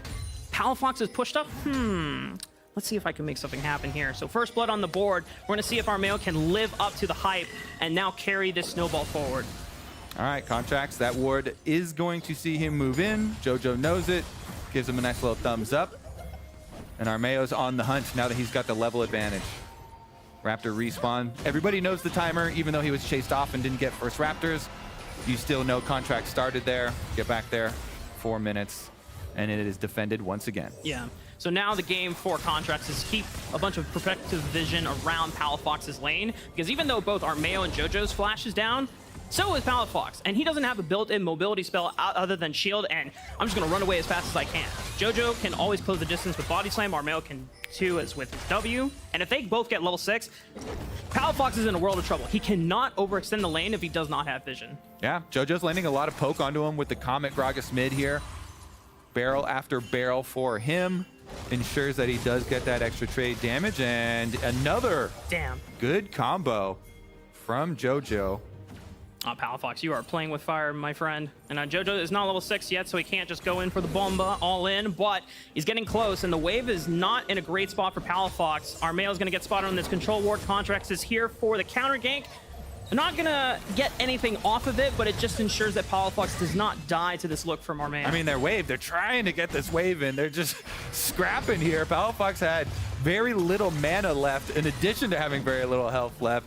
So trying to deal with the mid lane wave here. They end up even calling Ignar over as well. Recall finally goes off there for Palafox as And JoJo thins it out in mid, and he'll get to the first level 6. Yeah, that's got to be super frustrating for Palafox too. He doesn't have teleport either, so he has to take the long walk of shame back to his lane. He's going to be down at least a level now for the rest of the game, and if JoJo starts to use that advantage, like you said before, if he gets level 6 first and goes for the all-in, Palafox is going to be in trouble.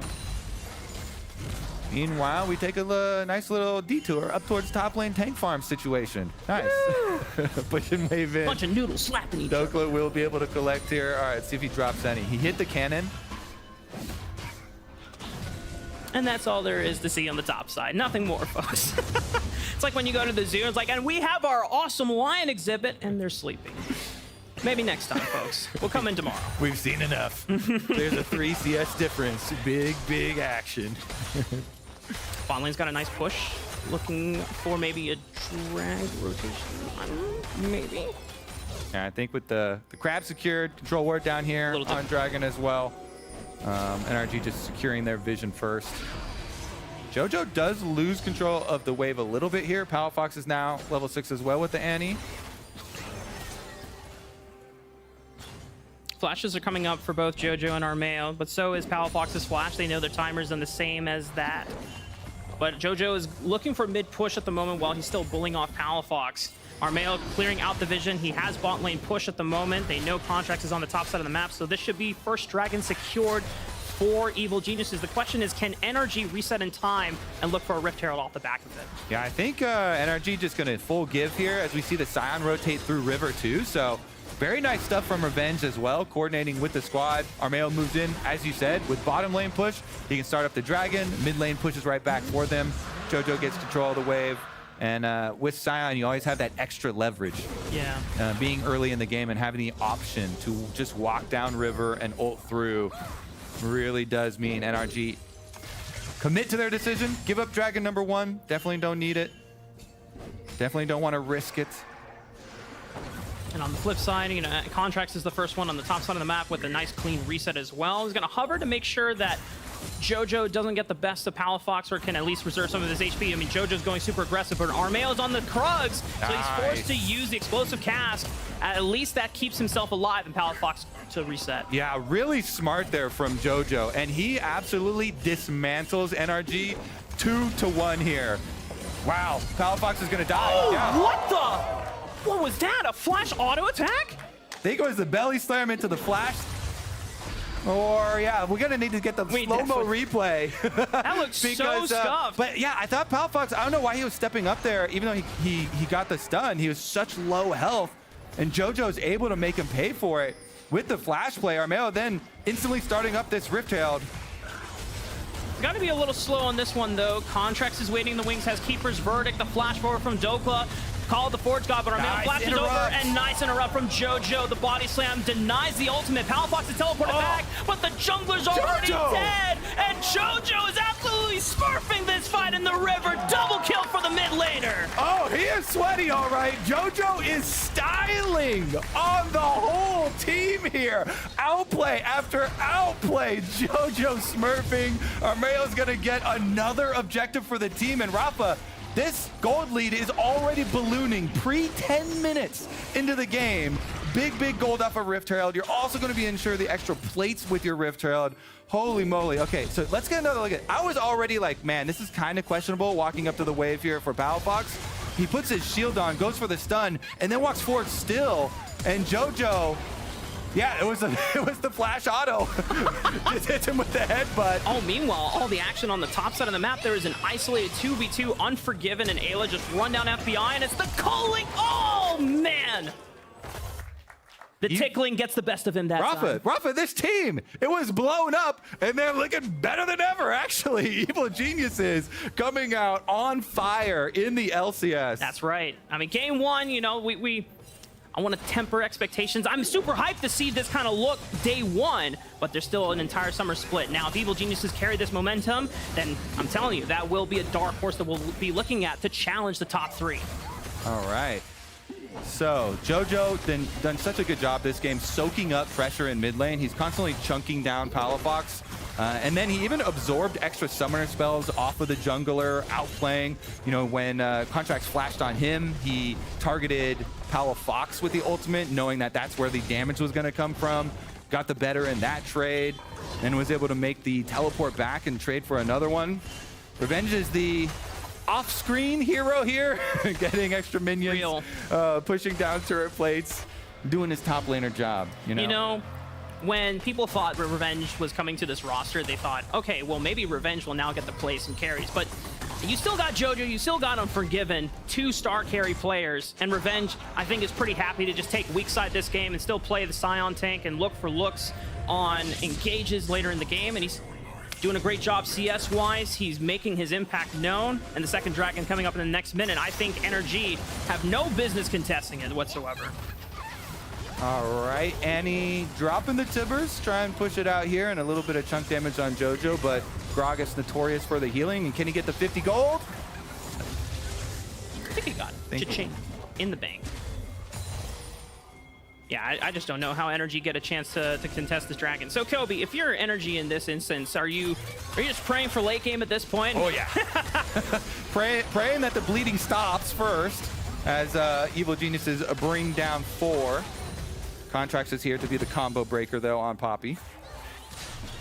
Still about 30 seconds before the dragon, but the amount of pressure that Armeo and JoJo can just have looming over NRG's bot side. Contracts has to permanently sit here so that FBI and Ignar don't get absolutely blasted by a look from Evil Geniuses. The Rift Herald gonna come out. Unforgiven will get some more turret plates. Nice combo. I don't think Palafox dies, though, but he's chunking him out before the dragon fight. Yep, trade down here. Ultimate can delay the Rift Herald. I don't know if they can bring extra forces to actually make that mean anything, though. Nice slam from Contracts into the wall, but it doesn't do anything to Unforgiven, just keeps him out of the fight for a little bit, but the calling still comes through and gets major chip damage onto the carries of NRG. So you can delay the Rift Herald, but you can't stop her. The rest of EG still here. They do shove it in. She gets her charge off, they get their turret plates, and guess what? Dragon right on time as well. So much of a favorable damage trade for Evil Geniuses in the aftermath with Culling and Yuumi ultimate too, that Bravo, this entire game is under a death grip. NRG are looking for some second wind, some room to breathe, but EG have a pretty tight grasp. And at this point, JoJo's going to get some more money mid lane as well. Yeah, I mean, the gold lead, you already said, is ballooning. At what point it just becomes a rocket and just shoots straight up? Fairly soon, I would say. Fairly soon. Only 13.5 minutes with 2 dragons and 4.5K. That is looking pretty juicy. They have a lot of tools to force as well here with the Gragas, with the Scion for Evil Geniuses. So. Yeah. Pretty easy to mine a lot of this turret plate money, continue collecting all neutral objectives. And Yumi's even sharing some of her time now with the jungle. I wonder if Ayla will intend to make their best friend Armeo in this game. I think it's too far gone. It takes a while to catch back up. Yeah. And I think you actually want to be on Unforgiven. Having Lucian be so mobile here and have that option. He's got his Gale Force spike already, has made pretty good use of the culling chunks and the lead that the rest of the team has been able to acquire.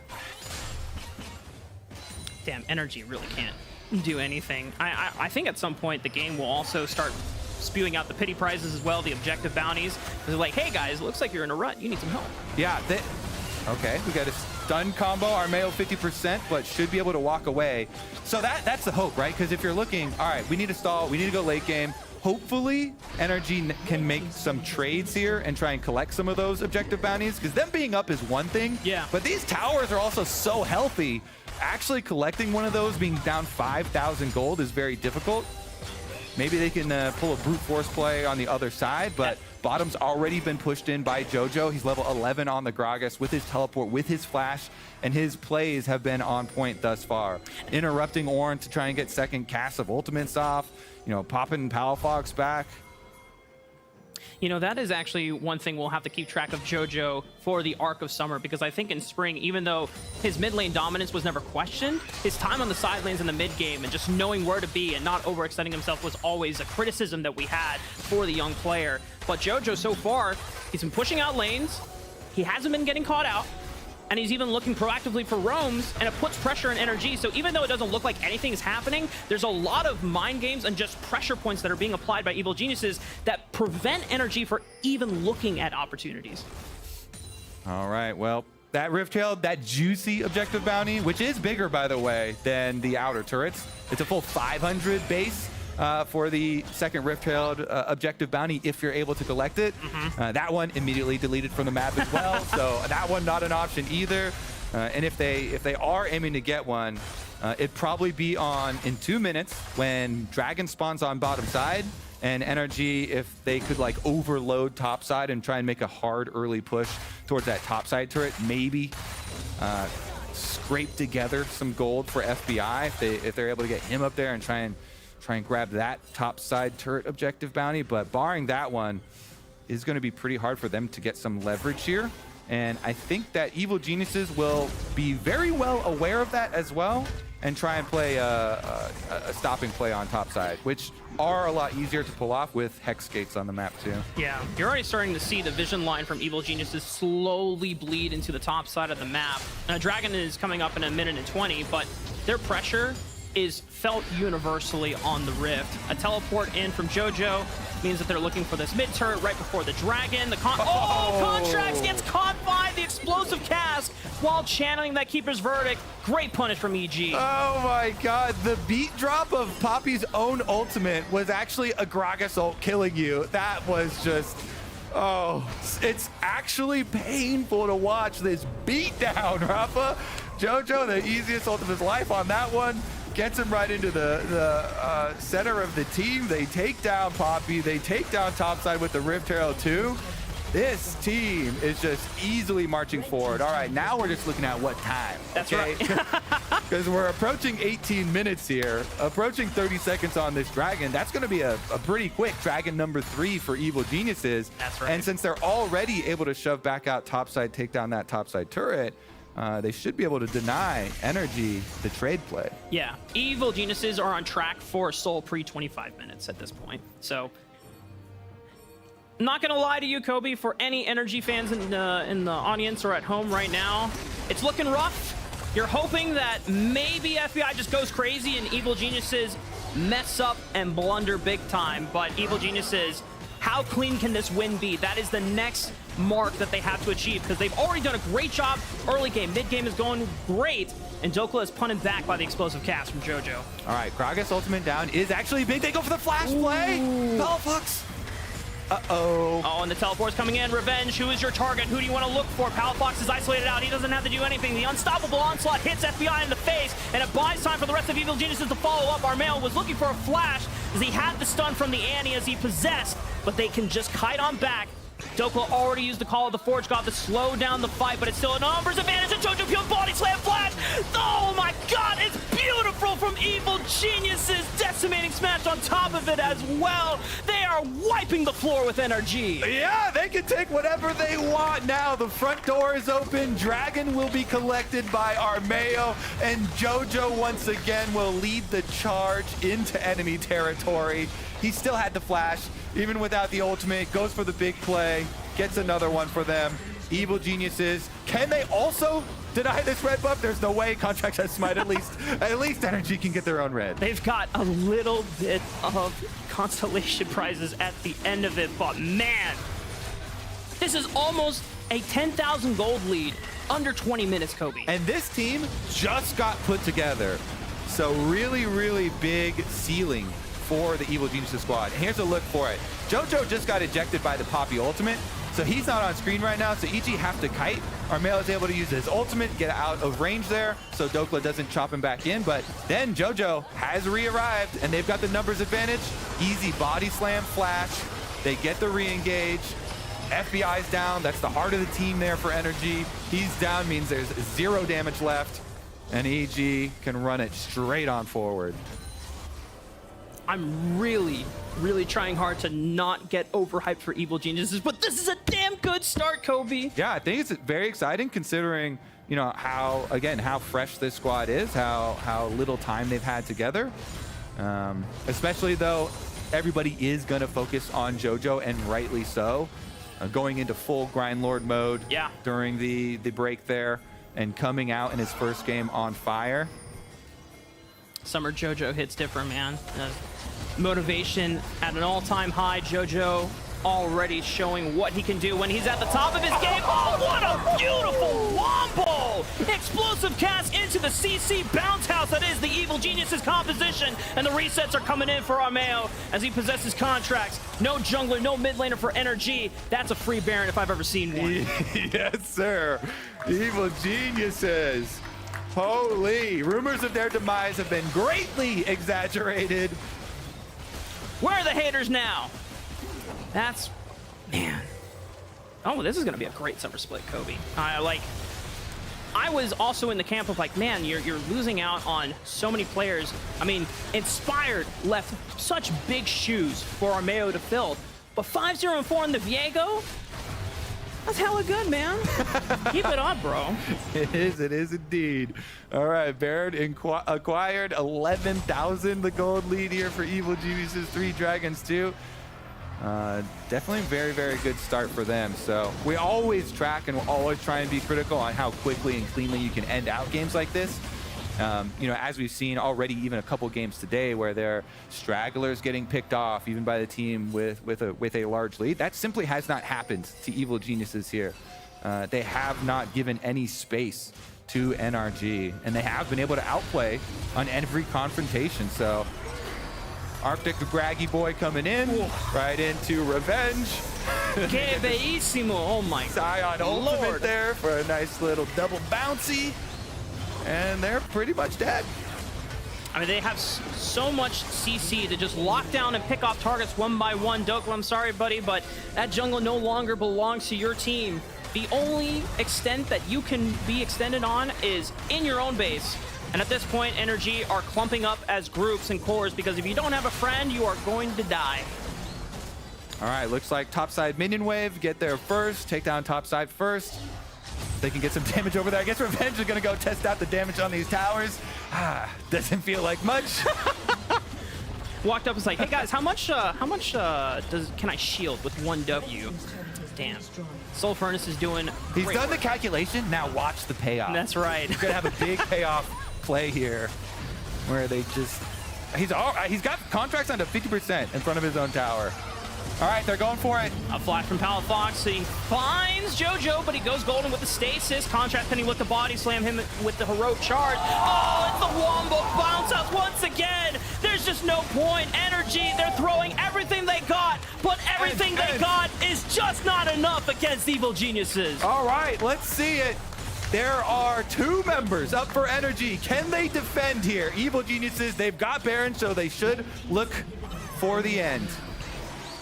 Evil Geniuses, speed run percent. Can they maintain the clean game? 15-0. 48,000 gold to 34,000. They're throwing up the emotes. They're throwing down the Nexus towers, and they're corralling the minions in. The teleport is coming as well. Evil Geniuses, with the cleanest game of the LCS Summer Split so far, are looking to make their mark and run for the title. But Evil Geniuses are not going to end the game quite yet. So they now have to recoup and make sure that they can take down NRG's last stand before they go for the end. Explosive Captain there. FBI gets punted backwards. Unforgiven picks up one more to add to the KDA. They're on to the Nexus, and NRG are doing everything they can. Get Evil Geniuses cleaning out. No kills, no deaths whatsoever. A deathless game from the Evil Geniuses starts off their summer split. And in fact, a perfect game. That is actually the perfect game from Evil Geniuses. There have only been 3 in the history of the LCS, and this one is now the 4th. Evil Geniuses with a brand new roster come out game 1, perfect game. Pretty good debut. Yeah. For the new lineup. 4 perfect games ever in the franchise era. And that fourth one belongs to the new Evil Geniuses squad of the summer 2023 split. What a fantastic debut, boys!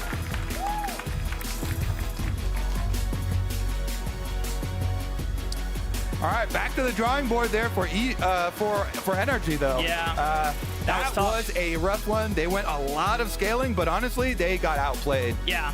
I mean, the biggest focal point for them and the hope was FBI on this Zeri. You had the Melio as well to scale into the late game, but even when it wasn't that much affected by the top 3 core of Armeo, Revenge, and JoJo, we saw off-screen Unforgiven and Ayla get a solo 2v2 kill on FBI. And that means all pressure points just completely collapse from Energy in this opening draft.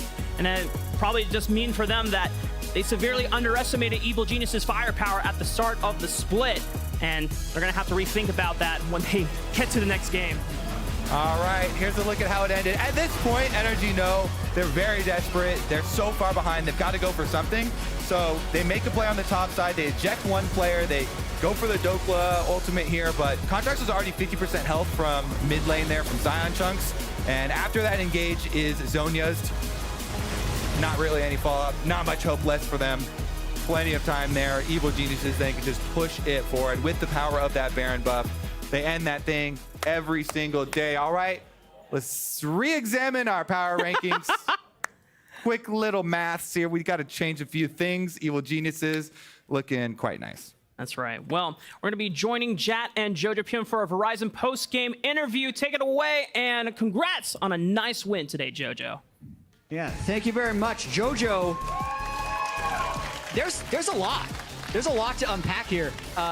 You guys had a perfect game. There's only been 4 in the franchise era. This is actually one of them. I first want to ask about all the paper towel by your spot, because that's something we haven't seen before, that much at least. I mean, like, the water bottles are so sticky when you touch them. I don't know why. I don't know what Riot does that makes it so sticky when you touch the water bottle. So it gets my hands dirty. So, like, I don't want to play with a dirty hand, you know, because like, it just feels sticky on my mouth. So that's why I use the paper towels to cover it up. And yeah. Clean hands, clean game. I want to ask you about a little bit of the trip to Korea. I've heard through the grapevine, you went to Korea and you came back like a new person. Like, you're just so much stronger in scrims, at least. Have you felt like the same thing is true? I don't know, to be honest. I mean, I feel like going to Korea definitely helped me a lot. I versed like some of the best mids there, and I got to practice against good players. So, I mean, it definitely helped me. And I think after last play, I realized like I fucked up, you know. So I just gotta. It's like a comeback season now, so I just gotta really just focus up this split. So I think it's both. Like, Korea made me better, but also I think my mentality changed. Fair enough. And also, I feel like with your career, so much in 2022, you won spring and then you're kind of like favorites all throughout summer. You mentioned you had a bad split, but then also you have 4 new teammates. So I'm actually curious, just outside noise being ignored, what are your expectations for the team this split? I mean, coming in, I had no clue that they would make these changes in Korea. Like, I knew by the end of Korea, so I was like, that's crazy. But the players we got were really good, and I really like them a lot. So I feel like we have a lot of potential on this team. I think we can definitely contest for being the best team. I feel like if I said that before, people would think I'm like, you had to have the one game first. I gotta play a game first to show it, but I definitely think we have potential. All right, 1 down, 17 to go. JoJo, congratulations. Thank you very much for the interview. And let's send it back to Rafa. Thank you so much, Jad and JoJo. FlyQuest versus 100 Thieves is next, but first, we got some behind the scenes of how Samsung SSD powers the LCS. This durable T7 Shield portable SSD made the trip to the beach with the LCS Photo Team a breeze as well. So make sure you pick and stock up on these guys. But after the break, we'll be kicking it off for our final game of the day. Make sure you tune in and you stick around. Hey, I'm Melissa from the Riot Esports Photo Team. We shoot thousands of photos on any given day, so having a reliable storage device is super important to us. That's why we love the Samsung T7 Shield portable SSD. On a shoot like today, we start sorting and editing right away. With T7 Shield, we can seamlessly transfer massive files in seconds. These drives are also water resistant, dust resistant, and drop resistant, which means we can work anywhere, and we don't have to worry about losing files.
Yes, us.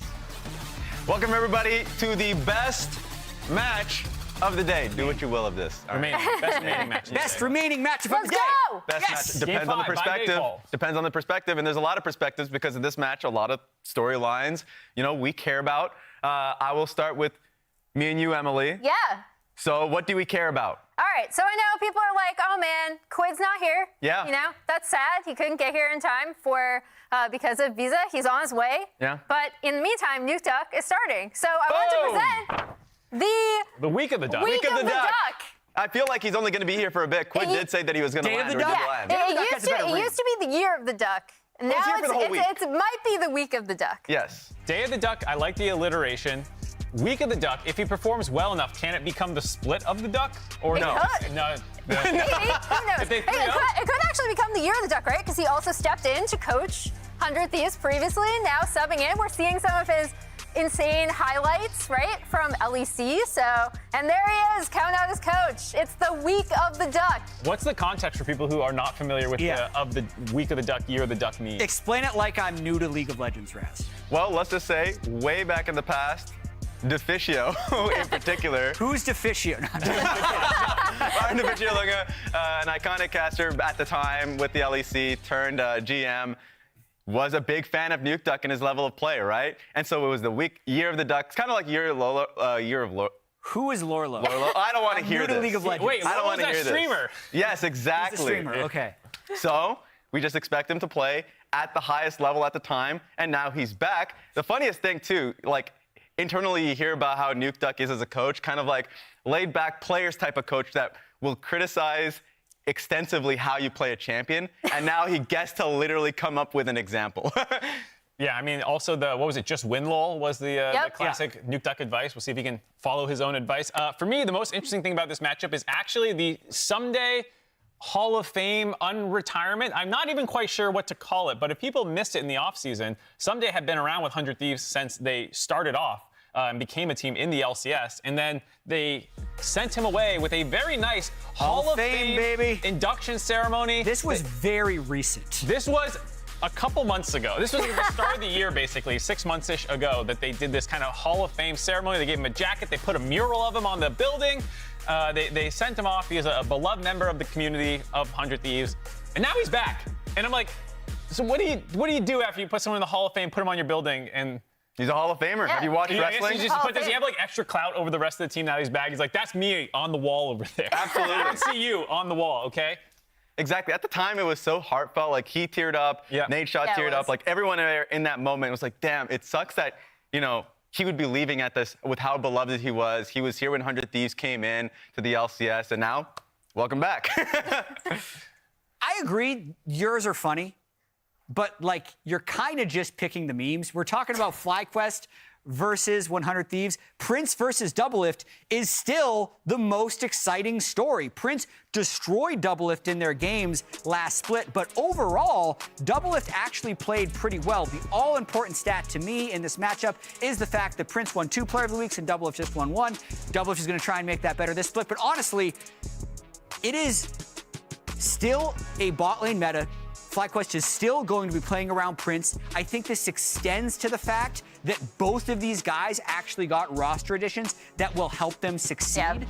Prince got Vulcan as his support, and Doublelift got Kane as his coach, a former support player who coached him on Team Liquid and just played around bot lane all the time. I thought you were going to say he got Someday back, who's very happy to play weak side. That is actually what I would have supported your point. And also because Someday is willing to TP bot for plays. At 10 minutes, the patch changed in Doublelift's favor. Tenacity dare ask for ganks. That's why he's gone.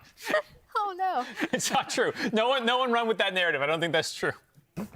But also just Busio being as good as he was during the playoffs, on Recon especially, that means a lot because it was his rookie year. Of course, in his rookie split, in the first half of it didn't look too good, but by the end, I thought he was actually one of the better supports in the league. So I'm really looking forward to the Vulcan-Busio matchup bot lane. I think that's what it feels like. I mean, it's already a bot lane meta, but I feel like that's going to decide it because of the players as well. Yeah, I also have some news.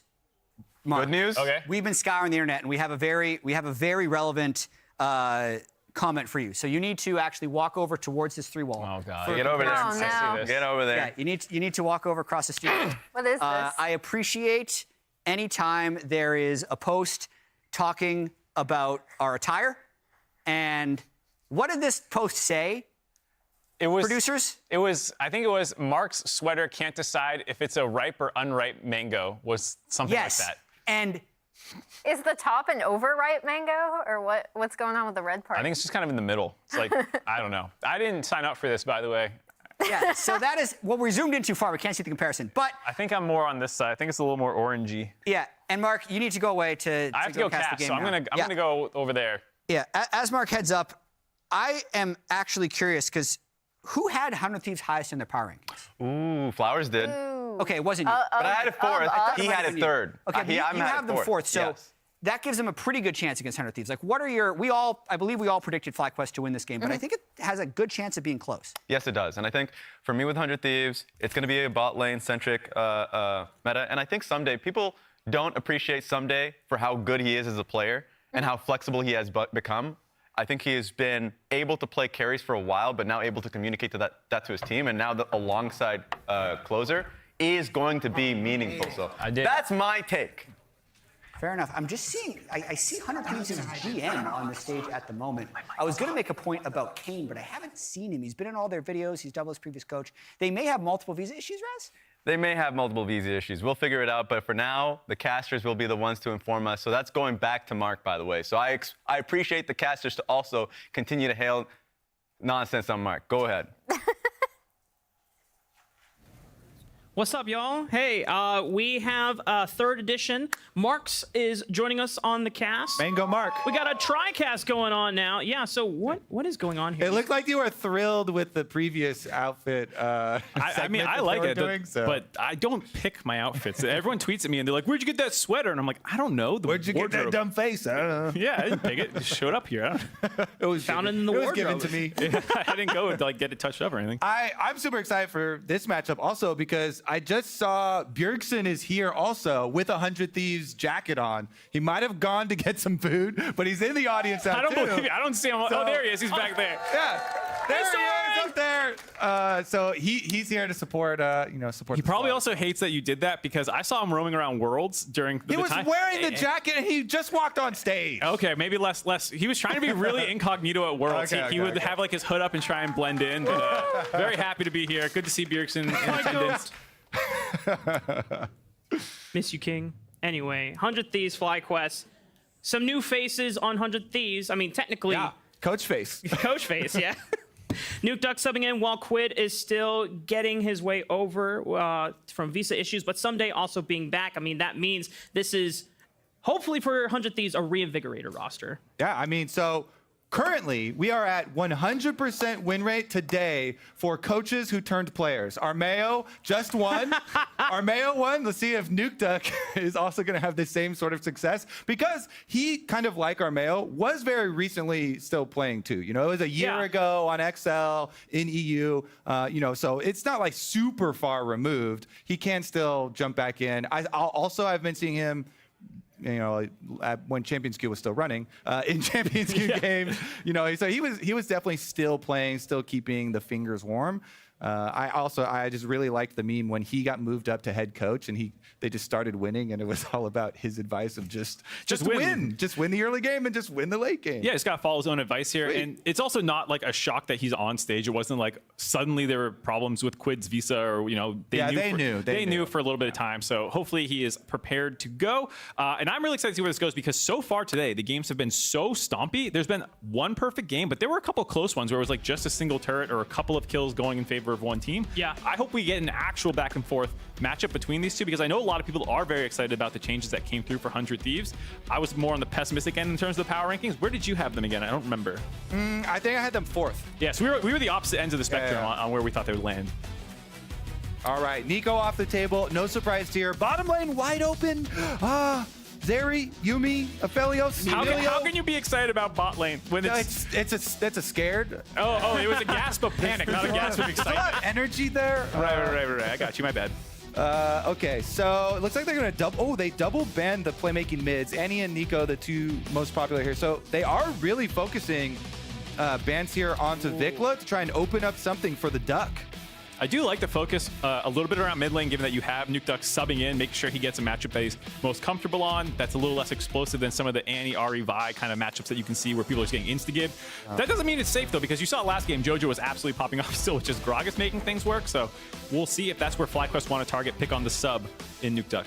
Yeah, Emilio is open, but FlyQuest wanted to prioritize a strong marksman for Prince. Aphelios is going to get locked in. 100 Thieves can now look for a trade. We've seen a lot of Lucian Emilio, but we haven't seen Draven Milio yet. I don't know if that would be something that Doublelift is feeling up for, or if they're going to look for a different focus in this opening round. Yeah, he hasn't classically been a Draven player. And so they do lock in the Ahri first here for Nuke Duck. Very versatile champion. It was one of his most played when he was a current player as well. And I guess they'll leave that AD carry pick for later. You need to get the Milio now, though. So good. Being able to bring that cleanse for the squad, very, very strong towards the mid stages. No surprise to see Yuumi snatched up by FlyQuest on the opposite side, continuing to prop up Prince. This will be the first bot lane that we're going to see on stage for Prince and Vulcan tagging up together. Unfortunately, Vulcan will be literally attached to him for most of this game. Not quite the playmaking that I was hoping to see out of Vulcan, which was something that I think FlyQuest sometimes lacked in the early game last split. They had insane late game carry potential with Prince, but sometimes their early games fell a little flat. Will not be Vulcan running around the map this time, though. Yeah, I think that just means it's going to be up to Spica and Vikla to take the reins of looking for those openings in the mid game once they start grouping up. That was a big thing that we wanted to see improve from FlyQuest going into the summer split, is making sure that Spica and Vikla are on the same page and playing through together. Meanwhile, 100 Thieves, it's Lucian for Doublelift. Talk about classic Doublelift champions. Yes, there sir. we go. The pocket pick back in action. And Lucian was one of the first pairings that people jumped on with Milio, being able to buff him up for the extra range with the extra burst on your damage there. So a lot of very, very potent trades from that combination. We'll see about the Cassante, whether it goes to Vikla or whether it actually does go to Impact on top side. Currently, we're still banning top laners for both of them. Yeah, it makes sense. Impact versus Someday is one of the staple matchups in the LCS. We've seen it for years now. There's always debate about which of the two is better. They've gone back and forth, so we're up for another round of it this split. It feels like in back on 100 Thieves for Someday. We're talking about the retirement or the Hall of Fame ceremony that happened for him. It feels like back to normal, though. Like, Someday has always been in red, basically, since he left Dignitas, like, way back in 2017, I think that was. But he's been such a mainstay of 100 Thieves. It's good to see him back in it. And there's someone we're not going to acknowledge. All right, with the Gragas ban, maybe some possibilities of Jax floating around. Always rises a little bit when that counter is off the table here. 100 Thieves will have to show first. So jungle, I expect we can grab here. Wukong for closer? Yeah. Maybe? I think that's one of the highest presence champions you've seen in the jungle role so far worldwide. There's been a lot of Viego, a lot of Wukong, a lot of Vi, but with Vi and Viego gone, makes sense. Obvious pick the closer there. He's got his priorities right. Yes, finally. We get some Maokai. Ooh, Speak up back on Maokai duty. and he's solo AP on this team, so he can go for the more first strike demonic embrace. But I know, and I also agree with you, Kobe, that he can go for the more tankier route, even Shroud, Abyssal, Sunfire, and you're still Sub doing... to K-Drill.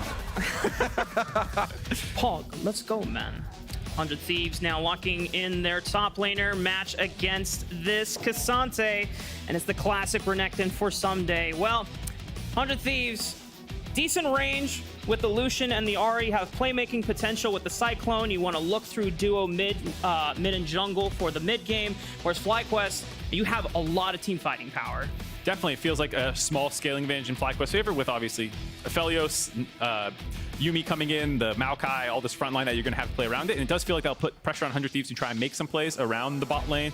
Maybe, you know, early on you go to Nuke Duck's lane with the charm, the setup that closer can use, but then eventually moving that down bot lane. I would expect that to be kind of 100 Thieves game plan here against FlyQuest. Someday back on the Renekton with some of the buffs that came in the most recent patch. Yeah.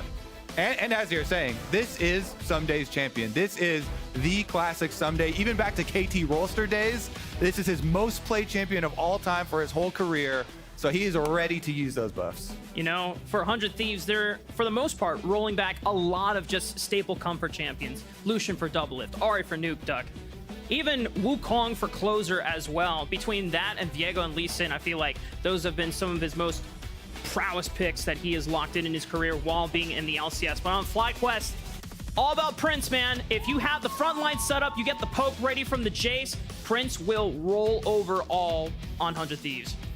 See if 100 Thieves can step up to the challenge. FlyQuest, a lot of people expecting to be one of the teams in that world's contention push. And for 100 Thieves, people don't know because it is such a departure from what we saw in Spring Split. They did finish the regular season very strong before losing some series in playoffs. And a lot of people want to say, hey, now with Someday coming back, eventually Quid when he joins, but even with Nuke Duck, that people have a lot of high hopes for this team, and it's a very difficult test to start the split. Yeah, it's funny. The two most hyped offseason moves for both of these teams are kind of not on display right now. Quid is not here, literally, and then Vulcan has to be on Yuumi. This is kind of not here, or at least not having to fully control your own champion. What are you trying to say about Yuumi? Well, they intentionally removed some of the more skill-expressive things from her kit with that mini rework where you're like, you got to bop on and off and hit him with the auto attack, and they're like, nah, just stay plastered on Prince and let him carry you. And Vulcan's got to build up that best friend mechanic, both not only in-game, but also IRL, because, I mean, this is now a new AD carry that he's working with. So, got to make sure that the synergy is strong on both aspects. And I will also say, speak of my boy, my hopes for the tank support item Maokai are very well alive because he's got Aftershock, baby. Not the first strike demonic like Rafa was hoping for. I wasn't hoping for that. I was just saying, like, hey, that could be the angle. I'm definitely in the camp of even Shroud full tank Maokai. That is Pog. And Spica steals the chickens away from Closer. Gonna be a sad monkey as he walks back onto the bottom side of the map. Him and Impact are doing some major damage right now. Someday and Impact are just walking back, but while trading blows, and it's a delayed laning phase for the top laners. Yeah, and Someday here getting back into experience range first. Even though Impact's jungler won the jungle fight, Someday's got his rage bar that was almost fully stacked up. He re-gets it to 50% here to Empower, and Impact finally will get right back in, but some nice little things for the Crocodile so far. Yeah, it felt good for FlyQuest though to get that little invade off, get 2 onto Spica, and also shove Closer out of topside completely, so Spica can go ahead and grab that red buff and make his way back across the map, cutting through mid lane where Vikla has pressure as well to try and get back onto his own red buff to make sure that Closer only really has one quadrant of the jungle to clear before he's forced to try and start looking at lanes or something like that. And it definitely should be topside priority for him to work off as well once he bounces on back there. Renekton got the early level 2, should be able to shove on in towards the Cassante. Maybe they can get some deeper vision down there towards the jungle too. Busio here, though, does get chased into the alcove. And it'll be fine. This does prevent Closer from being able to affect bot lane, because Spica trying to match the pathing that Closer has ensures that he is protecting bot lane from getting dove or being set up by double-lift and Busio to snowball even further. Closer was trying to see if he could find Spica on the red buff on this timer, but he was doing Krugs instead, and Closer's going to look elsewhere as he crosses the map. Yeah, that ward doing a lot of work here. Heavy lifting for FlyQuest, because Spica, that's why he threw the sapling into the red rush. That's why he went to Krugs instead. Nice use of information here by the tree, and he's still going to get a nice little bump. It's also nice for Spica because he already has red buff. There's no rush for him to grab his red buff right away and open up that kind of steal that Closer was looking for. He just went onto Krugs very happily, and now he's just trying to contest everything. Bot lane diff means everything for these Scuttle Crab fights, though, so. Closer is going to take the Scuttle Crab at least as one consolation prize. Busio and double lift having the bigger push meant that Spica cannot tango with Closer further, but Closer's now going to look for a gank. Yeah, and it got them the exhaust out, so pretty big stuff there, 400 Thieves. Closer off the bot lane priority, gets the Scuttle Crab, as you said, and then as double lift jumped in, exhaust was used by FlyQuest, so Closer goes for the re-invade on red, and since he's got smite advantage, it's not even a smite fight, and Spica loses it. Nice push there by 100 Thieves, like you said, winning the bot side trade, getting Closer back in the game a little bit, and during that time, of course, Someday has been isolated up in the top side. Hold on here. Okay, double lift, still has flash to play with, a lot of damage onto Prince, and firing on back, Prince is forced to flash away. Prince does make it out alive, but that's both of his summoner spells down, and Vulcan is just looking for his best friend once again. Nice trade there again out of 100 Thieves bot lane. Double lift and Busio up to the task of Prince and Vulcan, who people were expecting to be one of the best bot lanes, but early on, getting a CS lead and getting huge summoner advantage. All 4 forced out of FlyQuest early on, and still all flashes available for 100 Thieves. Damn, Closer is all up in Spica's jungle. I thought he would stop at some point, but he has been relentless with these invades. If you get your Raptor stolen early on, you are pissed, okay? That is not something you forgive. That is Carlson for junglers. And Closer plus Someday here. Someday comes in, he's gonna let him have it. It's just like that. The Crocodile for Someday slices up the tree, and Spica's down for first blood. No flash necessary there. He wanted to finish off Grump, wanted to get it there, and Someday slips right in. That is such a big advantage for him too. That kill for Someday, he even can teleport back in time for most of the minion wave. Spica, oh, this tree is really losing out. Not only is it a massive push out of the jungle, and Closer continues to get further and further ahead, but if I'm Impact, I'm like, what the hell, dude? You just fed my top laner, who is going to be the aggressor in this matchup in a lot of ways, another kill to accelerate him closer to his mythic item. So Someday is feeling very, very good, immediately showing how important of a pickup he is for 100 Thieves this offseason. Yeah, most tank matchups for Renekton are fine if you don't influence the matchup whatsoever. You just trade farm, and then you get to the point where Renekton can no longer solo you. If Renekton gets ahead, then it's a bigger problem for Impact's laning phase. Now Vikla might be a point of contention where FlyQuest can still look to focus in on for early power, since Prince is down both summoner spells and that requires Spica to be on the bottom side of the map. The 1v1 nuke duck. Oh, the coach! Is he gonna go down? Oh, he's still alive! He's out of there. Not enough damage with the minions or Scorch to finish him off. Nuke Duck barely staying alive. Nice calculations, Duck. He knew. He knew the whole time. Big coach calculations here in the LCS. No problem for him. Someday going to make another wraparound here with his advantage, bringing it back to lane. Meanwhile, bottom side. I want to revisit because we had so many summoner spells blown by FlyQuest. Doublelift and Busio have been one of the big stories for 100 Thieves since they joined the team together, and they, Doublelift specifically wanted to play with Busio, and they've been building on their synergy for the entire duration here. They've quietly been doing a lot of work on bottom side, and we'll see if they can actually capitalize. It has drawn so much of Spica's time. He was already hovering on the top rush in River for a long time. Now he's hovering in the alcove still, and he hasn't gotten anything as of yet. Doublelift has flash, Busio also has flash, so yeah, a lot of jungle time absorbed by Doublelift and Busio down on the bottom side, in addition to the CS lead that they have. Monster early game so far out of 100 Thieves after that level 1. Winning in both sides of the map, having your jungler being able to pull off a lot of invades. It's really nice to see this because last split, while they did have that kind of identity that they discovered towards the end, which was like protect the Doublelift kind of, and Tenacity was just playing Scion and Gragas, it felt like here, this is a lot more proactive, and 2, showing that they have multiple threats that they can kind of count on right now. And it's good to see that Doublelift hasn't really missed a beat at all. He was playing quite well towards the end of the season and continuing to play well, 12 CS up. And Closer's going to for sure get level 6 way before Spica here with the advantage that 100 Thieves have out of Someday killing Maokai as well as Closer with all the counter jungling. So top side actually. Oh, Ooh, nice all angle. out, and the angle forces Someday away. Spica's here for the collapse, but Closer can W over the wall. But Spica's just flashing forward, and now he finds that a monkey with a bonk stick is there to fight them on the back end. But Impact's got enough damage because he's still all out, and he forces Closer to flash away. Oh, we still got more action on the bottom side of the map. Prince dies to Doublelift, and the breath of life from Busio gives him the second win, and it's just a cat. It can't do shit. 100 Thieves are on the board. Oh my goodness, 100 Thieves bringing it home.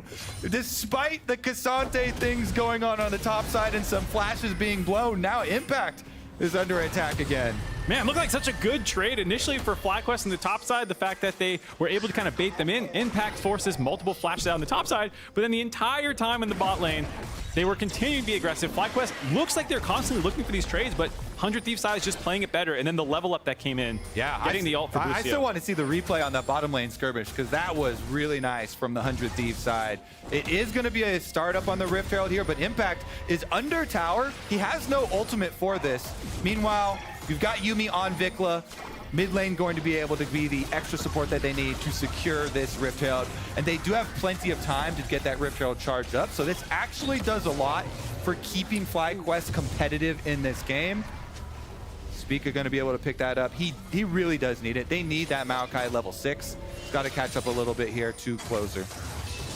Here's that fight in the bot side that you were looking for. Both teams level 5, and I think it's the initial kill they get that will give Busio 6. You can see why FlyQuest go for it. They think they get him so low. Summoners are back up though, able to pop the initial heal. The campfire going down as well. doing a good job getting Busio healed up again. And then doesn't look like there's anything else for Vulcan. The fact that they get that kill, get 6. Yep. Wow. All calculated from the bot lane of 100 Thieves. Honestly, kind of Giga Chad for double-elimination to just step up and then full tank all the damage from Prince and Vulcan to keep Busio alive. Absolute faith in this young support. If they get out of that first kill alive, that they can turn around the entire fight. Yeah, and like I was saying before, that was not like the only big play that this bottom lane has made for 100 Thieves. They've been creating pressure, getting summoner spell advantages, soaking jungle time the whole game. And that was just kind of the culmination of it there that actually came out in 2 pretty close and big kills for them. It's also really impactful too because it accelerates double-lift with the double kill to his first item, grabbing the Kraken Slayer, very common to see on a lot of marksmen, especially when there's a big front line, which you're expecting Spica and Impact to become. But it also means that you might be so down in pressure for FlyQuest that you can't drop the Herald around the Aphelios because you'll never get shove again from here. And that is obviously where you want to funnel the gold. In terms of late game carries, in terms of the star player for FlyQuest, it's Prince. But now they're probably going to be shoved in for the rest of the early game. And Spica will have to find somewhere else that he wants to use this if it doesn't come on the back of a play where they're actually able to get some kills. Well, FlyQuest at this point are hoping for a little bit of life from Vikla because he is the only focal point that you can start building comeback pressure from. Because Prince, while being down a full item to double his Kraken Slayer completion, it is hard for you to match that power early on, which is why 100 Thieves get this pressure to take this dragon for free. Go ahead, grab first dragon of the game. Mountain Dragon it is. We'll see what they end up going for. And I gotta say, we talked about, I'm gonna get caster curse this as fast as possible. Nice. Perfect game on the board right now for 100 Thieves. Well, someday, for Mark's sake, don't die. Well, there's 3 people coming and a Cassante in your face. No flash. The ultimate from Maokai locks him up. They root him down. No way he survives this, right? No way he survives this! Someday is able to live through all the damage, all the CC, and FlyQuest are sent packing home. Oh, he's not done either. Some daddy's going for more. Vikla. Oh God, the big crocodile is out on the loose, and it's another 2v2 isolated double kill. Mark, you might be on to something here, man. A perfect game is looming in the shadows for 100 Thieves. 100 Thieves popping up all over the map. Closer making that play on the weak side for FlyQuest because they saw Spica show. They knew that they could make that dive happen, getting the double kill, 7-0 in kills now. Now, not hitting that shock blast on the Maokai ulted Renekton is actually the damage that makes this whole thing go in the pooper for them. You need that. Without that, they don't have enough damage to finish them off before Gore Drinker, before the Conqueror, before the Q here from Renekton. He healed so much. We saw the top side though. Here's the bottom side. Double it, dashed past the ultimate there. More aggressive than Prince was thinking. The extra range from the cozy campfire, giving him that extra bit of just range to reach Prince. Yeah, so FlyQuest in big trouble now. Still have the Rift Herald to use to funnel a little bit of gold into Vikla, but 4,000 gold behind 13 minutes into the game, excuse me. Does feel like they are slipping out of touching distance because they do have, you can argue the scaling advantage, but we've seen that hasn't really mattered so far in the first day of the LCS. Once teams fall behind, it continues to get worse and worse. We'll have to see where they can try and make some plays happen, but there's just not many pressure points on the map. Man, double-elimination is playing with so much confidence. 4-0 Lucian here, 500 gold bounty, knocking at the front door of FlyQuest, and nobody's answering. He's getting more turret plate money. Yeah, one of the things that Kane was talking about when he first came back to the squad, he was surprised and also just excited that double-elimination was still just as passionate about grinding the game at a high level. And coming back from being on a team for Team Liquid back-to-back title championship runs, and double-elimination is still playing at such an accelerated level, which is one of the reasons why Kane was excited to still be on this or come back to this roster, but also like, hey, if double-elimination is working his ass off, I want to work my ass off. It's definitely an underappreciated part of the 100 Thieves story is how all the changes are going to influence them, behind the scenes.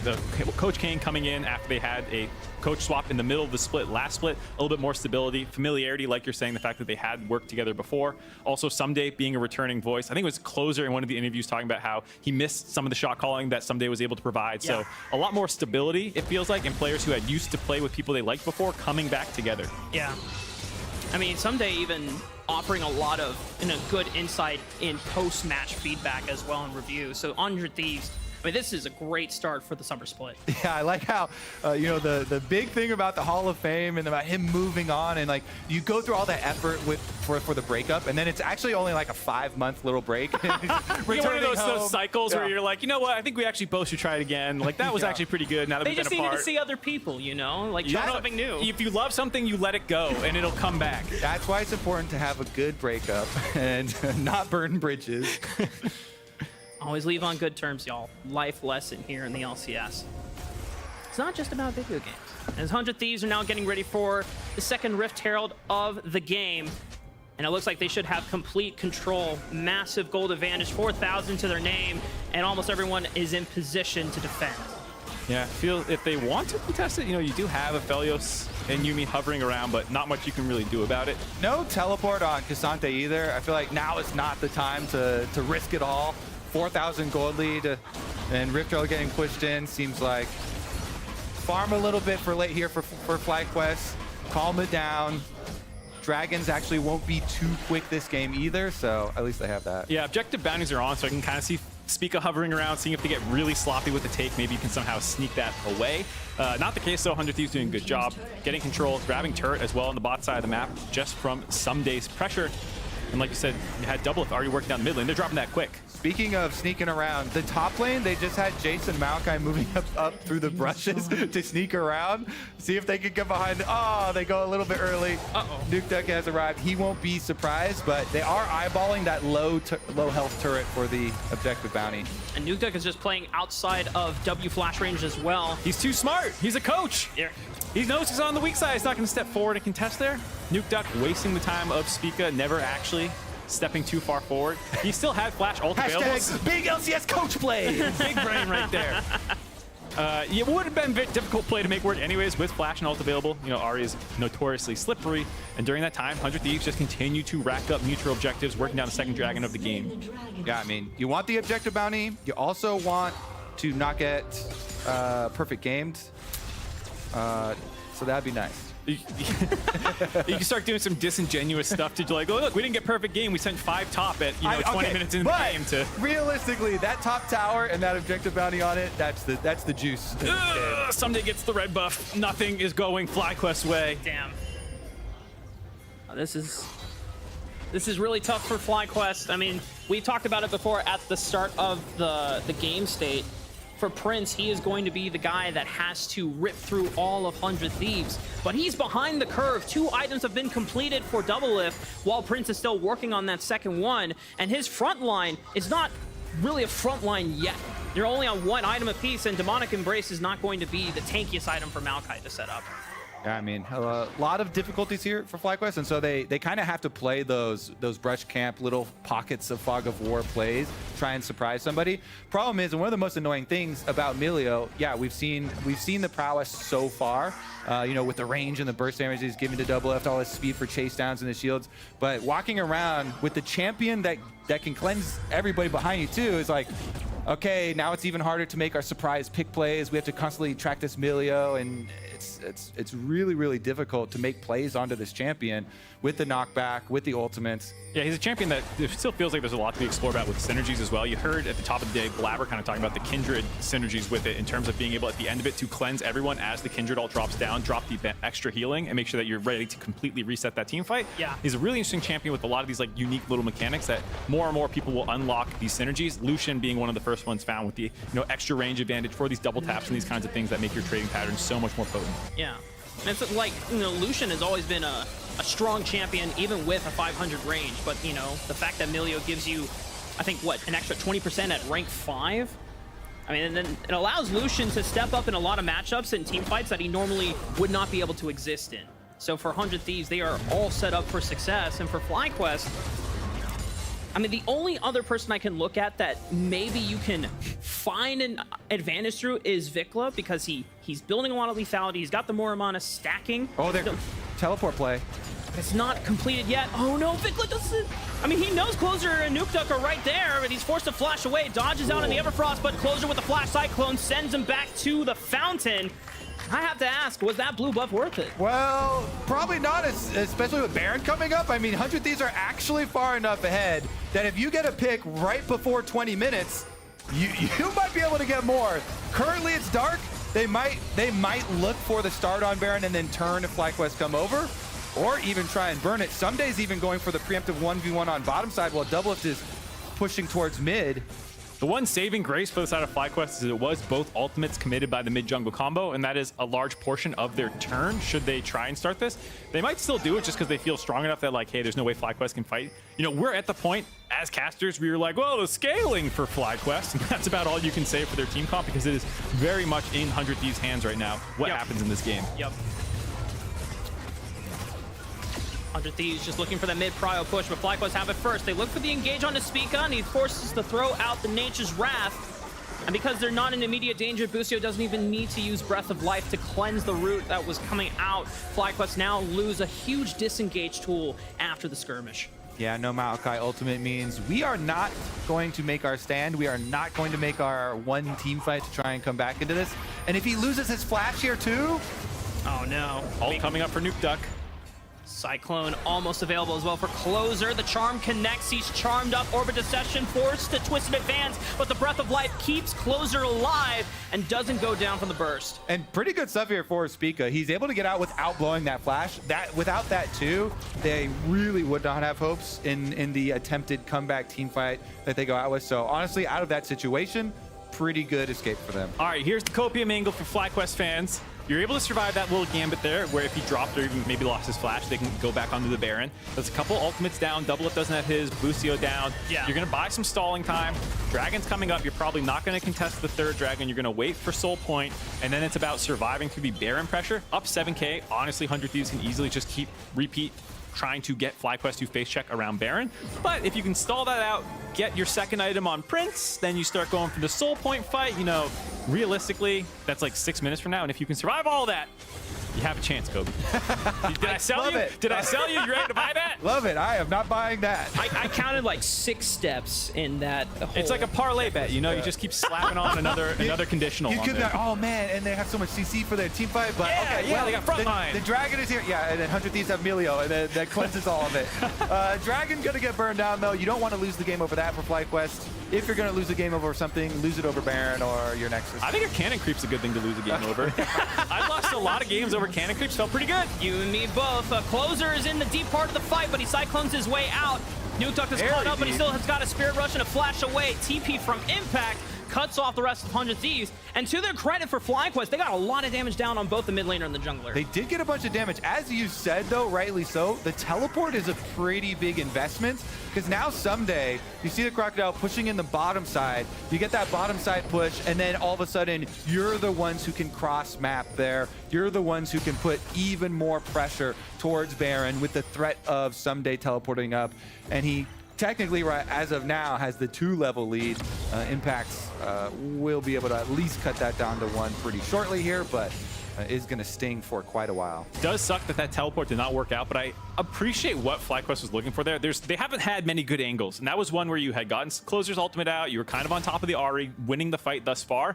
If the teleport comes through a little bit faster, or 100 Thieves got locked down a little bit more, then maybe you can find a killer turret, you grab a mid turret. And so I appreciate when you're this far behind and you see your first good look, like actually commit to it, you know, could Impact have been a little bit faster. Maybe they could have comboed CC a little bit better. I don't know. But at the end of the day, I would rather see that than continue to just sit in a side lane versus Renekton, because you're still losing that situation too. I mean, if you're FlyQuest, if you just get slowly bled to death or you die quick, the end result is still the same. But you at least have a little bit more control in deciding the fate if you're the ones deciding those terms, right? So if FlyQuest find an opportunity, your risk tolerance is much higher. You have to go for something. You cannot just let 100 Thieves strangle you out of the game.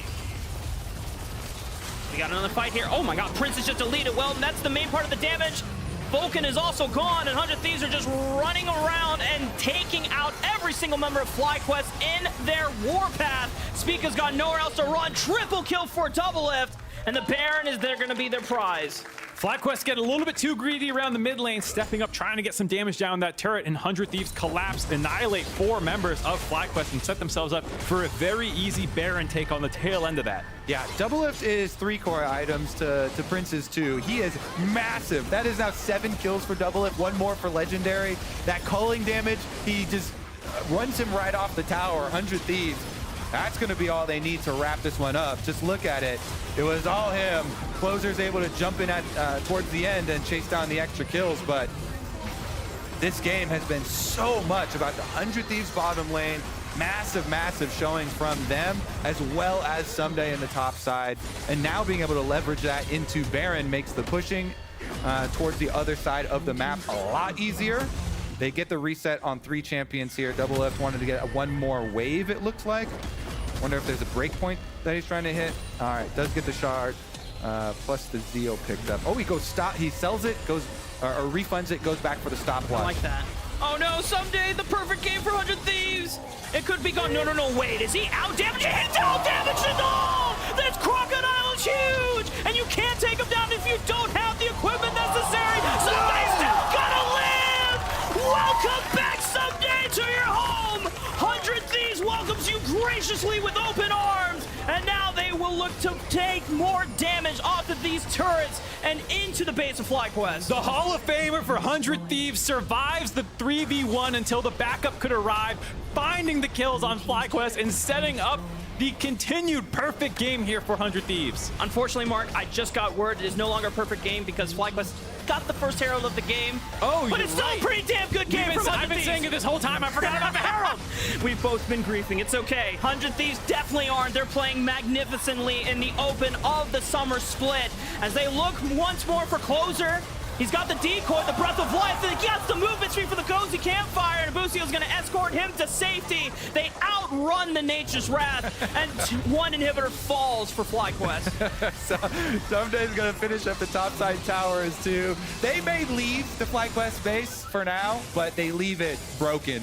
They leave the remnants of it. Not much for FlyQuest to work around here. 100 Thieves, they take from them everything, and it starts with attempted 2v1 on Someday. You see this? I'm not super scared because he's got the Gore Drinker, he has the Q charged up, he has the Conqueror, he initially fights out. This is where it gets crazy. With the teleport in, he flashes right onto Jace. They get the kill. That was like single digits HP. Gets just out of the range of the Yuumi ultimate waves coming through and lives there, plus getting the kill on the teleporting in Vikla. Hell Objective bounty! It doesn't matter. We were already wrong about the perfect game. Oh, God. Someday, hell of a first game back with 100 Thieves, putting a stamp on this one. And against FlyQuest, you know, a lot of people's number 2, number 3 team in the power rankings, not many people had 100 Thieves above them. And so this is a huge statement game to say we are one of the threats now in the league that everyone has to keep an eye out for. And this is, again, without Quid. You know, Nukeduck has been incredible so far. 1-0-4, holding his own in the mid lane, following up on plays with Closer. Very impressive stuff out of this squad.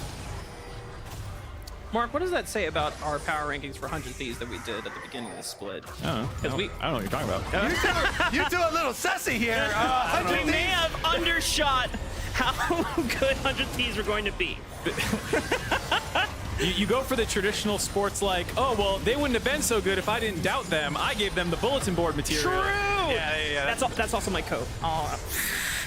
Okay, we're back in it. 100 Thieves, Ocean Soul on deck. They're making the slow push in. FlyQuest, they're on their last legs here. 100 Thieves are just doing the eventual slow stranglehold on the FlyQuest base, and all 3 inhibitors are gone. That means double super minions will be pouring in through every single lane, and FlyQuest, all they can do is just watch and pray. No way to force 100 Thieves out of the base with that Ocean Soul, healing up any of the poke that they do land from the Yuumi, from the Jace. Basically comes back through natural regen, as well as anything that Melio wants to throw out. Feels like there's no way to get 100 Thieves out of the base with triple inhibs down. Yeah, and 100 Thieves don't have to do anything. Double F's having fun here, spamming, because all you have to do, wait for your 100 minions to flood in and support you in your siege. Here they come. The supers are starting to arrive. Double Lift opens up with the culling, gets chunks down onto Spica.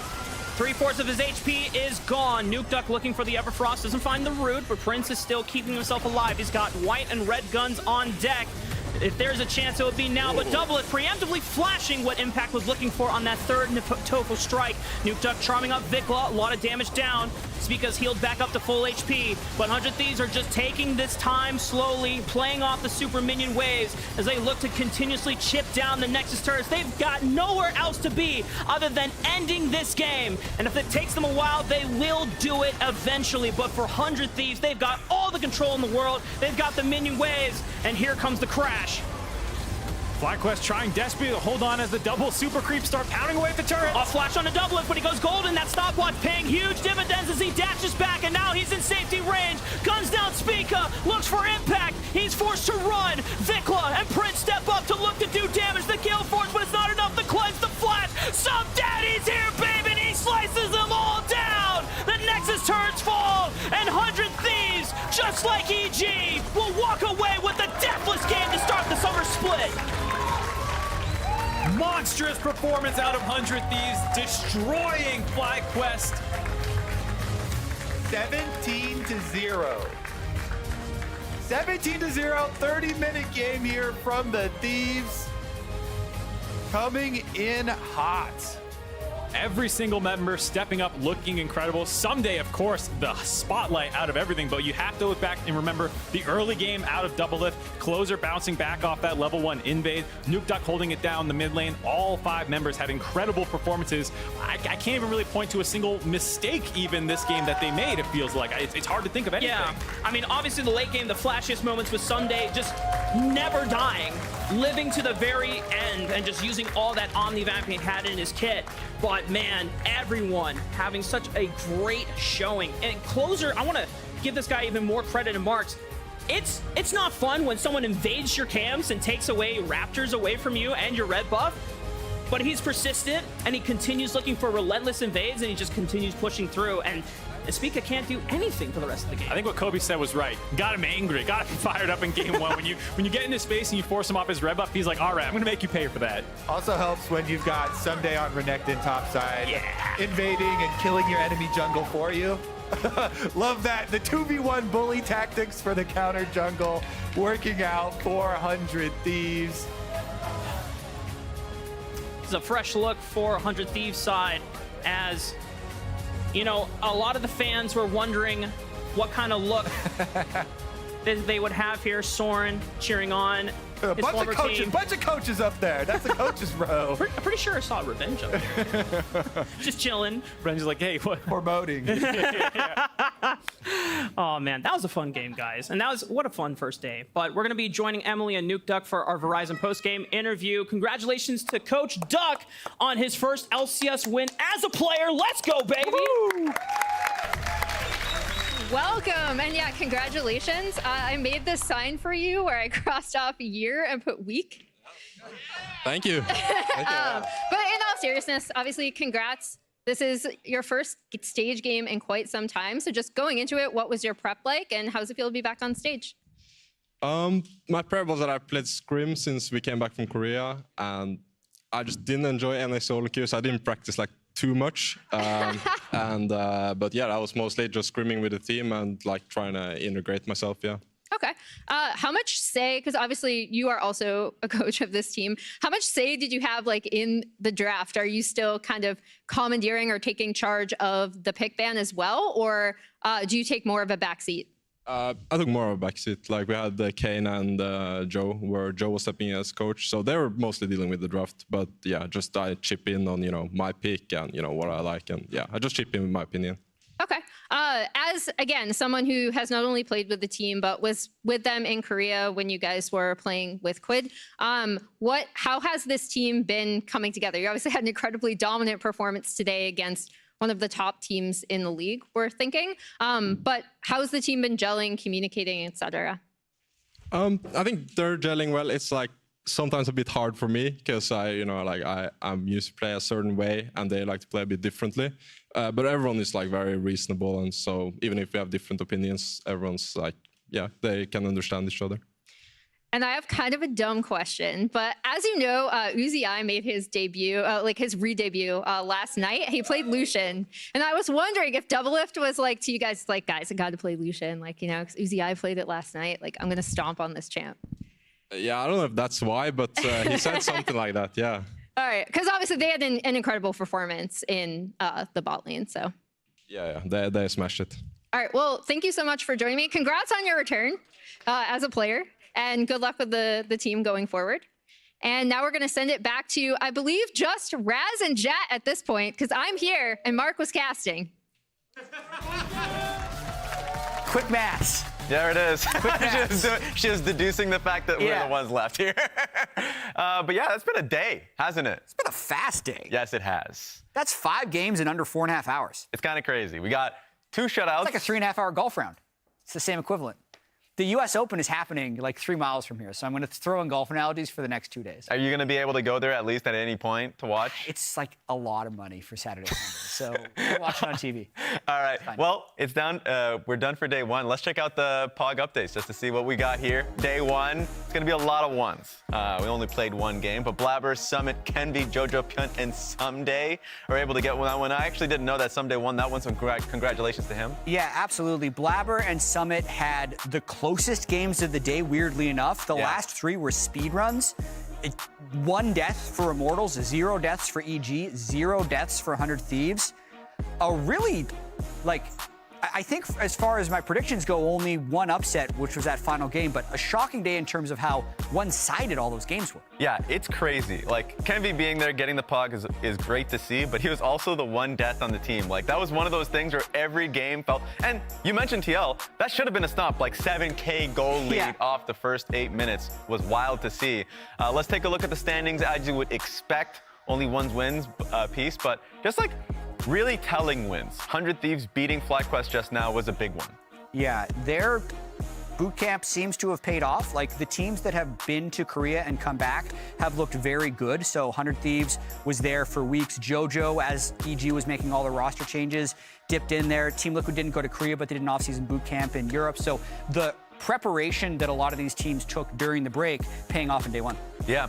I'm interested to see NRG. I wonder what games they're going to be playing in the future, just because there's a lot of expectation for a team like that. I know they had made changes, so let's just see who they're facing. It's going to be Immortals Progressive at the second last game. But let's go down the line. Dignitas versus Cloud9, TSM versus FlyQuest, 100 Thieves versus TL Honda, NRG versus Immortals Progressive, as I stated, and Golden Guardians versus Evil Geniuses. Which one is your favorite? Which one are you looking for? I mean, I'm looking towards the end of the day. Games 3, 4, 5 are all extremely interesting to me because we saw how amazing Immortals looked today versus how awful Energy looked. And that's just not what you would have expected preseason. So even though it is still an 18-game double round robin, best of 1 split, it's only 6 weeks long. So these teams don't have long to recover. Yeah, I'm definitely looking for the last game. Golden Guardians versus Cloud9. I mean, kind of expect with 2 heavy hitters that one's going to come out with a loss, but Evil Geniuses look so good. Yeah. So I can't tell where they are right now, but I guarantee you that will be the best game of the day when it is played that is left. True.